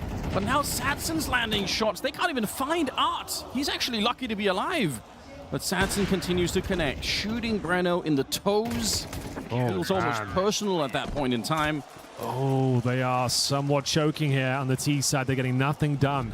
That's 2 rounds in a row. You've tried these like B splits. Yeah. With no presence shown across the map, no fakes. You haven't really bled out any utility, and if Sadzon's able to get 2 clean kills by himself on the B bomb side, suggests he's way too comfortable. Don't know why he's shooting him in the feet, but to each their own. None of those little piggies crossed the road, Henry. They definitely did not. All dead. Dude, we've got 4 AKs again on the CT side. That's happened a few times in this series. All for Sadzin, 4 AK-47s, the best possible setup for the CT side here on Mirage. Having so many AKs in overtime on the CT side is kind of wild. Yeah. They might have overcooked in this overtime. MIBR trying to bring out the pocket strats. Him only has a deagle as well. That's potentially concerning, and oh, it doesn't start well. That's just our player dead. Thankfully, Art is removed by LNZ. In-game leaders clash towards the connector. Okay, LNC, that's a lot of jumping. Don't do it again. They don't even have to fight him. They nade him out of there. Lato with a perfect touchdown. Plenty of time on the clock in MIBR. They desperately need a round here in OT. Just 1 might do, but none, I think, is going to be too much of a hill to climb for them. And there's so much counter utility coming out, they can't really even plant the bomb. It's on the ground right now. They're fighting instead towards CT spawn. And they're about to get flanked from Palace, which they're actually looking for the ramp flank. You can see Klim's turning around saying there might be a flank coming.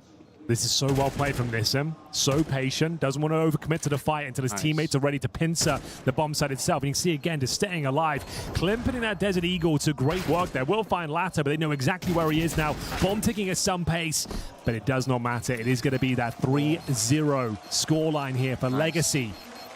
On their map pick, they were 9-3 down in that first half, feeling themselves now. Huge. The reigning champions of CAC looking poised to take their map. That got closer than I thought there for a second. Even on the defuse, that had me worried, but... Hey, man, doesn't matter. 3-0 confirmed, locked in, MIBR. You'll be feeling so disappointed after having such an amazing first half with Insani, who's the MVP of the tournament so far, delivering that same sort of form, and you couldn't close it out. But you're right, though. Just to recap, I mean, I feel like it took a minute for them to plant the bomb, but once they had it and they're pushing Nissim and they can't find him, I guess if he'd been fighting and killed, then it would have made it harder to go for that retake. That's why it was so well played from Nissim. Just burrowed away, knowing that they're going to have to take some territory. They can't just sit on the bomb site. They need to get in towards CT spawn. Waits for his opportunity and plays it to perfection. Well, okay, then. We said... they needed something here in OT on the MIBR side. That's not been allowed for. Legacy have taken 3 in a row. MIBR need the same to get this into double OT. Listen, MIBR, this is where they did their best work, right? First half, CT side, Insani. Yeah. He was doing God's work out there. So. And they're straight back into the double orb as well. Let's see what they can get. Sadson, he wants to take a fight. This is one of the fights that he lost very early in regulation, if you remember. No one's going to actually be battling him here this time. But MIBR, if you can recall, it's been a minute now, but they were so aggressive on the CT side, pushing a lot of places. And they are forward towards the ramp, but not necessarily pushing down. They've left LNC. This is a setup that we can recognize from regulation as well, where LNC was alone over at B. This looks like it could end up being heavy connector, late lurker in the palace with Nissim up there. They've got 4 people here. Nice grenade at least. Lato down at 55. 1 minute on the clock, and you're dead on. Nissim waiting for his opportunity to pounce out of that palace position. There are 4 players in towards middle. Bomb will be there as well. It's going to be on the back of Art. If they read this and go short, I think LNC is toast, but they boosted into the window. It feels like they're very committed, and it's got a heavily stacked bomb site at the moment here. Klim he hits him. And we can't either, but he still gets the kill onto Art. Nissim has to get out here, and he will get the first one, but immediately they return fire. Breno gets it. Venom Zero has gone down, but 30 seconds for this 2-on-3. They're throwing double Molotovs in towards the window position. That's probably not necessary. Sadzin looking to cover it here. Dumao taking the fight to Breno at that Tetris. Oh! And a headshot. They know he's there. Sadzin, they know exactly where Insani is. This shouldn't be winnable for Legacy. A 2v3 with low time. But Insani's in a lot of trouble here. This is the map going the way. Sadzin finds more. A triple at the end. And Legacy pull it back from a 9-3 deficit on the opening half. And they win it in OT to win the first map. Yeah, the reigning champions showing their pedigree there. Excellent performance, excellent reverse sweep, and gutting for MIBR. Absolute domination by Legacy there in OT, and they had to bounce back from a massive deficit after the first half. Credit to them. I'm sure that one is going to sting for MIBR, Striker and Blair. Yeah, I mean, you look at that opening half from Insania and thinking this one's done. This one's absolutely done. But then incredible tenacity and just showing the pedigree, as Henry pointed out as well, showing that they are the better team on paper, the more cohesive unit. But also, man, Dumao, he popped off in that comeback. He had ended the game with 24 kills, 97 ADR, 7 and 4 in opening deals as well. Just saying, hey, anything you can do, Insani, I can do almost better. And also key moments from Lato. It was the pistol where he got the two key kills with dualies that helped them turn around that 3v5, because that goes the other way, that this game is over even before it starts, right? Because it would have been 10-3, and then from there, MIBR have no struggles closing it out. He was the one who gave them one of the 3 rounds in the first half in the first place with that clutch, you know, where MIBR have everything under control, but the Legacy could rely on some of the individual moments, right? And that just continued throughout the second half too. Guys, what were the main struggles for MIBR during that second half? I think I would actually give a lot of props to Legacy, because I was going to talk about how MIBR had so many different looks on the CT side, but then we saw a lot of the same stuff from Legacy, where they had some of these 5-man pushes out down middle, right? They're just ready to fight, but then they also had the setups where you just leave A alone and then have a little bit more heavy lean towards B, and it was quite difficult for Legacy to exploit it, for MIBR to exploit it, and then all the retakes were so tight. They were always you know, ready with the utility, ready with the nades to come in, ready with the smoke to, you know, delay time, because I don't even know how many times MIBR had rounds where they were holding onto the bomb, but they couldn't plant, or they had to wait to plant because utility was in the wrong place. They couldn't really cover themselves because Legacy were really good at disrupting that. And also, like, even some of the individual, like Sadzin with the AWP as well, right? He's been having an okay-ish tournament, you know, to his just playing to his usual level, but I think he was hitting a lot of critical shots, playing it very smart. And I think the important thing is just everyone in the team, they just knew how to just stay alive. Just stay alive, wait for the retake, deny information, starve them of information, starve them of time. And I think that really helped them on the retake. The difference, I would say, in the CD side, Paulo, would be for MIBR, you could see a lot of aggro and extremities of the map. Like, they would be having 3-man push down towards Ram, for example, just pushing the extremities. For the side of Legacy, it was not too much about pushing the extremities, but more about just converging towards mid or just having the right stack. And again, brilliant utility protocol on his retakes, incredible cohesion when you take these fights as well. So even though Dumao ended with a 1.43 rating, it really felt like a team effort from Legacy. Cohesion, a great word to describe things on the side of Legacy. We can see their top 4 players all at 20 frags or above. Insani, man, he really did everything he could. Another monster rating and monster performance. On the flip side, we saw Linus struggle across that map, Striker.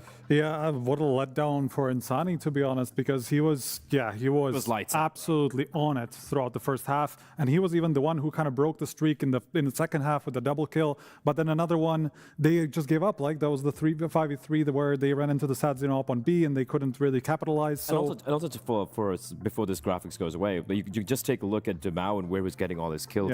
CD side, he was everywhere. You can take a look here. It's going to repopulate once more. Kills towards short when they're going for this mid aggro, right? Retake kills all the way on the A bomb side, flank coming in, shutting down towards B. He was just everywhere on that CT side. He, for me, absolutely the MVP in that particular comeback, so to speak.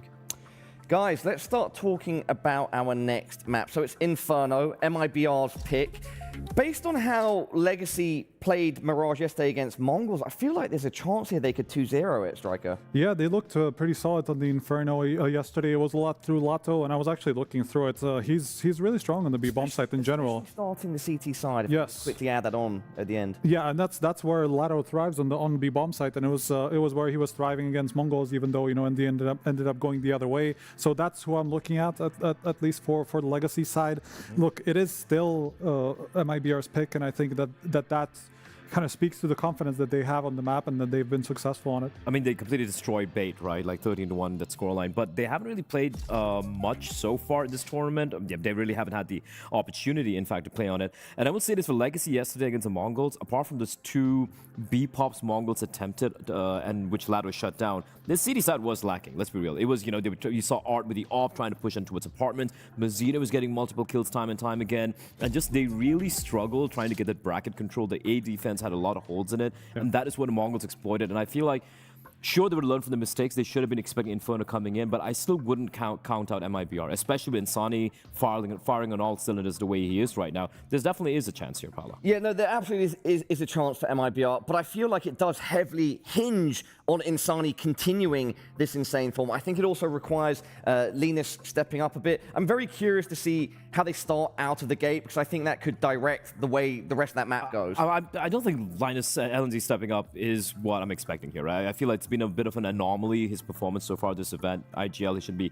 fragging out so much, but I'm looking primarily at Klim and for Venom Zero to kind of pull up the pants a little bit more. It's not like they weren't in the server, but not playing to the level they have thus far. And even for Klim, we saw a couple of missed shots, which you usually don't see coming out from him. So they better get warmed up, because we know Insani's delivering. And if it's just going to be, the one-man show, I don't think that's going to be enough against Legacy, because for Legacy, everyone is pulling their weight.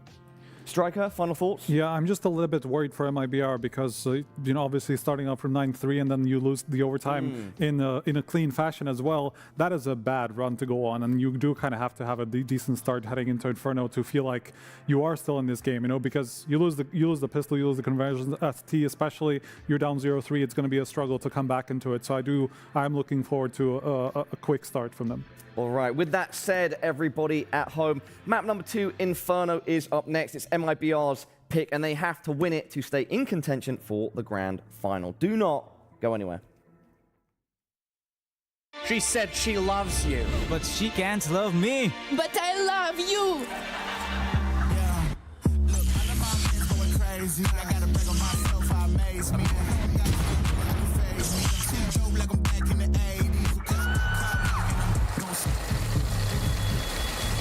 I won't play window anymore. What's going on? Play your role. 1xBet. The human body was built to move. Not trapped at a desk in one singular posture for 12 hours a day. It's time your chair evolved. This is Secret Lab Titan Evo. Ergonomically engineered for you, gamers, hybrid workers, artists, backing your every move.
Ladies and gentlemen, welcome back to CAC. Join us for the semi-final between Legacy and MIBR. The first map has concluded, Anders. What are your thoughts on the first map? It was brilliant. I loved everything about it. It was dramatic. It was a roller coaster ride. It was a great comeback from Legacy into overtime after a 9-3 deficit in the opening half of that one. And now we're on Inferno, which is going to be MIBR's map pick. So I couldn't ask for anything more, Henry. This is fantastic. I mean, we could have asked for a bit more from MIBR in the second half. That's true. It's a heartbreaking loss. That is, yes. You're right. And yeah, it felt like Insani, he had an amazing first half. We were blown away. 18 kills in the first half, and in the second half, including overtime, only posted 9. He did fall off a little bit. Legacy, especially Dumao, got stronger and stronger. We've called out Sadzin a bit this tournament as well. He had his moments. He was actually pretty reliable with the AWP. Yes. And we get it. Oh, no, it's not happening again, is it? Please. No, not this. Please. Not in the semi-finals, guys. It is. All right. Okay, we'll try our best to ignore it, I suppose. You handle this round. I can't do it. Okay, I'll do it. Oh, Nissim straight through as Dumao is getting attacked. At the B bomb site, it's Art rushing through. They want to push before the bomb is even down. This is lightning fast coming in. The retake is on. Sadzin with a couple of headshots. Oh! Sani goes down. 3 kills at the end. All of them headshots for Sadzin. And Legacy will win the pistol here on the CT side. If you remember against MongolZ, this is what they were struggling. They could make nothing work on the CT side. Very good point. And we did say as well, when Sadzin found his confidence and got those anti-eco kills, started farming some of the MP9, that's when he really came online. So he's had a strong start here as well. Very aggressive from the CTs. Backstabbing through Banana, hitting every shot en route as well. Sadzin with the masterclass with the Glock in hand. But the bomb is planted. And as we always say, there's always danger in the second round if you can get the C4 down. So we're going to have an AK-47. They're focusing on the utility and pistols here rather than the firepower, Anders. That's a good point. I guess on Inferno, the MP9s can still be quite dangerous. So maybe you do want some utility to clear out some of those close corners. You have the extra Molotov, you can try and put some pressure on. Dumao is dancing around up here. There's nobody on the other side that's ready to fight him. He does have Lato. He had Lato for a minute back there. Who's got a smoke, so they can throw that old utility. Going to be throwing very deep here. Be careful where I might be up. Can't afford to make any silly mistakes pushing the smokes. So far, so good. No casualties, no real damage taken. Still got the majority of the utility. They're waiting for a peek from middle of the CT side. I think they smoked off Arch, and they're hoping that someone's going to peek the middle from the other side. Again, the flashes are going to try and take some Banana control now. It's going to be Dumao getting hell out of there. They've used the majority of their util bear in mind, but they do have another smoke available, and in we go. They're going all in. They're not going to slow this one down. Venom Siren straight down. So fantastic defense. Oh, this has worked out so well for Legacy. If they survive this round, and they certainly will, and this will set them up so well. Yeah, I'm really not enjoying this spectator flash situation. I don't know. When the flash is coming, I don't know what to do. It has thrown me off. We're just kind of guessing what's happening there. They're just trying at that point to throw more words into the sentence so you can actually see what's happening. It's literally That was a brilliant, spectacular, amazing, and unrivaled. Can I see what the hell is going on? Oh, man. Well, Legacy, that was very comfortable, Anders. It was way too comfortable. I think that they smoked Arch from the T side, from that T ramp. They smoke Arch, and they're hoping that it will either draw somebody over from the B bomb side, or I think they were waiting for a peek on the short side of middle. And none of that happened. Legacy didn't move at all. So then they just rushed B. Well, bear in mind, it was MIBR with the flying start on Mirage. Up 9-3 in that first half to reiterate one final time. And now it's Legacy with a 3-0 potentially here as well on their opponent's map pick. Yes, very true. And just to reiterate, right, while Legacy only got 3 rounds on the CT side against MongolZ, they got 10 on the T side and ran it back the whole way. So they're already up to 3 here. That's going to be scary. All right, Insani. That's what we like. Go through spawn and try and recover that rifle IMO, but let's see what they've got up their sleeve. Oh, they get one more. It's not over yet. Art's pulled out the pistol. They're coming through. It's fabulous work here. Art, 2 bullets left. He only needed 1. Quad kill. Yeah, good try, though. Couple of kills. Didn't have the Kevlar. That was the eco. Got the first real gun round here. A couple of casualties for Legacy. See if they want to bring out the AWP here. They certainly do. Sadzin will bring that out. Caught napping in the library in the previous round. Did open the floodgates somewhat, but well handled by Art. He's 5-1. If I recall correctly, the thing that they were struggling with Legacy on the CT side was just the fact that the individual firepower on MongolZ was so incredibly high that they just lost every single fight. Like, it wasn't even some deep tactical situation. They just got completely shut down. And then they went back and did it even better themselves. It's kind of the theme for this Legacy team at the moment. Dumao holding on to his MP9 in this first real gun round. He's got about $6,000 as well, trying to keep the overall team cash high. Flashbangs being exchanged. CTs will be sacrificing banana control. Sadzin will be smoked off. Presumably you have to reposition here. He doesn't have the HE to pop that open. True. Oh, this is a very nice grenade. Might do some damage, but Insani waiting for it. Very meta right now to throw those grenades. You're always waiting for them to come through before you progress. It is tickling Insani somewhat, and they're going to rotate a player back towards spawn, I think, just to recover some utility. There's a few extra bits and pieces there for Dumao. Got himself another HE. And we are going to go for the B finish here, Anders. Bear in mind, it's the MP9, half health. We've got the God Flash from Lato. One of the best flashes on the map. Let's see if it works out. HE thrown down. They run straight into it here. Really good burst again. Lato takes a kill. He keeps going for another one. Stay alive. They know the Dumao's here. 30 seconds if they can kill him cleanly. Oh, no. There might have been a chance, but I think that has all but evaporated at this stage. One kill for Breno. Flashed again by himself there, and Sadzin ends up taking him down. They needed to find that MP9 at the back of the site. That would have been a nice 2v3. Could have been very winnable. Probably get a bomb plant behind it. Again, it's a very similar kind of approach here for MIBR. They smoked Arch before they went to the B bomb site, but Legacy aren't really buying it. They're keeping 2 people on B at all times, and I suppose also, Legacy managed to flash their way into the A apartments, so they knew no one was there as well. A little bit disappointing, though. They don't get the bomb down. They don't really scratch the surface of that B bomb site. Like I said, it's a good flashbang, but it shouldn't be enough to the MP9 to get like triple kill on half HP. It was Lato doing a great job with the AK-47. We saw him multiple times have great spray downs. That is true. On that B bomb site. I forgot about that, but yeah, right. He kept them in the game. Those are the 3 rounds they got. 2 of them have triple kills from him in the AK-47. That's exactly right, yeah. I'm glad you brought that up again. And that turned out to be enough. They're already at 4 here, and a grenade on top of it. MIBR, they've got 7 kills combined on this T side so far. No sound cue given away at least. No tick of damage, but you can see they're very aware of this prospect. The smoke is so frustrating. You do have to push that smoke, Anders, and I don't think it's going to work out very well for them. Nissim mows them down with the AK-47. LNZ, they'll pull one back courtesy of the grenade, but that's about it. Should be round all said and done. Insani, 5-4, another strong showing for him. The only one really having any significant impact here, but presumably dropped by Lato momentarily. Will take one hell of a 1D here to save the day. Trying to set up his teammate here. They'll try and cross round towards the arch. AWP recovered, but quickly stolen back. And 4 players surviving here. This will be tactical timeout territory for MIBR, Anders, if you ask me. And there it is. You have to at this point. Yeah, it's gone out of control at this stage. And in terms of the vibe check, right? You lose that first map in OT. I think that was the problem. Like, it's such a roller coaster of emotions. You go up 9-3, your opponent's pick, your star players continuing his remarkable performance at the tournament. Bear in mind, it's Sunny, #1 player, statistically speaking, at the tournament. Yeah. He continues that on the big stage. You're up against the reigning champions.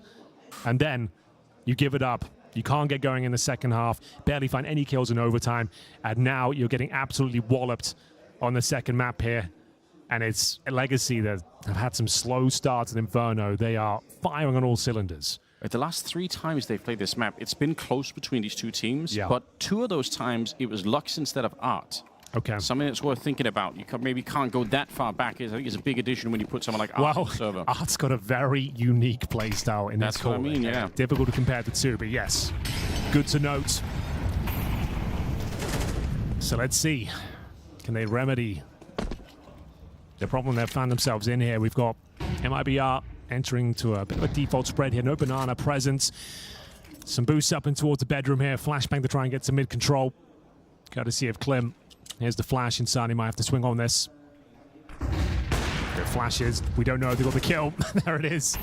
They've got through and they're going to push the flames here. Oh, they want to go really aggressive with Sandson's landing. Nissim's double, making it triple. Really good at the last one, too.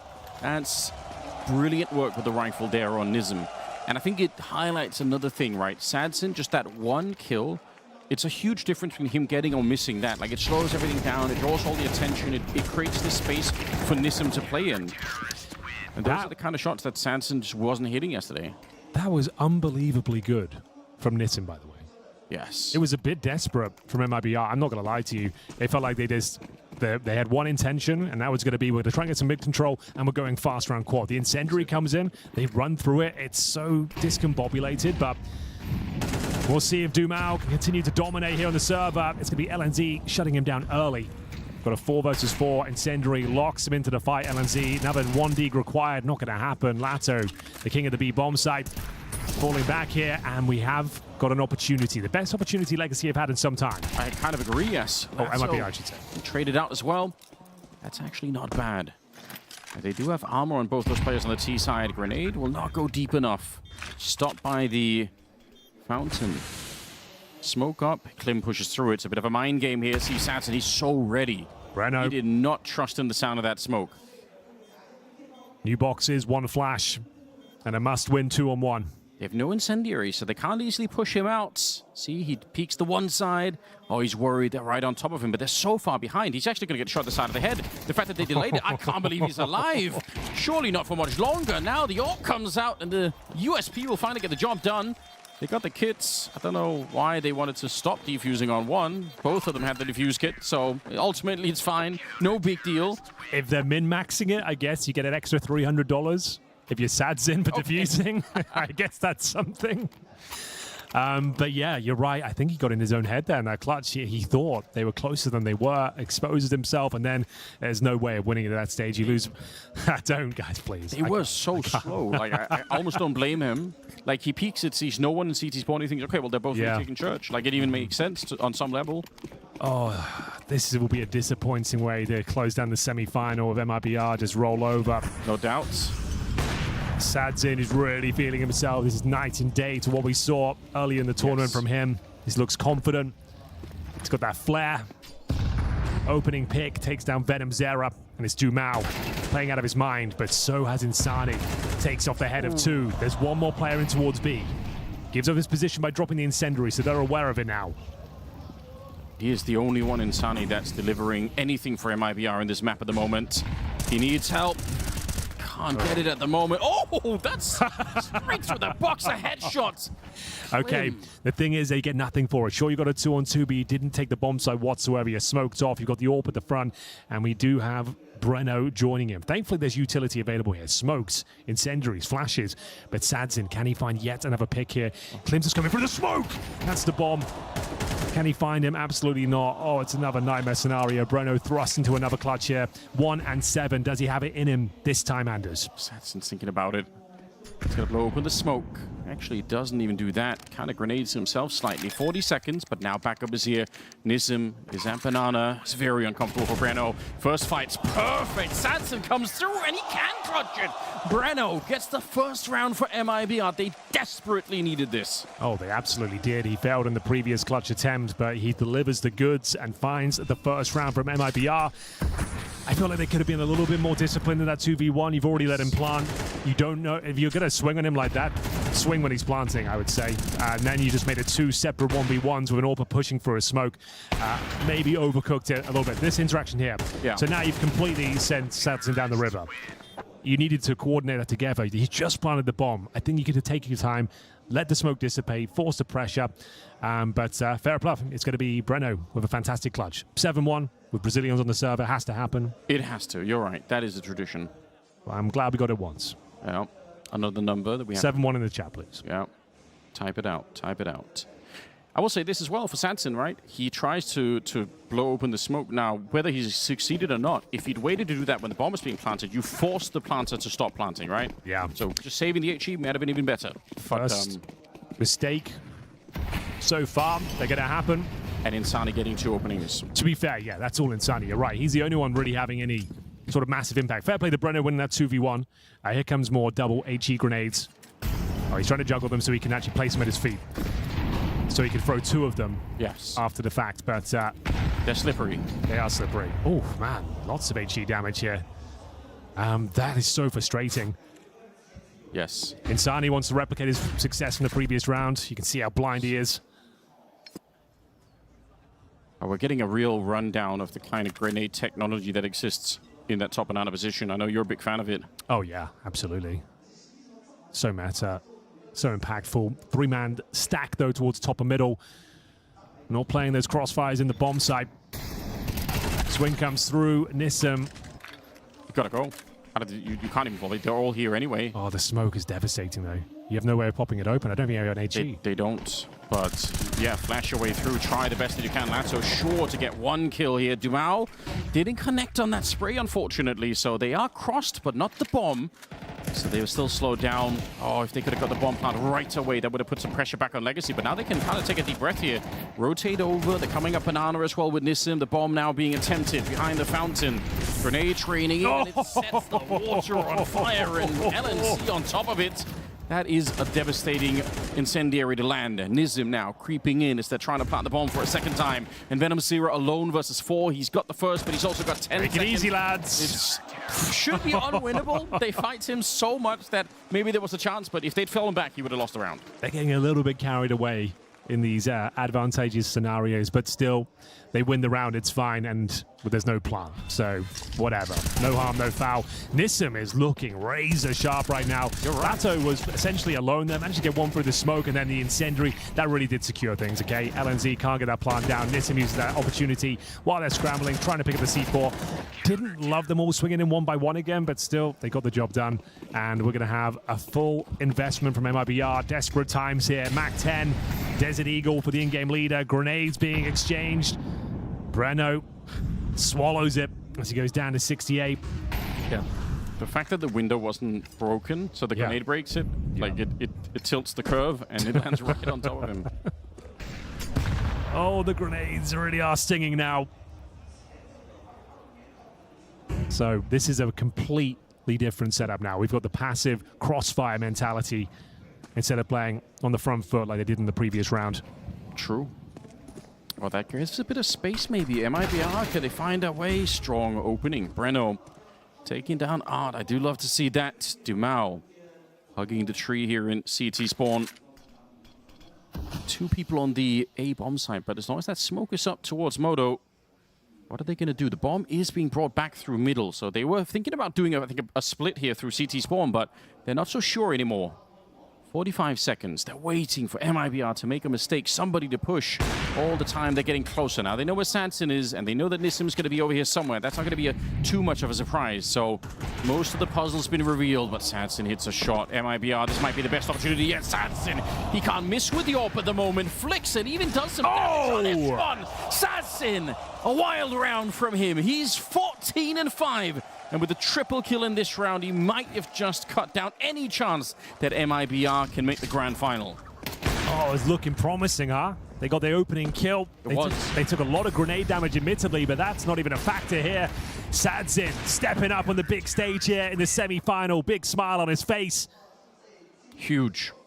And that was a force buy. They're going to have to do it again? No, they've gone for a partial here. They need a miracle at this stage. Oh. This is looking very likely to be 10-1. You've got to respect those mid-round freeze calls for MIBR because they can be very hard to deal with on the CT side. But the thing is, Legacy are playing it so well. They're not doing anything. They're not giving them anything. And that's why you call the freeze. Oh, this is looking so promising. Morale is going to be in the bin. You're still thinking about that first map. How did we give up the 9-3 lead? Yeah. That was our opportunity. That might have been one of the only opportunities they're going to get here. Best they could do is 3 rounds. And bear in mind, MIBR picked this map as well, and you're getting nothing done. You're getting locked out. Oh, you are right indeed. There's plenty of time on the clock. They're rushing it. They want to change the pace here. See if they can overwhelm with the pistols. Insani. Here we go. Again, it's him. Double headshot with the Deagle and Sanson. It's madness. The knives have come out. VenomZero will take down Sanson. I guess whatever it takes at this stage.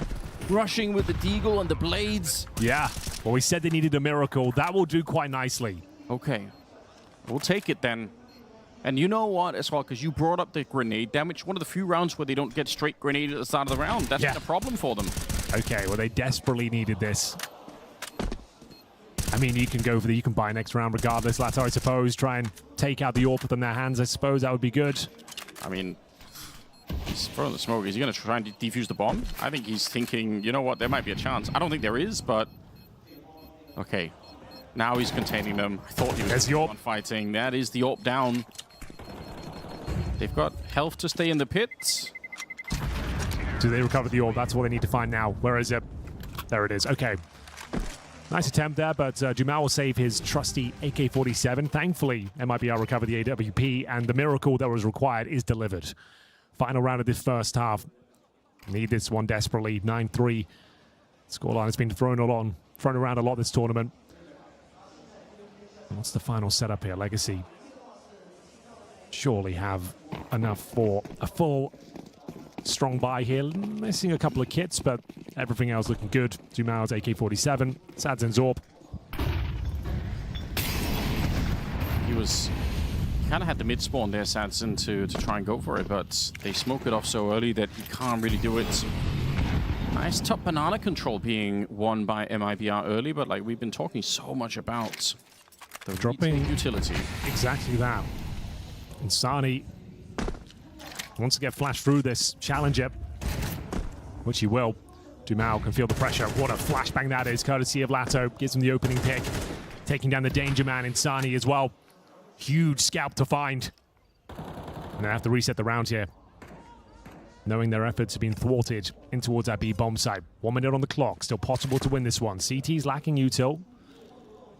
Couple of smokes remaining. Nissim will have one for the apartments or short. He drops it in the apartments. I think Legacy still feel like this is going to be a second attempt at the B bomb site, but if they walk the corner here, then Sadzen surely finds the shot. This is the shot we see Sadzen miss the most. This time, you're right though. He's been nailing it. I agree, though, especially yesterday. He couldn't hit a single shot like that. Grenade, LNC, yeah, it turns the corner. And he's dead. Okay, they've made it through towards the arch. Final round here, ladies and gentlemen. 5-on-2. 5-on-2, and you kind of need to win it. And they've threaded the needle, I suppose. There is something to be said about this one. Yeah, but they know in the back here. Okay, now they've given it up. Yeah, okay. Flashbang as well. I just don't think they have the time. Think about how many corners they've got to check. There is no time, you're right. They just can't. Even if they get both kills now. Straight out of the church they go, 10 seconds, and Legacy play this one very well. So passive once again, never coming into the fight too early. Klim, great shots, it's impressive. It's not going to change the round whatsoever. They ran out of time here. Legacy with a 10-2 first half in their favor. They are 3 rounds away from making the grand final again to defend their title here at CAC. Yeah, the reigning champs. They love this arena. Managed to take down 3D Max in convincing manner last year. Going to be more difficult this time. I think you might be right. The Falcons are looking incredibly scary with the addition of Karrigan. The vibes and just the general form of players like Monacy, Nico, everyone just looks so good. They're in that honeymoon period right now, back-to-back grand finals. And yeah, definitely the favorites here. But Legacy, if they turn up, they can go toe-to-toe. They've got players that can hit just as hard. Yeah, you know, you see the way that Sadzen's playing right now, and Nissim and Lato, that if they can all kind of step it up, I think that the challenge for Legacy in the grand final is going to be whether or not they really all will show up. They do need everybody to kind of be there. But if they do, it's definitely not out of the question here. Oh, this second half pistol, we don't even have to say it. Say it anyway, Anders. MIBR must win the pistol round. It's some of my best analysis. They must win it. Well, we've got, in terms of the util, ladies and gentlemen, just a decoy for Dumal. Make it 2 decoys. I know you love a decoy. I do. I think I'm the biggest decoy fan. Now, do they throw them to check the half wall? Maybe, or they could like use it to suggest that. Oh, okay. Yeah, that's exactly what they did. I think they've chucked around the corner, at least maybe provoke a reaction, provoke some sort of smoke being dropped, but... Yeah, the other one behind the sandbags. So you kind of have to, like, if you hear it, you know, collide with a player, you kind of know someone's sitting there early on. Well, that's the decoy analysis done. More good work. Let's see whether Breno, can't find really any damage there on the Julies and oversteps the mark finally. Insani will strike with his. It's going to be Nissim, though. He's been a real thorn in their side. Shut down by Venom Zero. He said it was a must-win pistol, and it looks like it's in the bag. 10-3 is locked in. Nice work from MIBR, and they do not plant the bomb on the Legacy side. So You're playing it by the book, Anders. You just need to take an eco here. You've got so much runway to work with. You should be trying to win as many gun rounds as possible, not necessarily trying to steal rounds away. Timeout here from Legacy, maybe to discuss that option. The coach just wants to say, guys, we don't have to win this round. You know? The only reason I could justify going a force here is that it's so unlikely that maybe MIBR don't see it coming. Like it would be such a silly thing to do. That yeah, and that's the thing. Is you just don't need to take that risk, I would say. I agree. Because the thing is, like, they're going to have the bonus round, right? But it's also art. Trying to make the call, you know? That's a good point. He doesn't necessarily follow the rules of Counter-Strike. Not at all. But, like, if you can get the AKs out next round, you're potentially going up against 2 MP9s and a FAMAS, and then you're 1 round away from series and grand final point. So I think that's the way forward. But each to their own. There's no wrong decision here. Fair enough. They've bought 1 flashbang. Can you allow for that? Can allow that. Did they sell it again? They did get rid of it. On the ground? No, they sold it. So they're just going to be wanting to slow this right down. For reason we just stated, try and bleed out all that util. Try and force out the smokes, the incendiaries. And then if you can win the following round, you've got the AKs, and then they're going to have to rebuy with a little bit less. So your objective here, 1 kill and bleed out the util. And some indication that MIBR was pretty sure it was going to be a no-buy as well, because they got to choose MP9. So sometimes you'll see the CT side kind of buying in expectation. Although on Inferno, I guess it's hard to tell because MP9s are pretty good on this map. Oh, they're pretty good in general. Not when I'm using them, Henry. But, I'll take your point anyway. So, as we said, group up, 1 kill would be nice. Doesn't look like that'll be happening, though. Did manage to get rid of a few of those grenades, but the AKs come out in the next round here. 10-4. And that's actually quite good news. In a way, they don't get any kills there, unless we're going to upgrade any of these MP9s. If the AKs come out now, you're not really in a position to let any rounds slip by, Anders. So you're going to enter it with 2 MP9s and a FAMAS up against, I was about to say AKs. They're going for the Furia sort of approach here. So they're not going to go all in. They're going to, okay, this will be fun. They're going to do something really crazy. They're going to do a Hail Mary rush, very quick round here, and hopefully still win it, but then have a full buy going forward. Right. This is stolen like, of the Furia text. This is what we call a Fury buy for sure. And then it's going to rush B. Insani with a grenade around the corner, but they are trying to hunt him down. He's alone, and he's dead. It's worked way beyond expectation. MIBR, they were there with 2 people. They had the grenades and everything, but the speed defeated all of it. Now, this is what that our play style brings to the table. Rounds and ideas you don't necessarily expect. It destroyed the Mongols yesterday. Yeah, it really did, right. They never were able to slow it down. You knew early on that it was going to happen, but it didn't change anything. Nice. They're going for it. To blow it open. Yeah, they want to transfer the Garita. MIBR, they don't want to give up here. A jumping MP9, but they're still down a man. And Klim, I think there's no more time. Not without the kit here. They get a lot of kills, but it is Legacy taking a step closer to the grand final. Up to 11 now. That pace that's being set here. But you know MIBR know this. It's not like it's some sort of a deep surprise. They know what art is like. Yeah. And yet, like, that must be even more frustrating. You probably had the conversation in the break, you know, in the halftime. They can't stop him. They do have one of the best B rushes in CS2. I'll give them that. They always seem to pull off this round. True, yeah. On Inferno, it just seems like it works out for them. It came down to a little bit of a dicey retake, but MIBR still have funds going forward. They have the Klim AWP. They have 1 kit for LNZ, and they're sending 3 players over towards B at the start. Whether they want to be combative is yet to be seen with the AWP. Grenades will be exchanged. That grenade's going to do a lot of damage. Well, not too much. Down to 74. Boosted up. Missed shot from Sadzin. Maybe rushed it a little bit there. Yes, he did. And the grenade that they threw actually gave Sadzin the time to boost up. Oh, he's been wallbanged. Yeah, right. Ouch. Dumao, he's still pushing through. Wallbanged or not, the kill. 1 health left.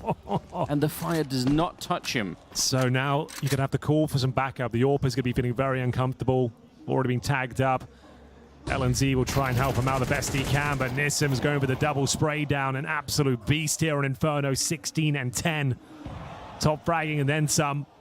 He's been so good. It's all on Klim. He's alone. If he just get a double kill here, sure, that's maybe doable now. Oh, there it is. 2 for 1. More than the double. That's exactly what he needed there. Round confirmed. Looked like he was about to spiral. Gets the collateral kill. 45 seconds there for Nissim. He's been fantastic this series, but this seems like a bridge too far. I can't imagine the heartache here for MIBR if they lose this one. 35 seconds, Nissim swings in, but it's Klim. He picks up 4 kills in that one with 3 bullets. Well, it's well played. It was looking so grim. Even to go the opening kill, you thought, okay, that's not going to be enough. This one right here, you think he has to fall back. There's no chance of the second. Oh, there's a chance of a third, actually. So nice work from Clem. Gets himself a quad kill. It's on now. It's definitely on. They're low on money. They're going to buy a hero AK from the looks of it. I mean, MIBR, do not count them out. Insani got removed early in the last round there. That was Dumao on 1 health left. Klim up to 15 behind that quad kill. Setting up at apartments very early. Nobody in mid to flash them over if that's what they wanted to. So usually you're going to want something like that. Can throw some interesting grenades from the apartments. Okay, there we go. There we go. That's a little bit more interesting. Flash on over as they jump out of the boiler. So MongolZ getting the first one here. You just want to put your distance. You don't want to be going down. That's the hero AK, though. Little sign of worry. Nissim's out of the round. Only 2 people defending if they keep going right now, Legacy, but it has to be quick because the rotation is coming over. The 1 opening kill on MongolZ is not going to be quite enough. They will need something more. Oh, they set it up. They jump into the pit, and Lato peeks them at the same time. Lato! On the third, he might be able to get this one through. The dualies from Sadson. No Takes way. down Breno, but it's that hero AK. And they set him up every step of the way, especially in the pit. You draw out the AWP, the scope is away, and then Leto peeks in for what has to be one of the fastest AK kills here. Insani, he's great, but he is going to have to get some divine intervention. It's not going to happen. Tatsim takes him down. An absolute sick round from Legacy. A hero AK, some Julies, no Kevlar on the majority of the players. Let's see how Lato got this done. A stunning headshot. Just completely destroys the MIBR defense here. Julies as well from Sadsin. Just to rub salt in the wound there, and he closes things out. Oh, it's such a disappointing finish here. That should be it for Inferno, I'm afraid. They might be able to get a couple more rounds on the board, but I don't see them holding on for 7.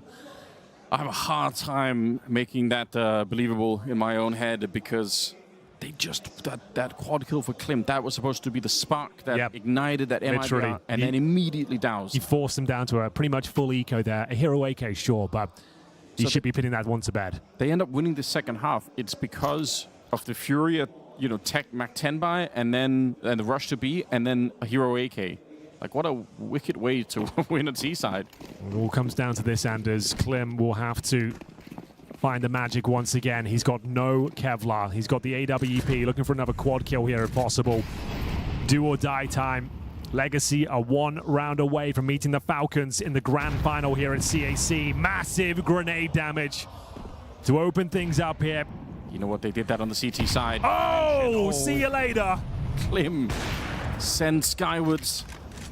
18th round, not looking good to start with. Insani's the next to go down. The nades over on both sides of the map here towards Banana have been amazing. It's a good shot, 5-7 on LNC, but he can't get around the corner. The flash, it's a good idea trying to set himself up, but now they're trying to retake, and Nissim is already calling it out. I think this might be done. All right, they jump down. That's at least a kill. I mean, what do you do now? You can't save. You're in the underpass. The bomb's down. You've got no kits. You've got a smoke and an HE. Double AKs, to be fair. I'm going to give them like a 5% chance of winning this, Anders. Okay, that's generous, Henry. Get us out of here. Let's go. They don't have a kit either. This bomb is already so far ticked. I think you're absolutely right. 5 might even be generous here. Good shot from Dumao. And MongolZ alone against the World Legacy make the grand final to defend their title here in Shanghai. Absolute crazy play with a comeback on the first map and then a stomping victory on this second map of Inferno. Absolutely true. What an amazing performance. They are looking good for the grand final. Sadsin with 17 kills, turning his form around when it really mattered most. And there it is. It will be Legacy facing off against the Falcons in the grand final tomorrow. Legacy truly proving their pedigree over MIBR. That first map was tight, but Inferno certainly was not.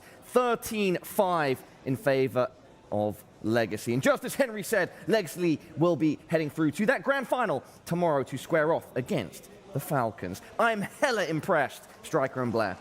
Yes, it was a very, very impressive victory on Inferno all throughout. I do have to say they were just ready for the explosiveness of MIBR that they were trying to bring from the beginning. I didn't expect that to be the approach, to be honest, because it was quite... The previous games were quite slow approaches and just making sure that you know they cross their T's, dot the I's, and make sure that they have the banana control and work from there. Everything we saw from MIBR was fast-paced. I do want to say the one Brazilian in the crowd, he's very happy that the Brazilian team won right there, Paul. Super happy. Yeah, and apparently also some BTS knowledge for all of you at home. Apparently a friend of Max. Yeah, our other host. Max just knows people, I guess, right? No, but I agree with you. I felt like we were talking about this in the green room. The rounds were ending with still a minute left on the clock. So super aggressive, but also from Legacy, again, the retakes are so good. They work in unison together.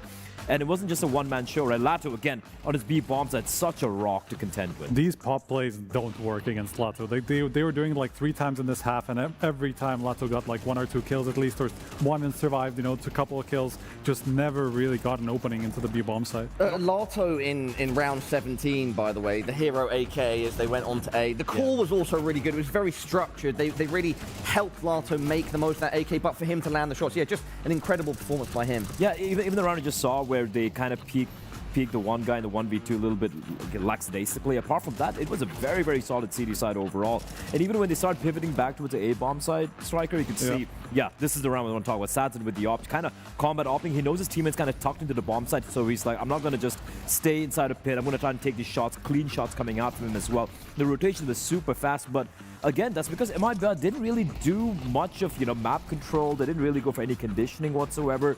Super fast round. So with that, Legacy just had free reign of what they wanted to do on the CT side. Yeah, just complete shutdown. Striker, it felt like at no point MIBR could properly get their foot in the door. The few rounds they got, there wasn't anything specific that happened. Is that fair? Yeah, 100%. That was the 1v... Like, they had to rely on a 1v2 and then the pistol buy to get a couple of rounds on the T side, right? So they just never really did get a foot in.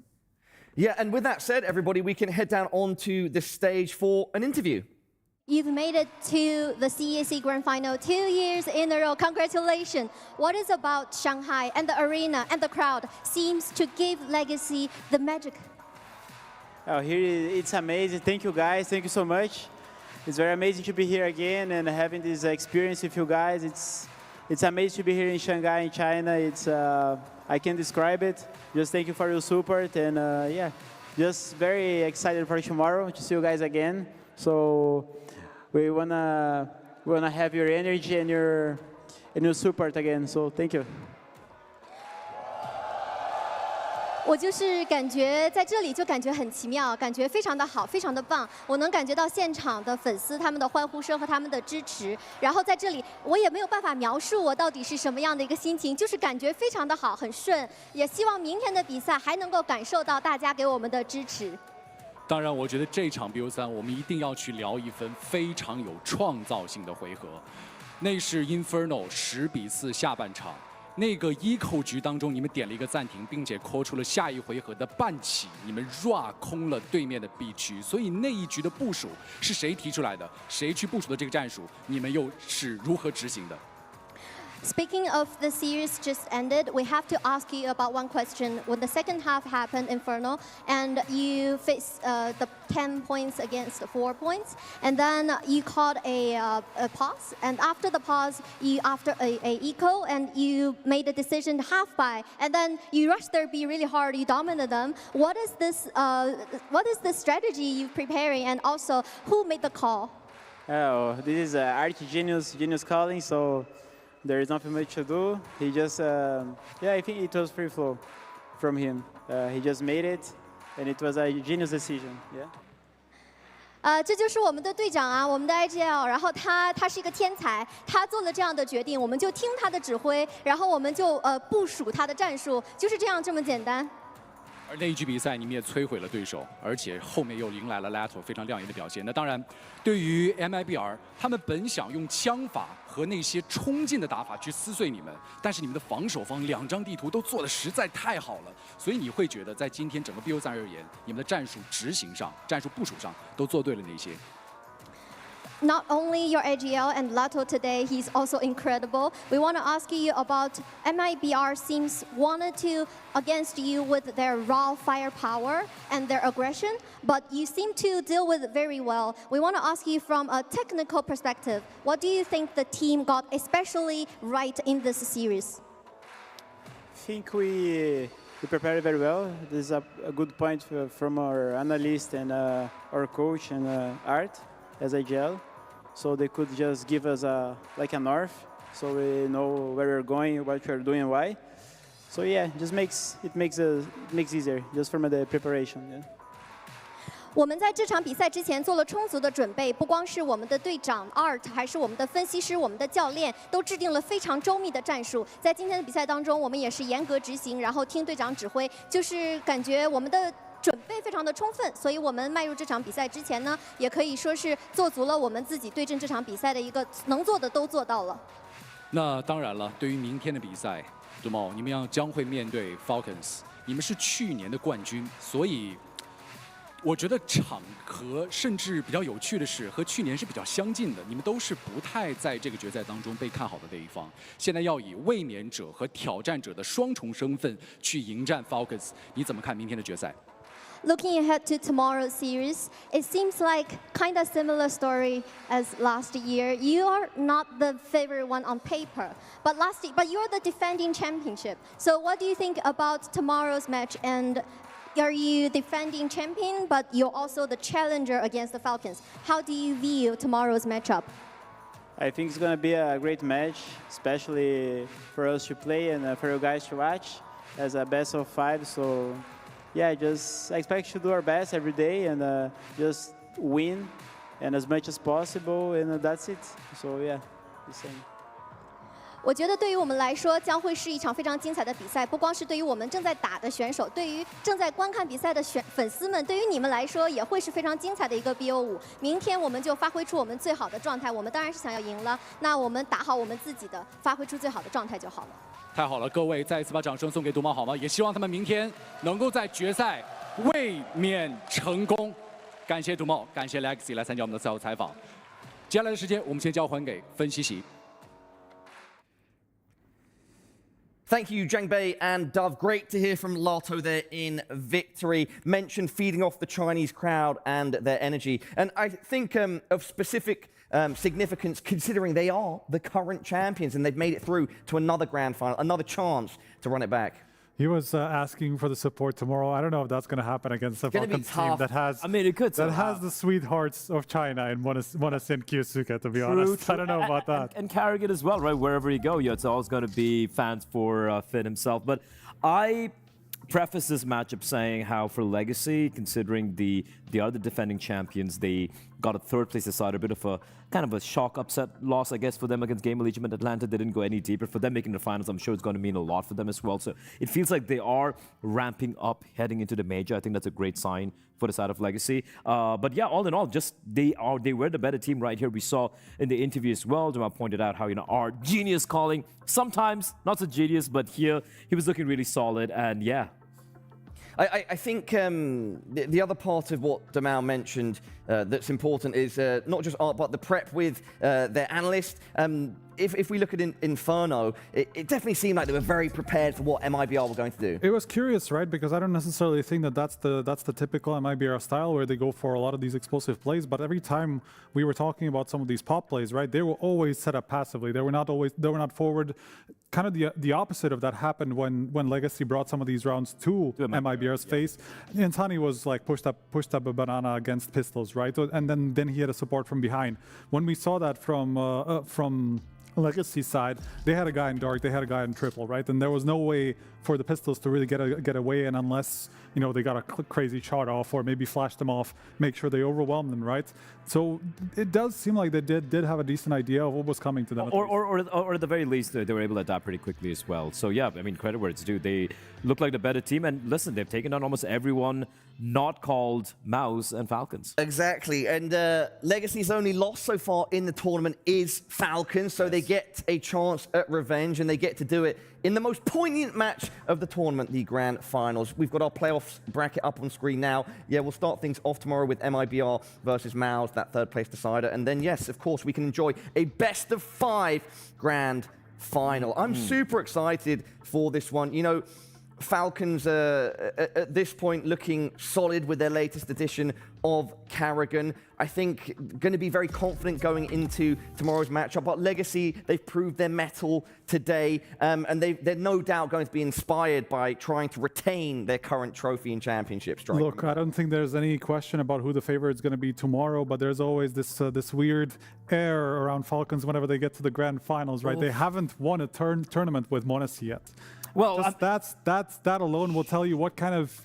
I mean, there's obviously going to be a lot of pressure to break that curse. I believe in Karrigan, right? Like when they went up against Spirit and Astana, it is Spirit who are looking incredibly dangerous right now. I feel like for Falcons, I agree with you. There will be a little bit of error pressure around them, but I think they should be able to handle them. And for Falcons, getting a win here right before the major, that would be insane for their confidence. I think all of the context here is going to be huge motivation for Falcons. Yes. Back-to-back Grand Finals, and that's a detail I did not know, Milan, that they haven't won a trophy yet with MONEZ. Tomorrow, surely the Falcons are going to be doing everything they can to win. Yeah, for sure. And look, this is exactly what they got Karrigan for, right? To get them over that edge. And this is where Karrigan thrives. We've seen him be confident on the stage, you know, even up to this point.